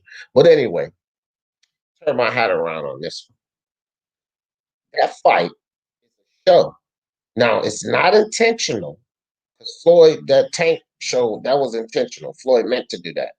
Well, Haney and them, they're trying to get a name on Devin Haney. So I can understand and respect what they're doing. I have no disrespect for that. This fight means nothing as far as what Devin Haney can do. See, that fight with Leo Santa Cruz to me meant nothing as far as what Tank can do. Tank got to fight a Shakur or Bercho or Devin or Ryan. That solidifies and proves what Tank can do. Should he win. This fight with Gamboa don't give me nothing for Devin Haney. And I don't want to hear all of this praise for Devin Haney because I'm not going to praise him. I'm telling people before this fight. The show. What you think? Well, I think he has to knock him out. And I don't know about Devin's power just yet. So, He gonna knock him out. But go ahead though. I mean, it's almost like he have to. I mean, he almost have to, brother. If he don't knock him out, that's going to show that his power's not there. Um, so, I mean, he can't just play around and move around the ring against Uriurkus, man. He's gonna have to knock him out because Tank knocked him out. I don't care which round he knocked him out in. It would be better if he knocked him out earlier than Tank did, but he has to knock him out. That's what they have. That's what they're looking at right now. They're judging that fight as a measuring stick of what Tank did. All right. Well, yeah, they might be, bro, but it didn't. See, this is the thing. This is the thing. What's up, Rockstar? This is the thing. It didn't mean nothing to me. Yo. With Tank's performance, bad or good, it didn't. I didn't care. I said I knew Tank was gonna stop him, and the fact that Tank took it to 12, I rag him about that. But that shit didn't mean nothing, and it doesn't mean anything when Devin Haney stops him. When Devin Haney stops him. One more time. When Devin Haney stops him. It doesn't mean anything. You know, it's going to be a name on his record, the same as it was a name on Tank's record. Just a name of a guy who accomplished in the sport. It doesn't mean a damn thing. It doesn't boost Devin Haney's skill level. It doesn't mean or do anything for Devin Haney. It's not a fight that he is going to struggle in. And should he struggle in this fight, then you should start to question Devin Haney. Exactly. It can only hurt him technically. It's a lose-lose situation for him. The fight he had when he fought on the undercard of the YouTubers, I wasn't impressed with Devin that fight. You know, it just could be me, but when he fought on the undercard of the YouTubers, that did not impress me. What's up, Rap? Go ahead, brother. Well, Rap Star. Yo, what's up, brothers? I see you guys cooking it up, man. Early, so it's early for you guys. So I said, you know what I mean? Let me just jump on because I got something to tell you, D. What up? So I just want to say this, man. Look, Leo Santa Cruz, I like him. I really think he was a great fighter at 122. I got a respect for Leo Santa Cruz. But we had a little argument on a podcast yesterday. A little heated thing went off last night. And I just want to see what you think. So with Leo Santa Cruz, right? I had some people, they told me that was the best win that Tank's done. That was amazing. We'll look at the knockout. And then I asked them one question. That Leo Santa Cruz is a great fighter. But that win doesn't put anyone at 135 on notice. It doesn't, bro. And everybody starts screaming at me. Like I stole something from them. You know what I mean? I would like to come on your podcast, man. I'm gonna have to invite you over there soon, man. Because look, Leo Santa Cruz is a great fighter, yeah, at lower weight. I know he beat Carl Frampton. I know he, redeemed himself in that fight. But great fight too. Look, guys. Yeah, great fight. But look, guys. Yes, Tank knocked him out. Yes, Tank did, knockout of the year. But I just told these guys, yeah, what Teofimo Lopez has done. They tried to compare it yesterday. And I said, there's no comparison. They said, but look at the credibility of Leo Santa Cruz's credibility of what he's done and achieved 4 weights. I said, but look, if you're telling me 135, none of those fighters are bothered about that. And then they start screaming at me. Now, let me ask you one thing. By Ryan Garcia going in with Luke Campbell, isn't that more of a credible opponent at 135 to be able to fight another caliber 135 fighter? I told them that Ryan Garcia is actually going for a better opponent at 135. Not Leo Santa Cruz is a much Hall of a Famer, but he's not a 135 fighter.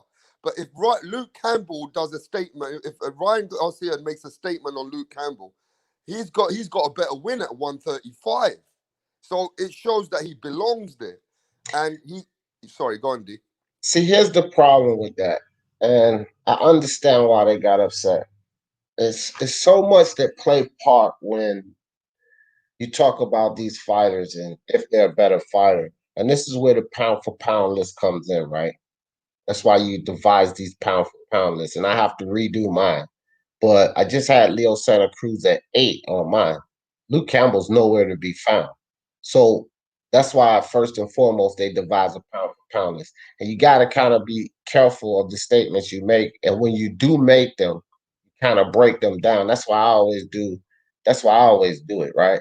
So I'm not telling you how to talk, but I understand where you were coming from. I'm just going to give you an example of how you should have relayed that message to them. Yeah, go ahead. Okay, so you say that Ryan Garcia is fighting a tougher opponent than Leo Santa Cruz is.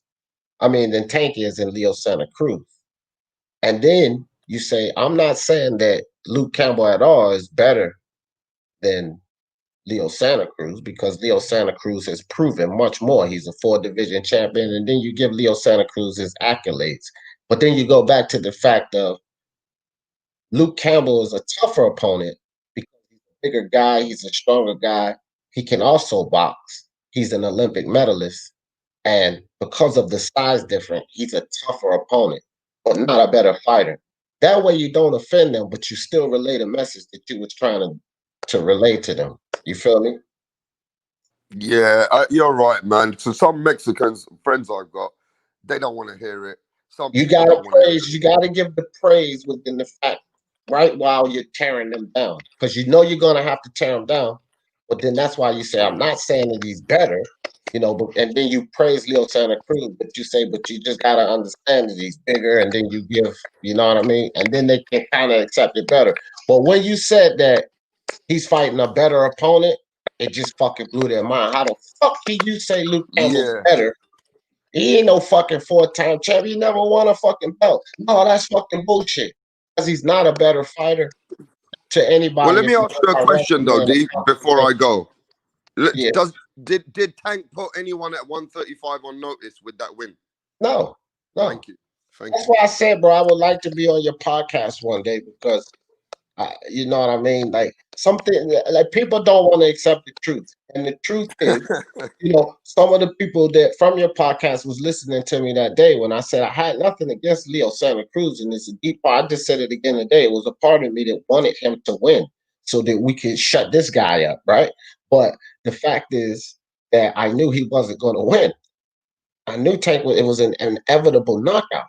And that's hard for fans to take. You even gave them some valid information, even though you didn't relay it in the way they wanted to hear it. Yeah, because fans were hating on you that day, that you said, how's he going to get knocked out by 6th round? Are you sure, D? D, you're talking about a 4-weight world champion, and then you had to rephrase yourself and tell him how much you respect Leo Santa Cruz, but it's boxing.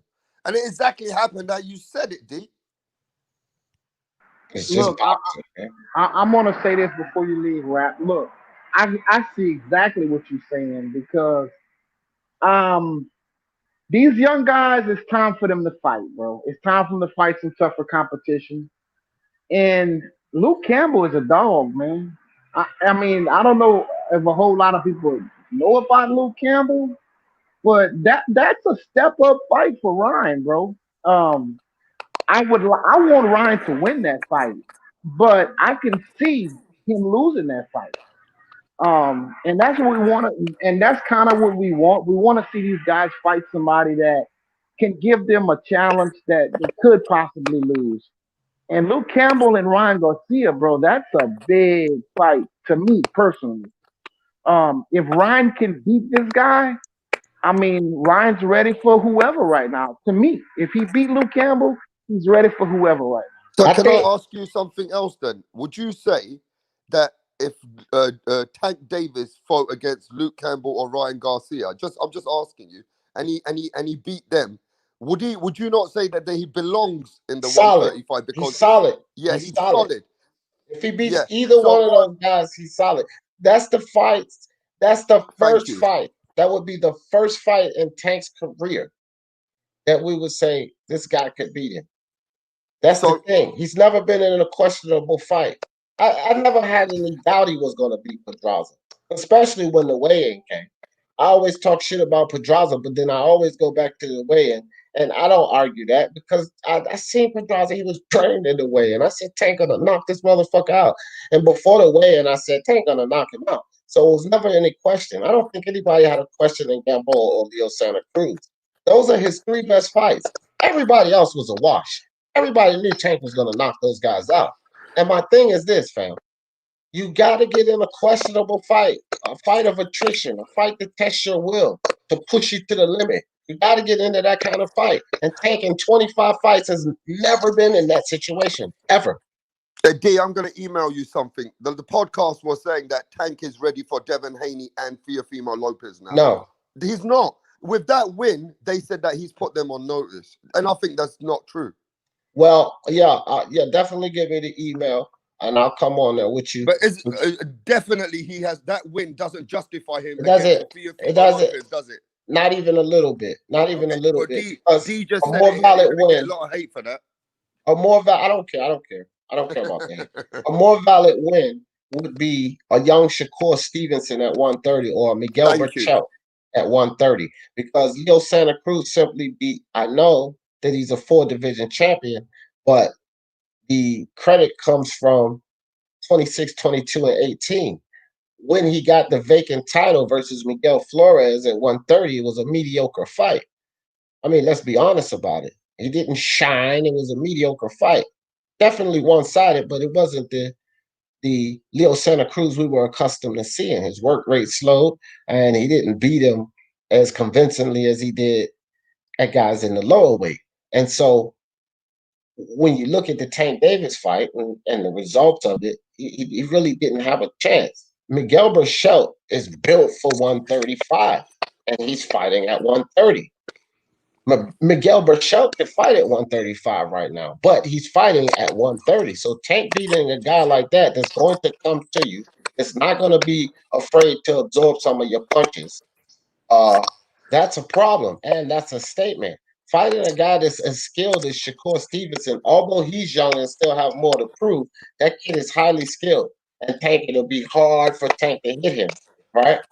And he could easily get to 12 and outpoint Tank Davis.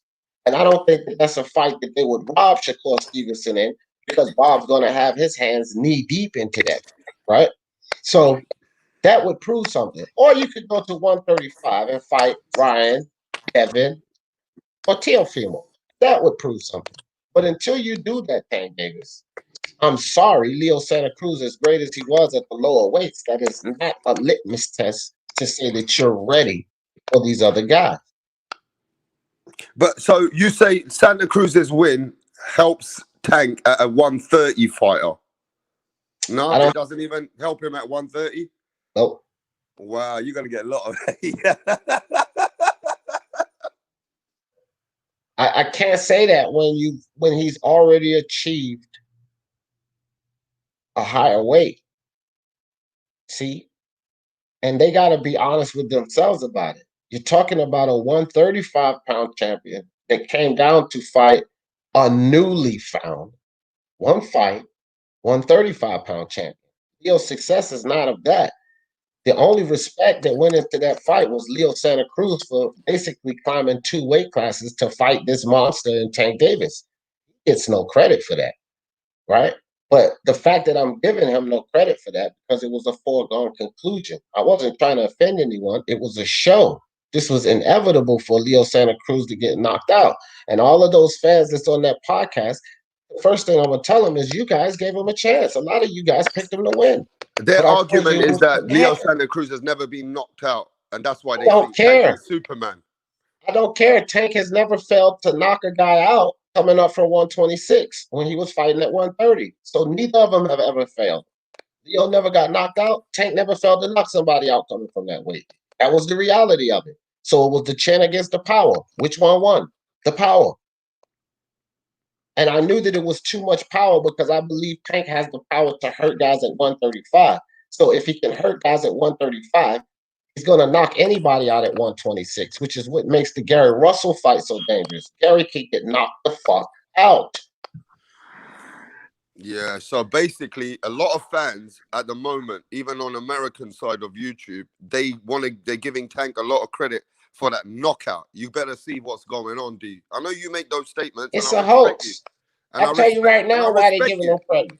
Look, Yeah. I'll tell you right now why they're But giving you them was like credit. this before they went into the fight. Right. You were like this. So Right. you haven't changed your mind. No. You said the same thing. And while people were hating on you, that when you said, look, Leo Santa Cruz is a better fighter, but he's gonna get knocked the fuck out. People don't understand you sometimes. They lose you in that situation. Is that because you're telling them boxing facts that they don't want to hear? And the fact with these people trying to pump Tank up. Listen, I didn't buy this Floyd WWE event before that. Listen, here's the thing. Here's something else that's interesting. And I will tell those people on the podcast too, and they'll probably be mad at me for this.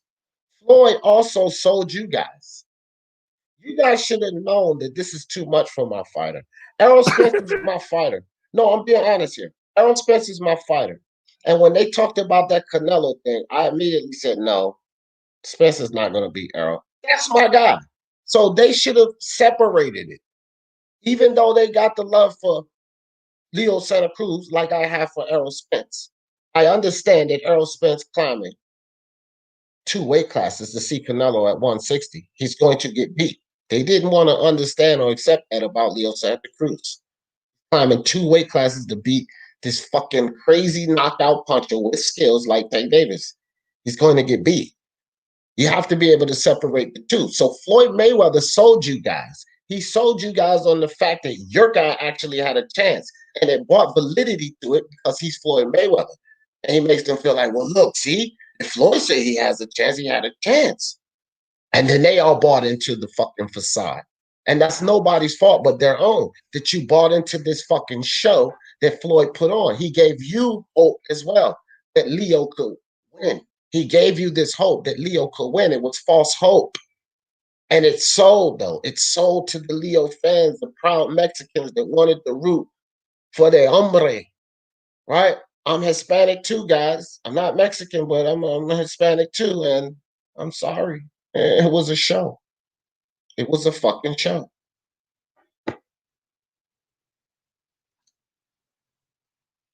That's it, man. Yeah. Can you hear me, D? Yeah, I can hear you.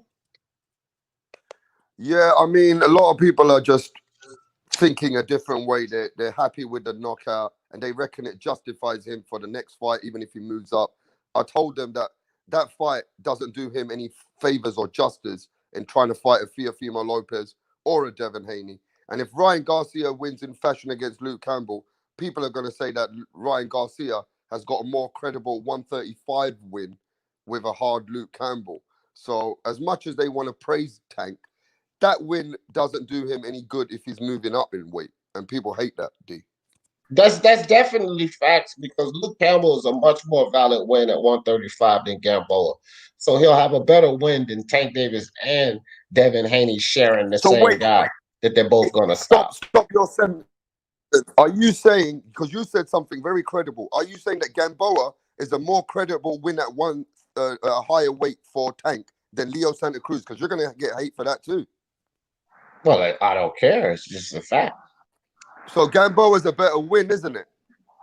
Listen, it's better for Tank's resume, whether they want to hear it or not. Because here's the reality of it, and this is how I will explain it to them. Gamboa hurt his Achilles. We don't know if it was torn, ruptured, or whatever, but he hurt his Achilles. He injured his Achilles in the 3rd round of that fight, and Tank still took to the 12th round to put him out. He slept Leo Santa Cruz in the 6th round. So ask yourselves, which was the tougher opponent? How about Gamboa had not injured his Achilles? How do you think it goes? I still don't think he gets slept in the 6th round. So once again, ask yourselves. The reality is Floyd sold you guys a show. He gave you hope that a 126 pounder could do what no other 126 pounder has ever done to Tank. Beat him. And as a matter of fact, they've all been knocked out, just like Leo Santa Cruz. So use the fight as your proof. The fight with Gamboa and the fight with Santa Cruz, and that answers your questions. Well, this is what we have to also do, bro. Whenever we have these type of fights, and if you have a fighter that you like, you can't shit on the opponent. You have to big up the opponent, right? No, you don't. And but that's what I do sometimes. You know, if you know your fighter is fighting a guy that's not as, you know, you think he's gonna get knocked out. If you start shitting on the opponent and he do win, it's gonna take away from that victory. You know, and I like Tank Davis, so that's why, you know, I gave the fight 55-45 for Tank, even And though yeah, and I you told you know, you was delusional for that. But let me tell you something here, fam. You, again, Floyd sold you. And when I told you this shit, fam, when I told you this that day game, you didn't really want to accept that. So Floyd sold you this story too. This is why you had it 55-45. And I was telling all of you guys that had anything seeing this as a competitive fight, you're being sold. So when you come back and it went down, 6-round knockout, pretty much 3 rounds of success. The fight turns around, Tank takes over, knocked him out. Pretty much how I told you guys it was going to go. I don't want to hear that you was not sold this story, this WWE event by Floyd Mayweather, because that's what he sold you guys. He made you believe that this could actually be competitive. Leo could actually do it. He never could. He never could. you still have to big up the opponent, you know, You to don't. You have to be honest about the sport, fam. Listen, man. what I was doing to Leo Santa Cruz before this fight was not tearing him down. I never once tore him down.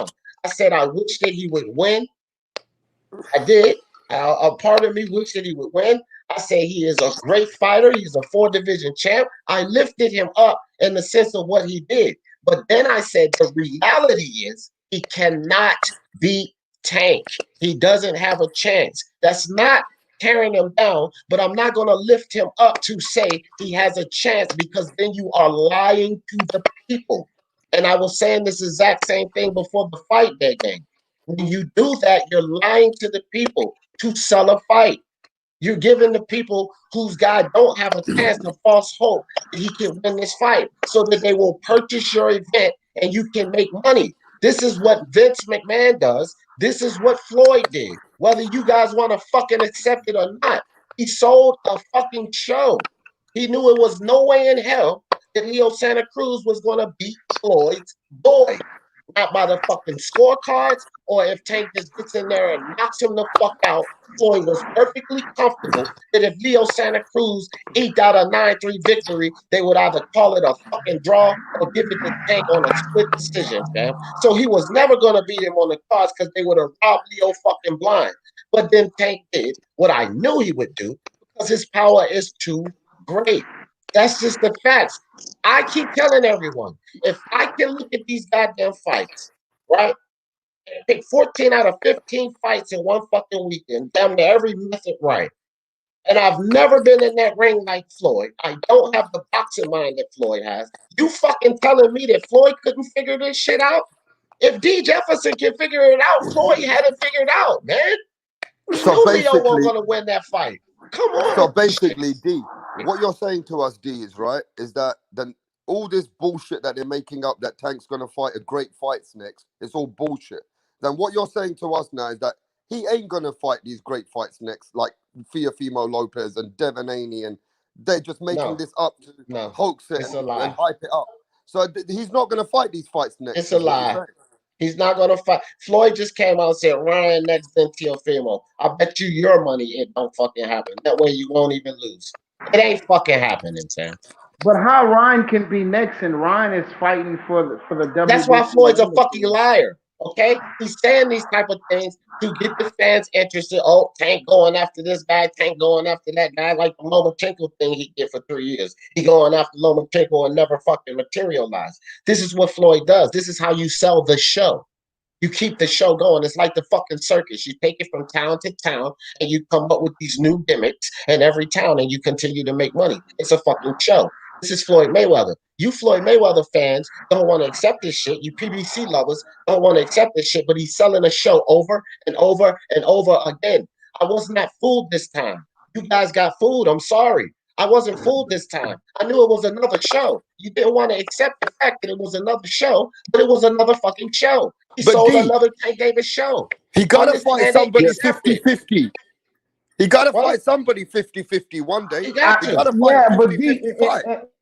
and yeah, but like real rap. I mean, legacy. I mean, he has to have a legacy fight, man. I mean, everybody knows he brought up Leo up. Yeah, Leo was a champion. I mean, I understand that, but it's about time. I mean, look, Tio put everybody on notice that it's time, bro. It is time for these younger guys to fight some tough competition. And I mean, whether he fights Ryan Garcia or somebody else, I mean, it's time for Tink to fight somebody that is 50-50, bro. It's time. It's been Yo, time. D, I was gonna say Hold something. on right quick, Even Rapstar. Zapata. Hold on right quick, Rapstar. It's been time. Okay? This was Tank's 25th fight. And you just said yourself that Teofimo put him on notice at fight number 16. All of these Tank fans say that he'll stop Teofimo Lopez. He'll beat Ryan Garcia. So with 25 fights, it's been time. It's not time now. It's been time. Gamboa should have never happened. It should have been someone better. Fortuna. Even fucking Yvonne Mindy.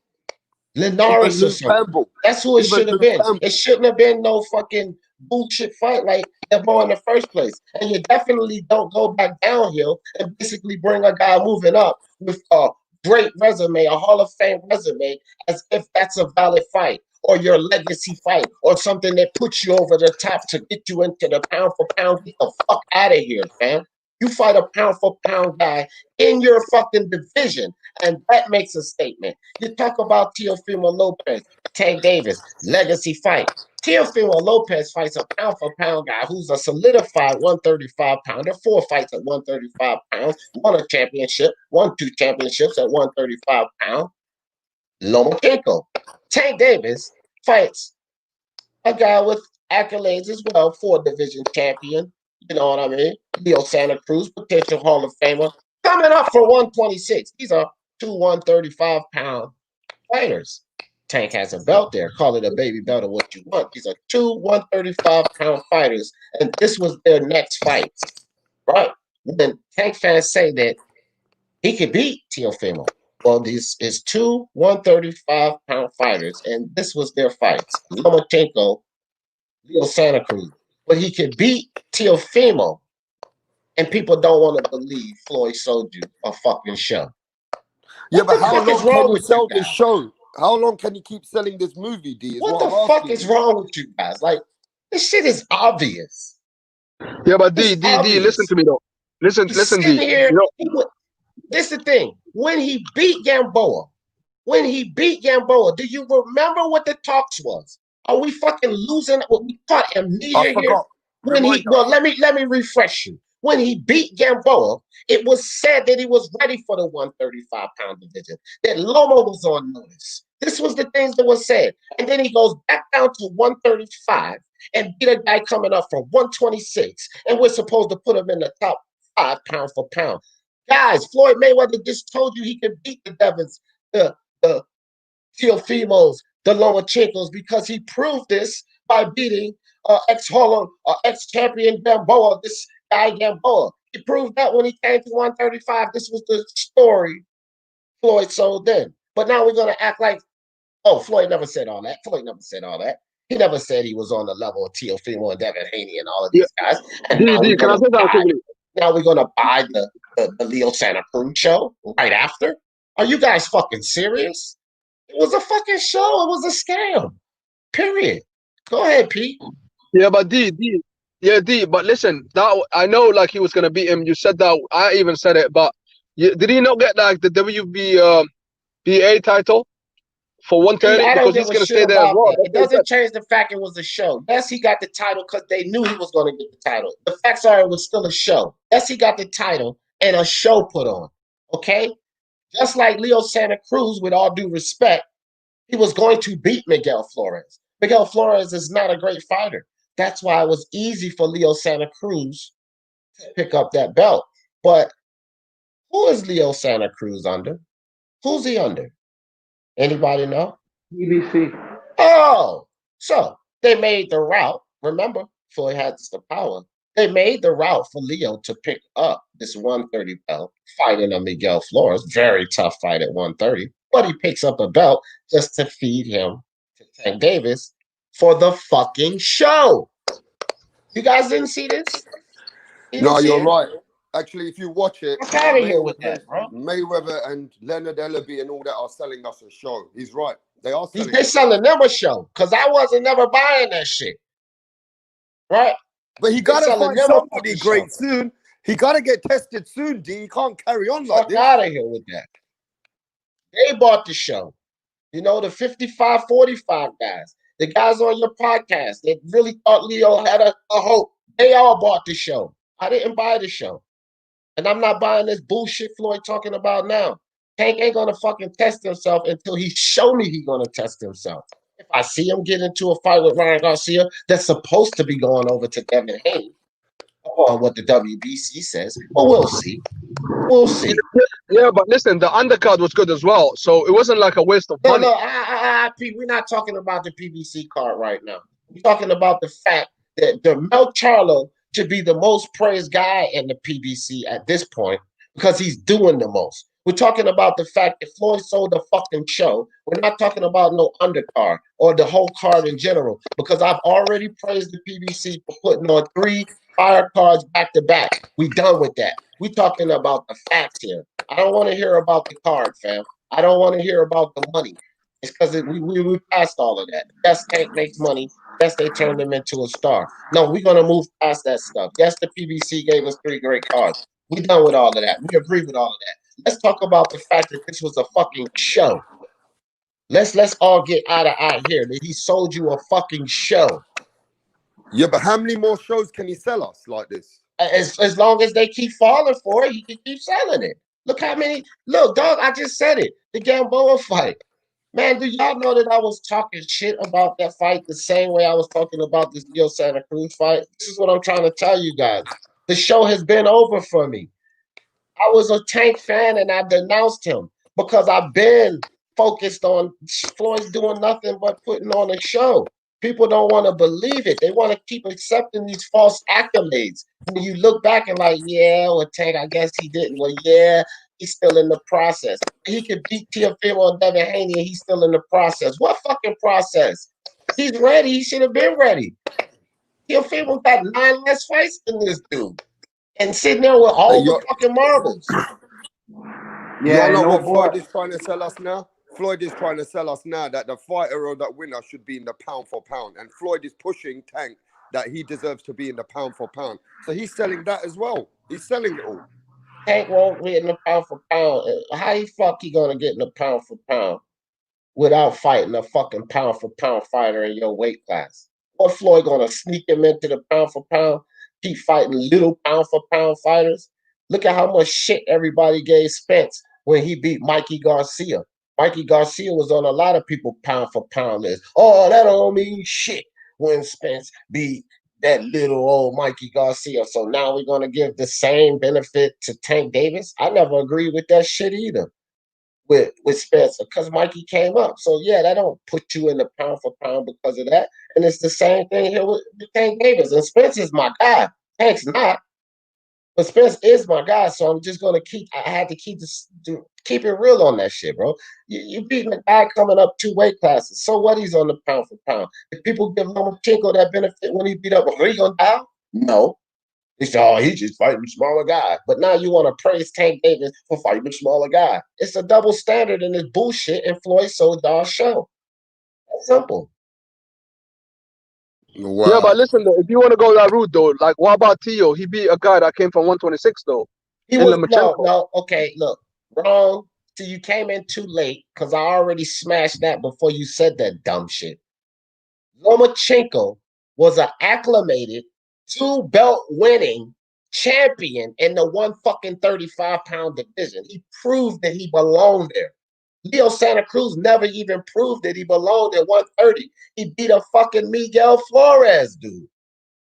So these comparisons y'all try to make don't even fucking work.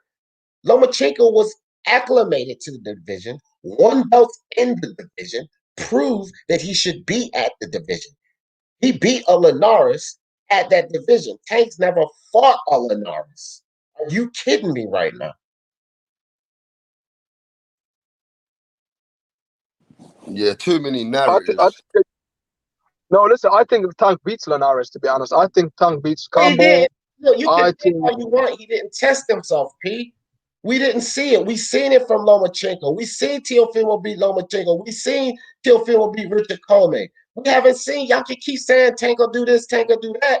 All we seen Tank do is beat up Bamboa Pedraza and guys moving up from 126. That's all we've seen Tank do. And that's not me dumping on Tank. That's the fucking facts. He beat up an old Chinny Gamboa on his way out the door at 135. It took him 12 rounds to do it, even though Gamboa injured his fucking Achilles in the third round of that fight. Then he beat up a weight drained fucking Jose Pedraza, knocked him out, which I knew he was going to knock Jose Pedraza out. Outside of that, his only claim to fame is knocking out guys moving up from 126. So what the fuck are we talking about here? It was a show, fam. No, Like, everybody got to listen to D that carefully here. You know, you got to listen to D carefully, right? What they're selling us is not what they're doing. Because if the way that D's telling us that they've done these fights, there's no fight there showing us that he's ready at 135 to chase greatness next. So he's right. They're selling us a show which is not true then, if that's not what's going to happen. Bro, Tank's next fight, look, again, I'm not psychic. I'm not psychic here. Tank's next fight is going to be another built-up fighter that's supposed to solidify him. I don't know who that's going to be. People ain't going to pay for that, D. People are not going to pay for that. Bullshit. Yeah, because people gonna Floyd pay is going to do another fantastic job, just like he did on this Leo Santa Cruz hoax, and he's going to make them pay again. People gonna pay. People gonna pay They're because right. They're gonna pay again. You gotta understand the most of the people who pays for these fights are casual fans, and all they saw was a spectacular knockout. They don't know the insides and outsides behind what's really going on, and all they paying to see Tank. That's what they're gonna. Whoever he fights, they're paying to see Tank, and you know, as long as people keep paying, Floyd gonna keep robbing the bank. I mean, that's what Floyd does. He robbed the bank. Well, thank you for saying that he robs the bank, and that's all I've been saying the whole time. He's selling a fucking show because you can fool casuals, but a guy like me that knows what's going on here, Floyd, I see what you're doing, you son of a bitch. But I'm a diehard boxing fan, and the people that pay the money are not. You know, this is something else that diehard boxing fans don't want to accept. We're not the people that pay most of the money, fam. This is why Floyd is creating this show. He don't give a fuck if he fools you or not. It's a whole lot of other people out there that he's going to fool and get them to purchase this. And what I'm telling you, Rapstar, he can sell this show for about 3 or 4 more fights. I'm telling you, he can sell this show. So what you're saying is he's calling out these other champions just to stay relevant, but he's really going to fight 2, 3 other fights and keep us waiting for another year or 2? That's bullshit, D. I'm not paying for that, D. I'm not paying for that. This is the age of the cap, man. Look at Gary Russell. If you, I mean, social media is so That's weird. probably gonna be his next fight, right there.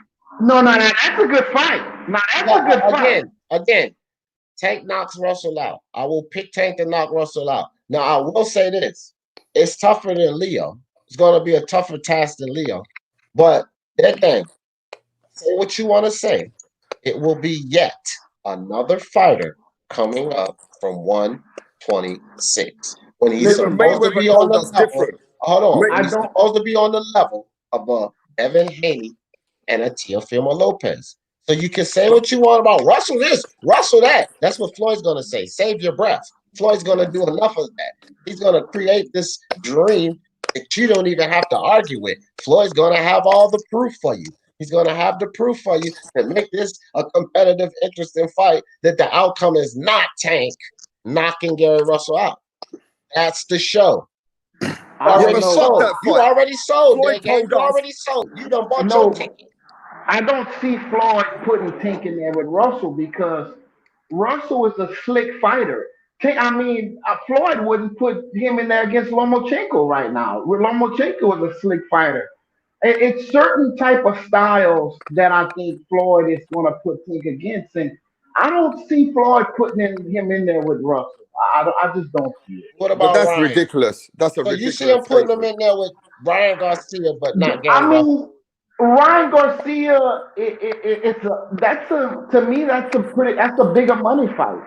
That's pay-per-view all the way right there. I mean, Ryan Garcia, Tank Davis, bro, and Floyd's not gonna do that right now because they're gonna let that marinate. Yo, that's Listen, bullshit, man. listen. You know Gang, why? gang. Floyd and his team said that they're gonna fight the great fighters like Ryan Garcia, Fimo, and Devin Haney. I don't Not want to hear no happening. bullshit. It's I don't not want to hear no happening. bullshit. That's Okay, what It's they've been not gonna. saying. Look, It's not going because it's Listen, capped. hold on, It's Gang, gang. capped. Hold on, there, gang, because it was my turn next. Okay, you see what you just said. Floyd not gonna put him in there because he's gonna marinate. I want to start from here. Before, and I know you haven't heard this. This just came for you. So I give you credit for that because I know that it came from you. But my thing is this: that's how narratives get started. Because again, here's the reality of it. There's no marinating the fight between Devin Haney, Teofimo Lopez, nor Ryan Garcia. And there's multiple reasons why there ain't no fucking marinating these fights. First foremost reason, Devin Haney, Teofimo Lopez for sure only got a couple of fights at 135, and they're going up. That's for sure. Teofimo probably one left, and he's going up. Ryan Garcia ain't going to be too far behind him. He's got the size and frame to stick around at 135. But Floyd's going to wait and wait and wait, and Ryan's going to get better and better and better. And then he's going to become another opponent that Floyd's not going to stick him in the ring with, but yet talk about the fight. And then Ryan's going to move up. See, that's number one. It's no time for Floyd to fucking marinate these fights. So they ain't going to fucking happen. It's not a fight that he'll marinate. Now, here's the second reason, because that was just number one. The second reason, probably the most important reason, Tank Davis, although he has the size, most likely to pop, to compete at 140, doesn't have the dimensions. He'll never succeed at 140. He's too fucking short and stubby, fam. 135 is his cap. That's why he needs to stop fucking around and do it now, or he ain't gonna get the chance, because those guys are gonna be gone. So it ain't no fucking marinating this fight. But it's that kind of talk that starts these bullshit narratives. And I chop them down before they even get a chance to be started. Because I will rewind right back to this and say, I said that shit a long time ago. Listen, brother. Unless Tank Davis, I think Tank might have 2 more fights on his contract. Listen, unless Tank Davis is talking about leaving PBC and Floyd promotions, Floyd is not putting him in there against any 50-50 fights, brother. It's just what it is. He gonna say it. Listen, Ryan Garcia is supposed to fight Devin Haney next. That's the fight that should be made next. No, I mean Ryan is not even on Tank's radar. Ryan is fighting at 35. Tank is fighting at 30. I mean, why call Ryan out if you know that's not the fight you want? It's because of cap. It's all about cap. The minute Tank take a L, Floyd is gonna disown him, bro. He's gonna disown him. The minute he take a L, it's over for Tank with Floyd. Yeah, but he never disowned Badger Jack. I don't think he's gonna disown Tank. Well, when I say disown, I'm talking about putting as much as he's putting into him. I mean, Tank is Floyd's fighter. Floyd is 100. It's all in on Tank right now. That's his number one fighter. And if he take a L, it's not what Floyd wants. Floyd's gonna look for someone else. Floyd will probably try and get Devin Haney on his team.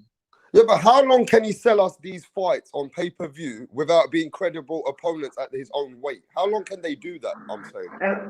Listen, as long as he keep putting on a show and knocking people out and claiming that he's the star, people gonna buy the fights. If Floyd back you and say you're a star and you knocking whoever out, you're gonna sell fights.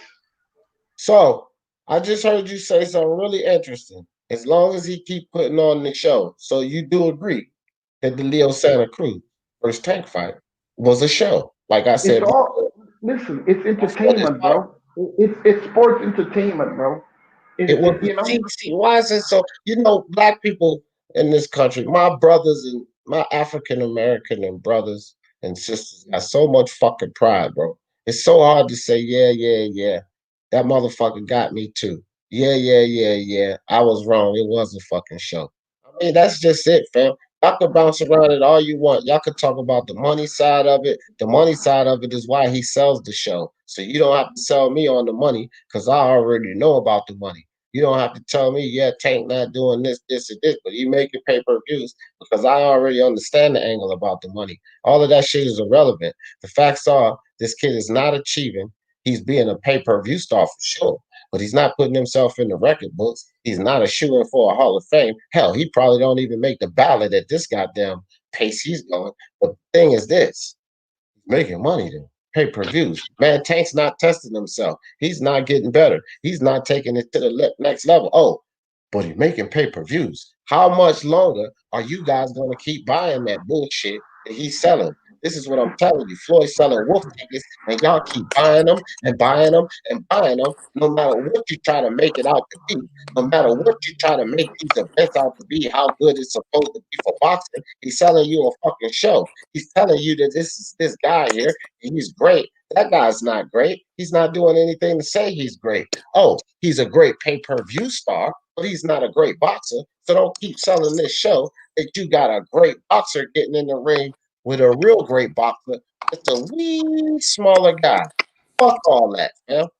Tank needs to fight a valid fight, or what he's doing now is nothing more than a repeated show. And if you want to keep being duped and convince other casuals to be duped, as in this is actually a guy that can beat this dude, that's a show. Because we all know these guys cannot beat this dude. We know they can't. We knew Pedraza couldn't. We knew Gamboa couldn't. We knew Leo Santa Cruz couldn't. So why are we pushing out the people to believe, oh, this is a good fight? That other guy can actually beat this guy. Well, we know fucking well they can't beat this guy. It's called selling a show.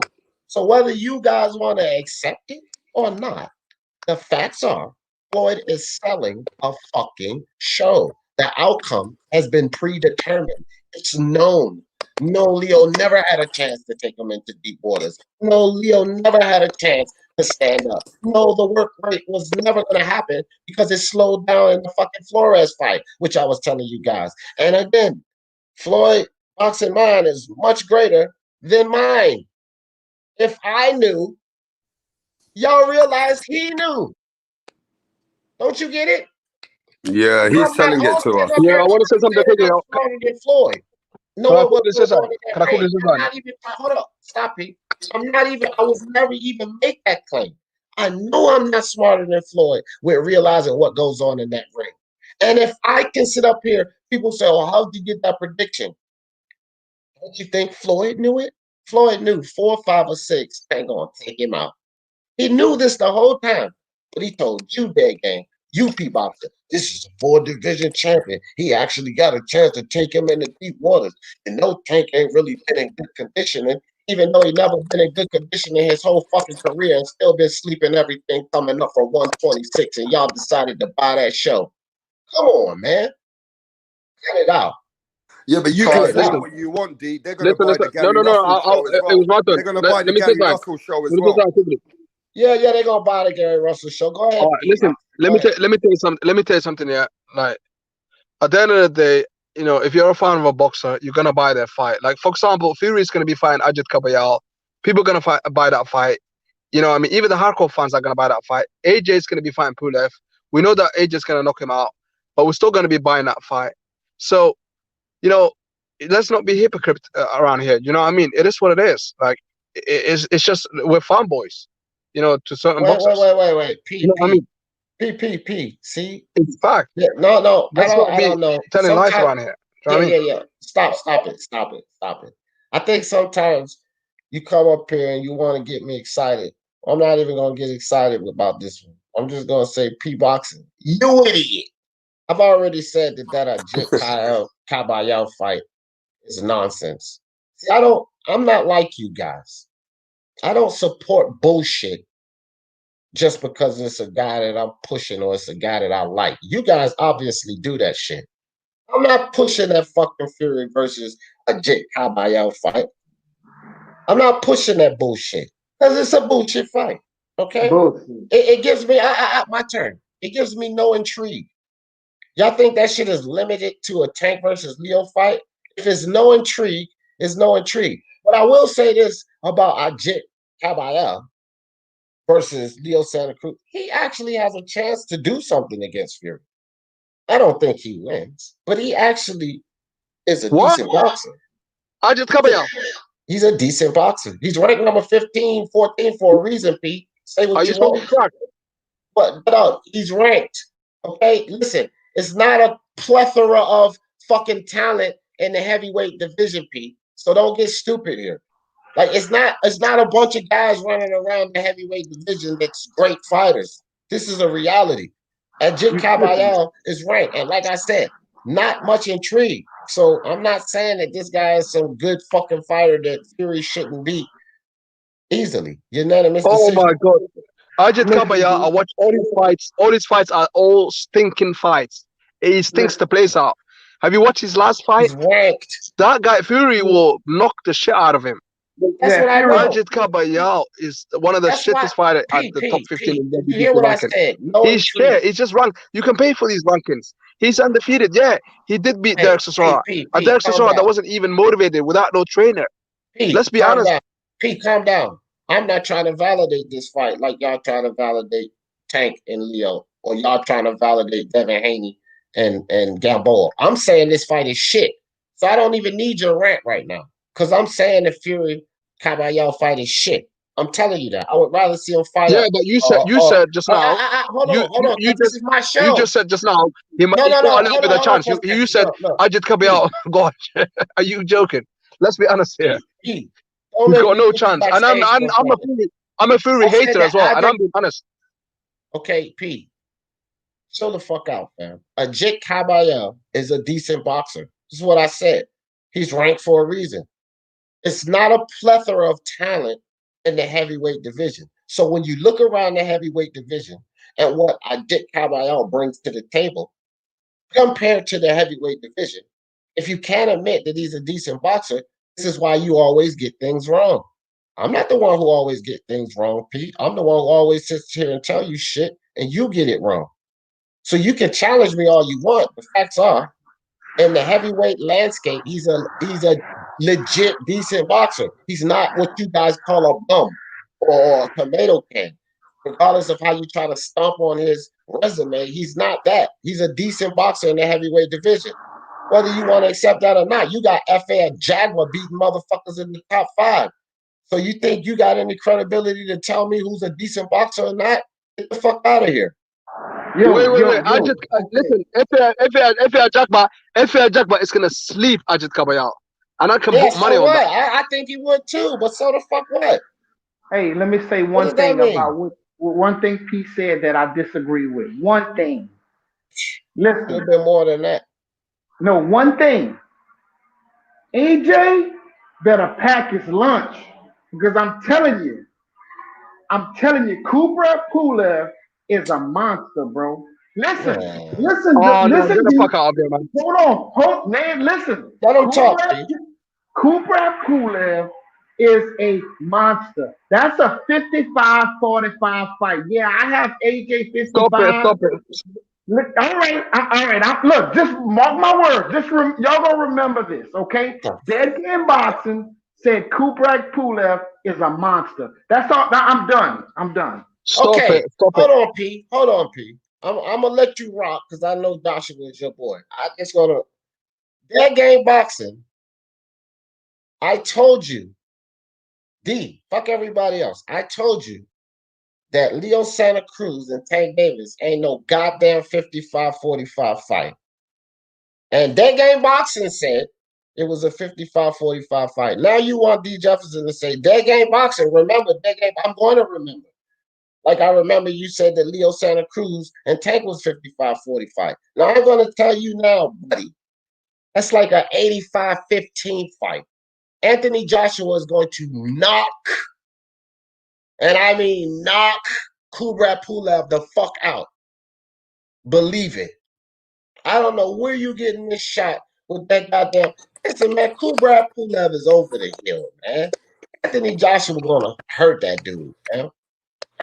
But don't Listen, you let me think in say something, yeah? heavyweight, D? Kubrat, Don't listen, you let me think in say something. Let heavyweight me say that you something. should give more percentage because it's the same weight and heavyweight? No, It's no, 500 weight. Not with Pulev. Not with Pulev. Let me no, say not something with quickly. Pulev. Let me No. say something with something about Pulev. Yeah, Pulev. Yeah, he's got a strong right hand. Yeah, I'm not gonna lie. He's got power in that right hand. Yeah, but guess what? Before he throws that right hand, he throws his left first. So everyone knows that he doesn't just throw the right hand. He uses the left first. AJ knows all about that, and he's more faster.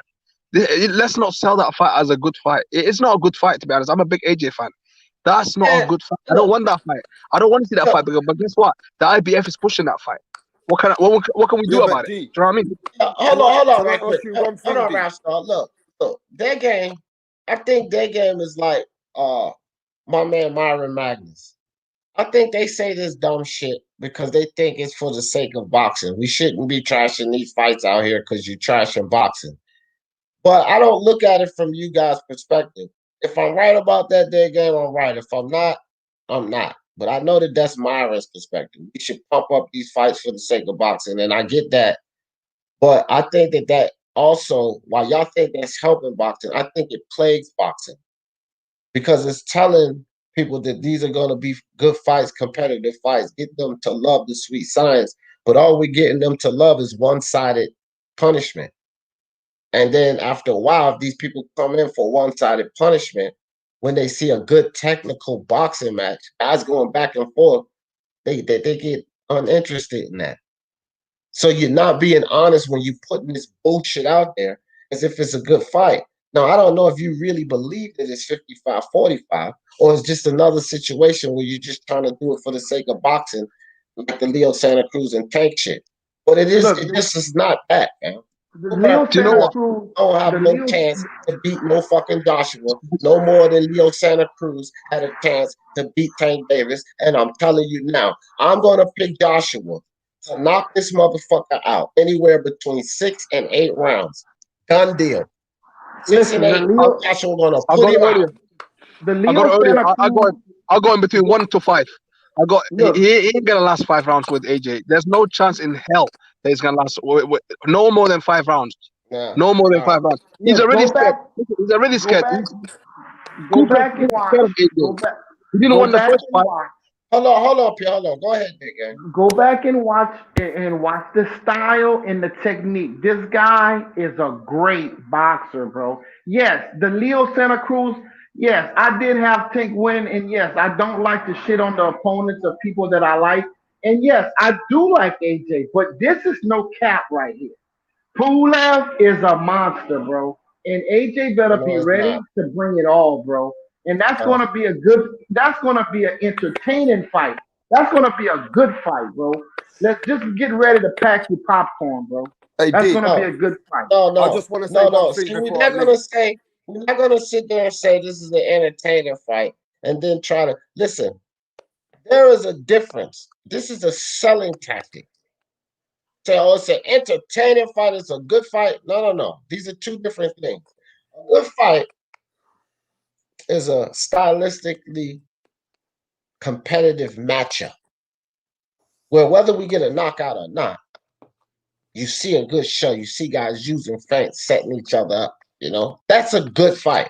An entertaining fight could be motherfuckers slugging it out with no technique. That's entertaining. So we're not going to sit here and keep saying, oh, this is an entertaining fight, it's a good fight, because that's a fucking selling point. That shit won't work here. You won't sell that shit here. So I keep telling you guys, it's not that I'm coming down on you, but I'm not letting none of that shit slide. Not to the Speak Your Mind Sports Talks family. You won't push those bullshit narratives here. You cannot slide in good fight with entertaining fight here without me breaking down the supreme difference in a good fight and an entertaining fight. So I'm not coming at you. I'm just giving my community understanding that there's a clear difference, and don't correlate the two so that you guys don't fall into the bullshit shows. Yeah, but don't you think, D? Let me speak. Let Rapstar say something. Yeah, let Rapstar jump in. Yo, don't you think though, D? Right? You know the saying. In heavyweight boxing, they should be given more of a chance because they're at their own weight, and we've heard that heavyweight boxing is a punch away sometimes. So don't you think that you should be giving more than 15% to a fighter in the heavyweight caliber, bro? I agree, Rapstar. I retract. 80-20.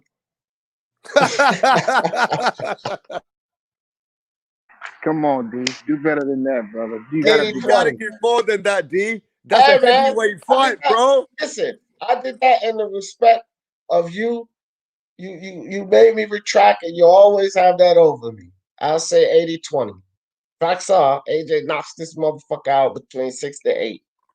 P-boxing, I'm just saying I don't think that it'll happen that fast because AJ used the first 3 rounds to maybe soften him up and kind of figure him out some, see where he's coming from.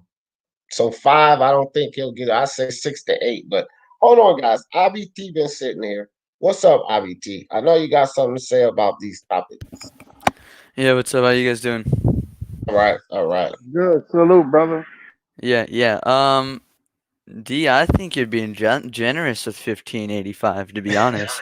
I mean, like, think about the betting odds, right? If someone told you, would you put money on Kubrat 4-1?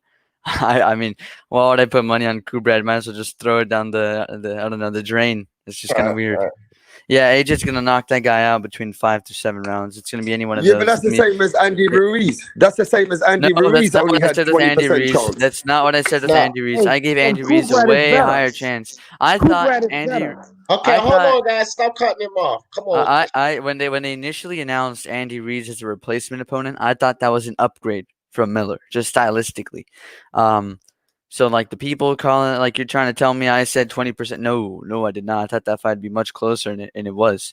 I'll say I did favor AJ, but I thought it'd be really hard, and it proved he lost, right? So, but really, Kubrat Pulev is going to get knocked out in a vicious style. It's going to be aesthetically How much pleasing. Did you give Andy Ruiz? Hey, Rapstar. All right, cool. Finish, fam. Cool, man. I had it like 60-40, maybe. Yeah, I doubt it. All right, cool, man. You got it. Anyways, yeah, he's going to get knocked out viciously. It's going to be reminiscent to the Klitschko KO. He's going to be sprawled out on the canvas making a snow angels. Yeah, that's going to be bad. Can I add something quick? Let me add something quickly. Real quick, because I just got to say this. Now, y'all listen to IBT, because he actually lucked up and beat DJ. No, I'm playing. Oh my God. He knows what's going on in the ring. I give him validity. I already told you, y'all can join the league, get in the top 15, then I'll say you valid and I'll accept your opinion. I definitely accept his opinion because he did really well. First place, right? So y'all listen to what he's saying, and listen to this too. He said 5 to 7. Before he said that, I said 6 to 8. We like right there. We right there. Go ahead, P. The reason why I said 1 to 5 is because like Kubrat Pulev, he's already scared of AJ. He didn't want him to fight him like back in 2018, He said that he had some sort of injuries, Like he feels uncomfortable, He don't want to take the fight. And now he's kind of forced to take this fight because he's a mandatory. So I don't give him no chance whatsoever. Like it's gonna be worse than Klitschko. Like IBT just mentioned Klitschko, but Klitschko fought back. This guy ain't gonna fight back. Trust me on this one. He ain't go that hard, man. He's scared of AJ. It might even be earlier than 5 rounds, but I'm just being generous. It could be even like the first round. It could be the second round. I need you to get in the prediction league so I could check your credentials, because I'm not hearing that shit you talking about, fam. Like I said, I know I do a good job at saying and predicting what goes on in the ring, and so does IBT. A damn good job. We do a damn good job, and we see it pretty much the same way. And you don't want a little bit off, so I need to check your credentials. Yeah. Yo, I got a question for IBT. Look, are you telling me that Kubrat Pulev, who only took 1 loss to a Vladimir Klitschko in his prime, you telling me that he's not as good as a fat slob? in Andy Ruiz? Are you telling me that Kubrat Pulev is going to come in worse condition? You think? I mean, are you telling me that Kubrat Pulev is not as good as Andy Ruiz? He just gave Andy Ruiz 40% chance and he gave Pulev 15%. So that tells you he thinks that Pulev is half of the fight of Andy Ruiz. And I think that's And bullshit. so do I. And so do I. It's not. That's not how that works. It's not that. It's not that I think he's half the fighter. Yeah, it's in it's this not very that. specific style matchup of Yeah. Andy Ruiz is a guy who has volume. He's a counter puncher. He's got fast hands. He's going to work his way to the inside, and he could catch him with counter punches, which is what he did. Versus Kubrat Pulev, who's going to be looking to box him at mid range. He's going to be susceptible to the uppercut and the right hand. I think stylistically, he's got half the chance. As a total fighter, I rate Kubrat Pulev anywhere from top 15 to top 10, the lower end, but he's a good boxer. He's a good boxer. You could get some good wins. I just think stylistically, and from what I've seen from both of these guys recently, and what I saw from AJ recently, what I've seen from Kubrat Pulev recently, I think this is a bad matchup, and I think he's been avoiding this fight for some time for a reason. But IBT, listen, the reason why. Hold on, I'm gonna answer this one, so you might as well say D Jefferson, but go ahead. Because I got some things to say. The reason why, look, AJ won that fight against Ruiz because he stayed on the back foot the whole fight. And Ruiz could not catch him. Ruiz came in there bigger and sloppier than the first fight. And Pulev is not going to do that. And AJ, I don't see AJ run, like you say, AJ going to knock him out with a hook and an uppercut. He got to come in, he got to fight. It's no running. It's no running from Kubrat, bro. So how many professional? I just want to add quickly and I'm done. Hold on. I just said I'm gonna answer this. Well, go ahead, Rasta. What I'm saying is, just like this gentleman said, the second fight with Andy Ruiz, when he came as more of a slob, that Andy Ruiz loses to Pulev. How about that one? Okay. Yeah, all right, hold on, Rasta. I'll get to that. Now, that game, sir. You're not taking everything into account. First off, like IBT explained to you, stylistically, you can say, see, this is why the triangle theory don't work, fam. Because intangibles are not taken into account for. Style matchups are not taken into account more. Speed variation, which Andy Ruiz, speed caused Joshua trouble. That's the speed that Pulev certainly don't have. So this is why you can't say, well, Pulev did this and this guy did this. No, you have to look at it. IBT told you, stylistically, not a good matchup for Pulev. Not the fact of what's on his resume or who he was able to beat. He could beat some of those guys because stylistically, he was a good matchup for those guys. He ain't a good matchup for Anthony Joshua stylistically. And then you got to consider, what you're not considering also, Dead Game, is attributes concerning height, reach, size. You got to consider these things, fam. And this ain't going to work out for Pulev. No two ways around that. This is another example where you see in this fight the wrong way, dog. Pulev don't have a chance I don't see where you're getting this from. Who has more power? IBT. Who has, and anybody, who has more power? Joshua. No, out of Ruiz and Pulev, who has more power? Ruiz or Pulev? Who has the more power? And you talking about speed? Yeah, if you're standing straight in front of him, he gonna hit you like a punching bag. Yeah, but like Joshua moved, he couldn't even move. It's comparable power, fam. It's Pulev I'd say Pulev has worse power, actually. Worse. I think it's comparable. But go ahead, IBT. I think it's comparable power. But go ahead. I want to hear what IBT say first, and I'll tell you why it's comparable power. But go ahead. Either way, it's not more, dickhead. Yeah, I agree, D. I think Ruiz probably has more power, but if you want to be like nitpicky, they're comparable. I don't think Pulev's like a harder puncher. I don't know what fight you could look at and say, oh no, look, he kept this guy super honest with his power. Or you could go, oh, look, he knocked this guy out spectacularly, or he hurt this guy every round. I mean, he just went 12 rounds with Rydell Booker, who's seen as a terrible opponent for a prospect in Hrgovic, and you had him going a split decision with Derek Chisora, right? Maybe you could point to his knockout over Samuel Peter, but I mean, that's Samuel Peter so far past his prime that it's irrelevant in my opinion. What's Pulev's KO ratio? Is it like half or like slightly more It's than like half? 63. Let me ask IB one 63? thing. What chance I do you think even give? that's high. Oh, Let me hold on, check. Rastar. IB. Hold on, Rastar. Because I just wanted to answer this with their game. So you finish IBT. Yeah, you got it. All right, so their game. Listen here, man. I should hope that you, and the reason I said comparable, I actually agree with a lot of things that IBT said, but the reason I said comparable and also to you, IBT, is because when you ask me like this stiff jab or whatever, and then what he sometimes he follows that straight after the stiff jab, and that could be powerful. That could hurt a guy or give a guy issues. I don't think Joshua, but that jab is better than Ruiz. But Ruiz punches come faster and unexpected. So that's why I'm saying comparable. I don't know. I don't think any of them are concussive punches. So I'll just say comparable. But at no way, no level, do I say Pulev more power than Andy Ruiz. No way I say that. So that's all I was going to say. What was you going to say, Ralph Star? Yeah, I just want to say one thing. If Andy Ruiz had a fight with Pulev, what chances and what percentages do you give to Pulev in that fight? Answer that one for me. 60-40. 60-40, yes, 70-30, 60-40, something Somewhere like around that. that. Yeah, somewhere around that. The only issue is you'd have to look for. See, the issue with Andy Ruiz, you guys are bringing up an incredibly inconsistent guy as a litmus test or like a for me to compare, right? And really, a lot of what Ruiz, like a prediction with Ruiz, it depends a lot on the weigh-in, right? That fight with AJ, you could have reasonably favored Andy Ruiz going into the rematch, right? You could say, I don't think AJ's got enough time to refine his skill set and do all that, right?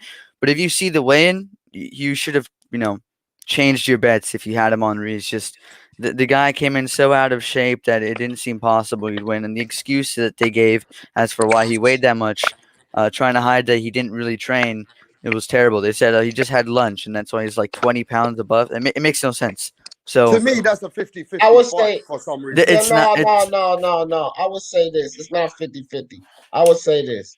If it's Ruiz AJ 1, I'm with L Dog 70-30 Ruiz. If it's Ruiz AJ 2, then I would say like 55-45 still Ruiz. yeah, Still yeah. Ruiz. Can That's I how I say look at it. something real quick on Pulev, man? I think people, for whatever reason, and by the Oh way, my Anyway, salute, D, God. y'all keep cooking, D. Like and subscribe to D. I got the kids to deal with in a bit, so y'all keep cooking, all right? All right. Salute, yeah, rap. peace out. Peace, brother. All right, But I peace was out, gonna man. say, I Peace out. think people are underestimate. Well, first of all, salute to everyone on the panel, the chat, D Jefferson. Yeah, salute P. But people are underestimating AJ, man. AJ is gonna fucking annihilate Kubrat Pulev. Okay. 3 rounds. 3 rounds is my bold prediction. If I want to be safe, I'm gonna say 6 rounds. But Okay. this fight, I see it. AJ is going to obliterate him. Watching that Pulev versus Klitschko fight, look at the trouble he had with left hooks, man. AJ's best punches are his short little combinations, uppercut, left hook, right hand, left hook, or just, left hook, right hand, left hook, uppercut. Pulev is not the guy people think he is, man. He got a split decision win against Chisora. Who has he fought since then? I'll tell you who he fought. Rydell Booker, a guy who Hergovich is going to do what Pulev couldn't do and obliterate inside the distance, okay? He's So, stopping Rydell Booker. yeah, Pulev couldn't stop him, man. Pulev was actually having a bit of trouble with Rydell Booker. Like, not trouble, but he didn't look good. The guy has very limited power as well. I'm pretty sure he's got more decision victories than he has stoppage victories, which is bad at the heavyweight division, especially when you're fighting his level of competition. You should be stopping guys left, right, and center. People, they want to say AJ's going to struggle. Bro, AJ ain't no chump. He's a special fighter, and he's one of the best fighters in the world today, in my opinion. Yeah, and I actually let me because I googled his box rank, right? His KO ratio is not including the loss. So in all of his wins, 28 wins, 14 KOs.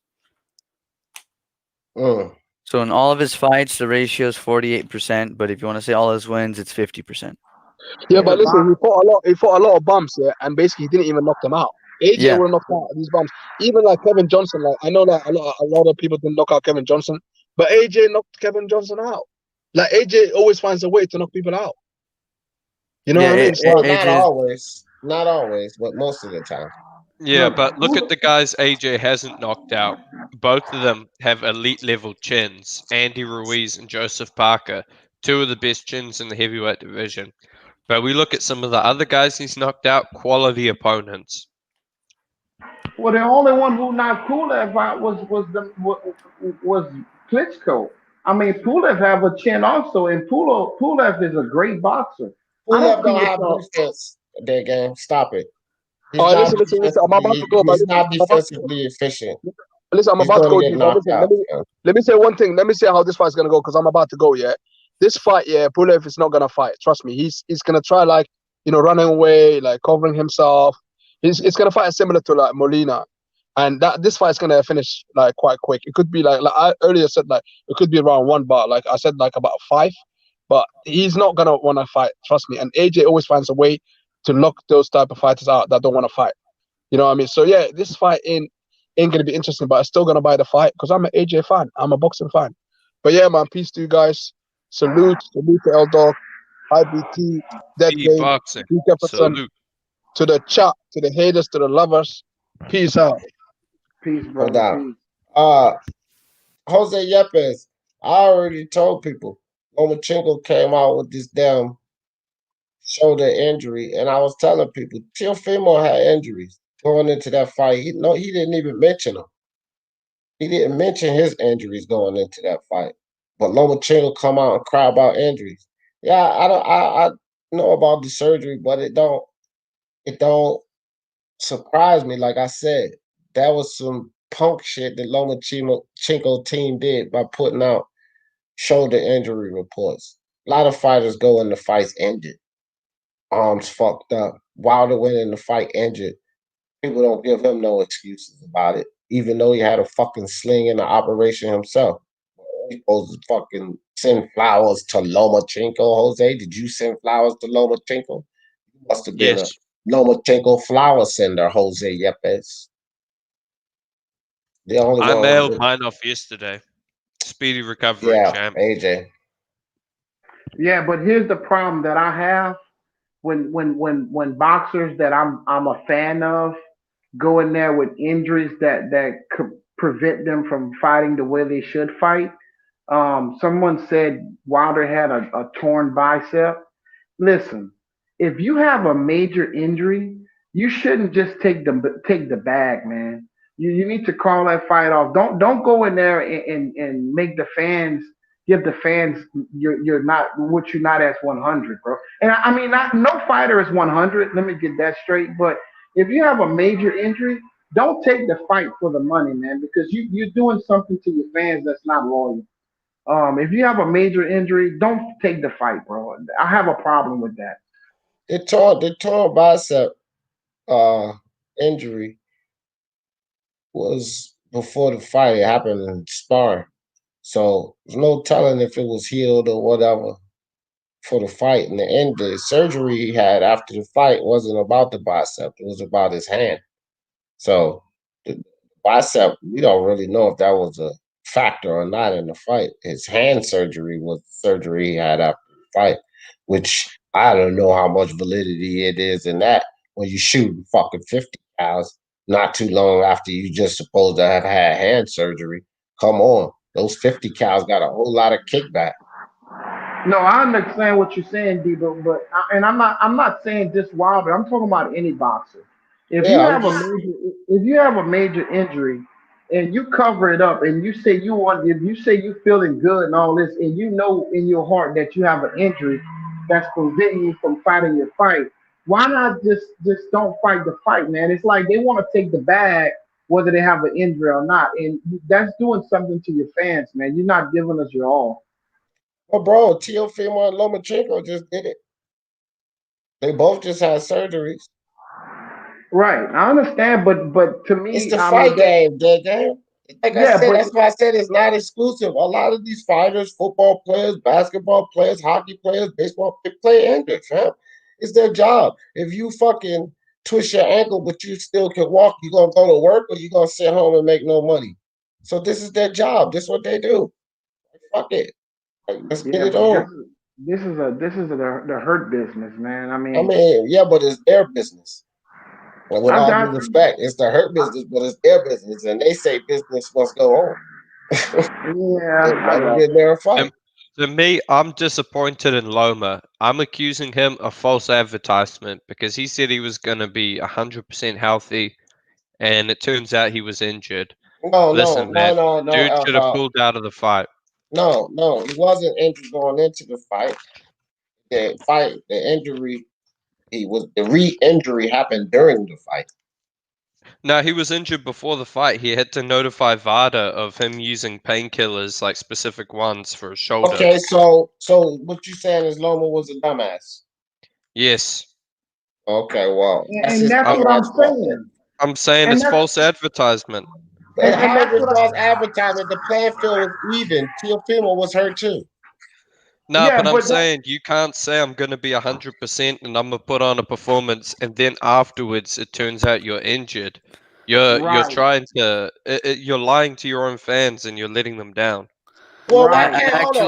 why can't Loma do it if Floyd just did it with Leo Santa Cruz versus Tank? He sold a lie.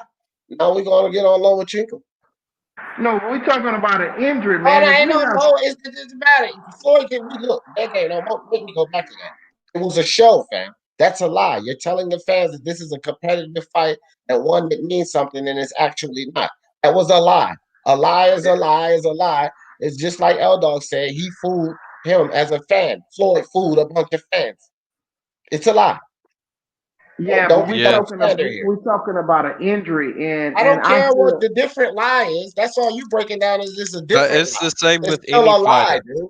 I don't care if it's a different lie it's a you tell lie. to sell the fight. It's still a lie to sell the fight. I Don't try to agree. play semantics with me, dog. It's not gonna work. It's a Nah, lie but to I sell a think what fight. did game tonight, because did game, you're a Wilder fan, right?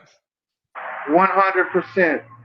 Yeah, well, and I'm a Loma fan, so what we're saying is we're disappointed that our fighter went in the ring with an injury and didn't tell us or pull out of the fight. Exactly. That's all I'm saying. I mean, if you know you have an injury that's gonna prevent you from performing the way you're supposed to perform, don't take the bag, man. I mean, the bag is gonna be there, bro. I mean, I just have a problem with that, bro. I expect my fighter to be, I'm not going to say 100% because they take bumps and bruises in sparring and whatnot. But if you have a major injury and you cover it up and saying that you're good, knowing that you have a problem, you're lying to the fans, bro. Your fans, not you're lying to your fans, bro. And that's not cool. Expectations, though. That's what I'm saying. All of these athletes fucking Yeah. go in games injured because they got to make money. Go ahead, IBT.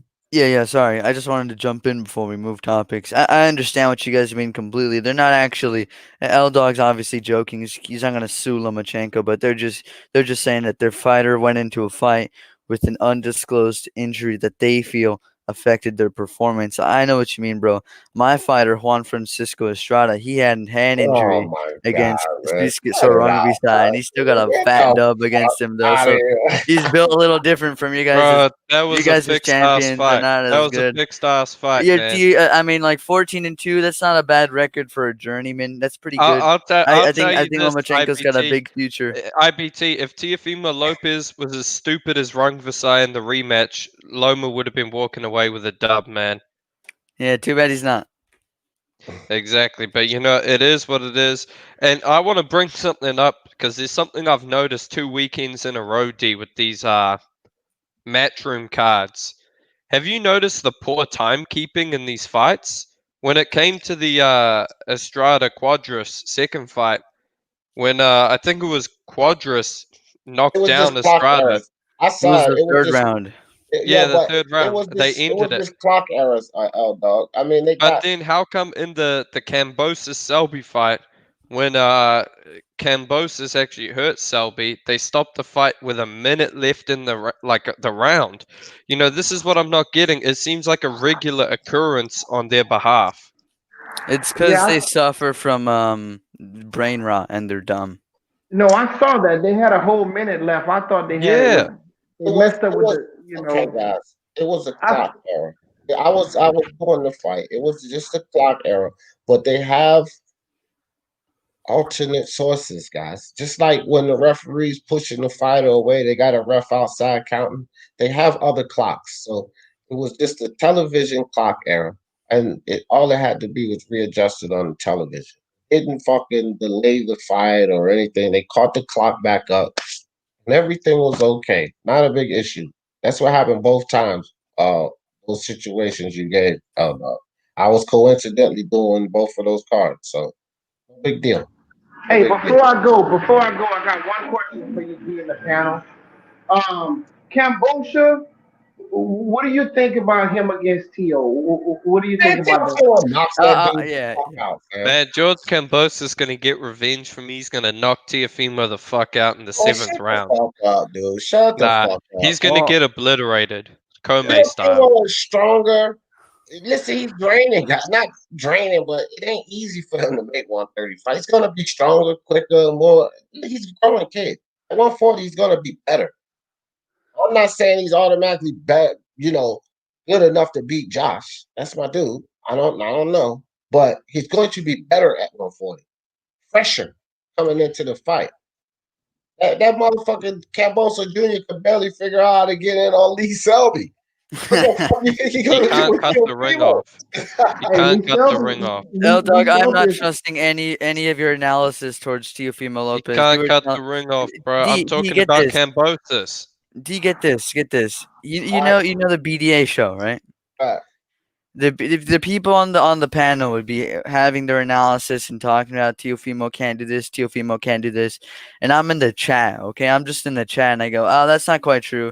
And L Dog will message me, and he'll send me a Yeah, man. 5-paragraph essay provided with 30-second But clips then, you know explaining what? why It I'm turned wrong. out that Explaining actually, why I'm wrong, only for Lomachenko to be gun shy for 6 rounds and get bodied. bro, It's so sad. Lomachenko, he lost the fight. Whoop-de-doo. I've moved on from it, man. Look, all L Dog has It's to all cling about on to. Hergovich this week, man. All Hergovich, he has to Hergovich, cling Hergovich, on to. Hergovich, Hergovich. All he has to cling on to is a heavyweight prospect, a And cruiserweight, Usyk, pound for and pound, number one. Artem Delakian, who's Hold gonna on, fight L Julio Dog. Cesar Pound Martinez for and pound, lose the number unification one, at flyweight. Usyk. Hold on, L Dog. IBT. We'll have no Philippe Hergovich blasphemy on my Facts. channel, son. Okay. No. I like Filip Hergovich. I said You he's got a I said he's got a heavyweight prospect, former undisputed cruiserweight. So he's got some good guys there, but Artem Delakian, another Ukrainian, will fall to Julio Cesar Martinez in a in a flyweight unification. It's going to be very sad. Yeah, he's getting knocked out. But I want to quickly say this, man. I actually rescored that Usyk Chisora fight last night. I rewatched all the fights on the weekend. Now, at first, I thought that was a close ass fight. But when I rescored it, I had it 10 rounds to 2 for Usyk. Chisora was not landing clean. He wasn't. A lot of these punches were dirty punches. A lot of those looping right hands were being caught on the glove of Usyk. The thing is, though, Chisora being so much bigger than Usyk, when he would land that on the glove, it would kind of push Usyk and make it look like it landed clean. But I think that fight was a 10 rounds to 2 at worst for Chisora, or 8 rounds to 4 at best for Chisora. All right. well, I'm going to say Hold on, Dead Gang. That's two things you said out, dog. I'm glad you switched it to 8 rounds to 4. Okay, fine. 8 rounds to 4, 9 to 3. That's more reasonable. 10 to 2, no way. Second thing, Usyk ain't no goddamn number one pound for pound. Cut that shit out, man. Because I heard Bro, you he slide is. that in there. He's pound for pound number 1 in my pound for Yeah, pound okay. list, Well, my coveted list. we know how interesting your list is. But go ahead, Dead Gang. well, what I'm going to say about Usyk, he boxed. He boxed pretty good. He moved pretty good. The one thing I did want to see is, and I think he did get caught a couple of times. I wanted to see how he took the punches from a strong puncher like Chisora, and he passed my test. So he could. I think he's good. It's just his fighting style is not going to be unless you like boxing. It's not fan pleasing, especially at the heavyweight division. But he's an excellent boxer, and he showed me that he can take a punch from a big puncher. So that's the main thing I wanted to see him get hit and see how he react, and he passed my test. Yeah, well, he ain't fucking with Joshua or Fury or I don't. I think Wilder sleeps him. I don't know, man. I mean, Nah, you I'm see, telling you guys, after rewatching, like I was disappointed when I watched it live, but one thing I noticed when I watch fights live, my emotions get the best of me, man. Like when I was watching Wilder versus Fury 1, I thought Wilder was robbed. Like, I really thought like, man, Wilder was robbed against Fury. But then when I rewatched it, I was like, holy shit, man. Well, Fury boxed his ears off. And that was a similar thing to this fight. Chisora was not landing clean, effective punches. He was he was landing dirty ass punches to the belt line, to the hip. You know, doing what he was supposed to do. But Usyk was landing the cleaner, more effective punches. He was, his fight was the one being fought after like the fourth round for sure. You know, he was moving. Chisora's aggression was ineffective. Usyk's defense was beautiful. all right, L Dog. Let Carlos jump in. What's up, Carlos Mendoza? Wait a minute. What's up? What's good, bro? What you talking about? Right. What do you think about Jermell Charlo? You think he the PBC king? Can you hear me? Yeah, I can hear you. Hello? Yeah, can you hear me? Yeah. Yeah. I said, what do you think about Jermell All I'm Charlo? thinking is, right. Tank Burchelt. Next fight. Tank Burchell? Yeah. Yeah. Yeah, that would be a good fight. That would be an acceptable fight for me. I would give Tank validation should he get past Burchell. But, I mean, now I will say but. Yes, I will say but. I will give him validation, for what he's done and everything at 130. But I don't think Burchell says that he beats Devin Haney or Garcia or Teofimo. That still would have to be proven. You know what I mean? But it would be a valid fight, a good test, the best fight of his career, that's for sure.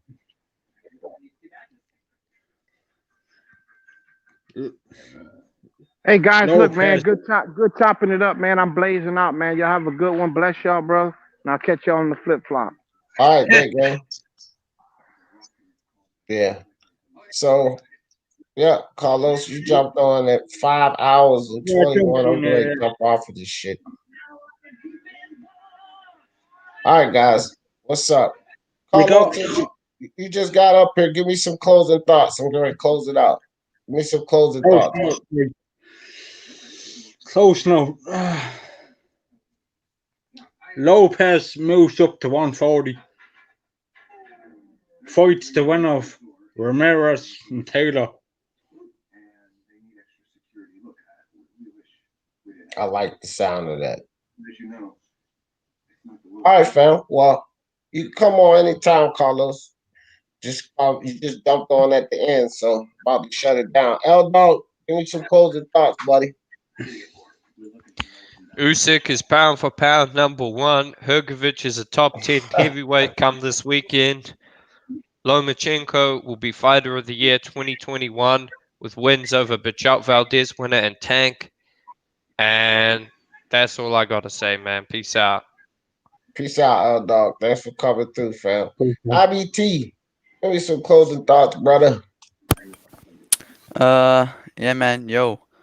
I don't really know. I mean, I agree with your title, and hope you guys have a good one. Oh, don't forget this Tuesday, I believe. I think it is this Tuesday. There's actually a title fight, and it's Hiroto Kyoguchi is defending his title, and you can watch the fight on YouTube on his YouTube channel.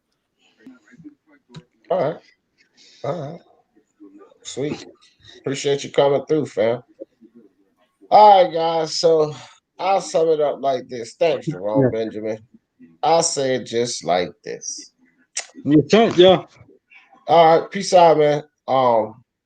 Jermell Charlo, he's the man at the PBC, in my opinion. He's doing everything. He's trying to fight the good fights. He's really trying to get 4-belt undisputed. I don't mean no harm or disrespect to Errol Spence, but man, you're not pushing for it like Jermell pushing for it. Y'all keep finding every reason not to go for 4-belt undisputed. So I gotta put Jermell Charlo at the top of the line for being 4-belt undisputed. So with that being said, Tank Davis, man, you got to do something with yourself. Because that show Floyd sold us, I'm not buying it. And I don't think anybody else should buy it. Outside of that, thank you guys for sitting here listening to me yak on for hours. And y'all know how I always end this thing. For the love of sports, let's talk about it. Peace.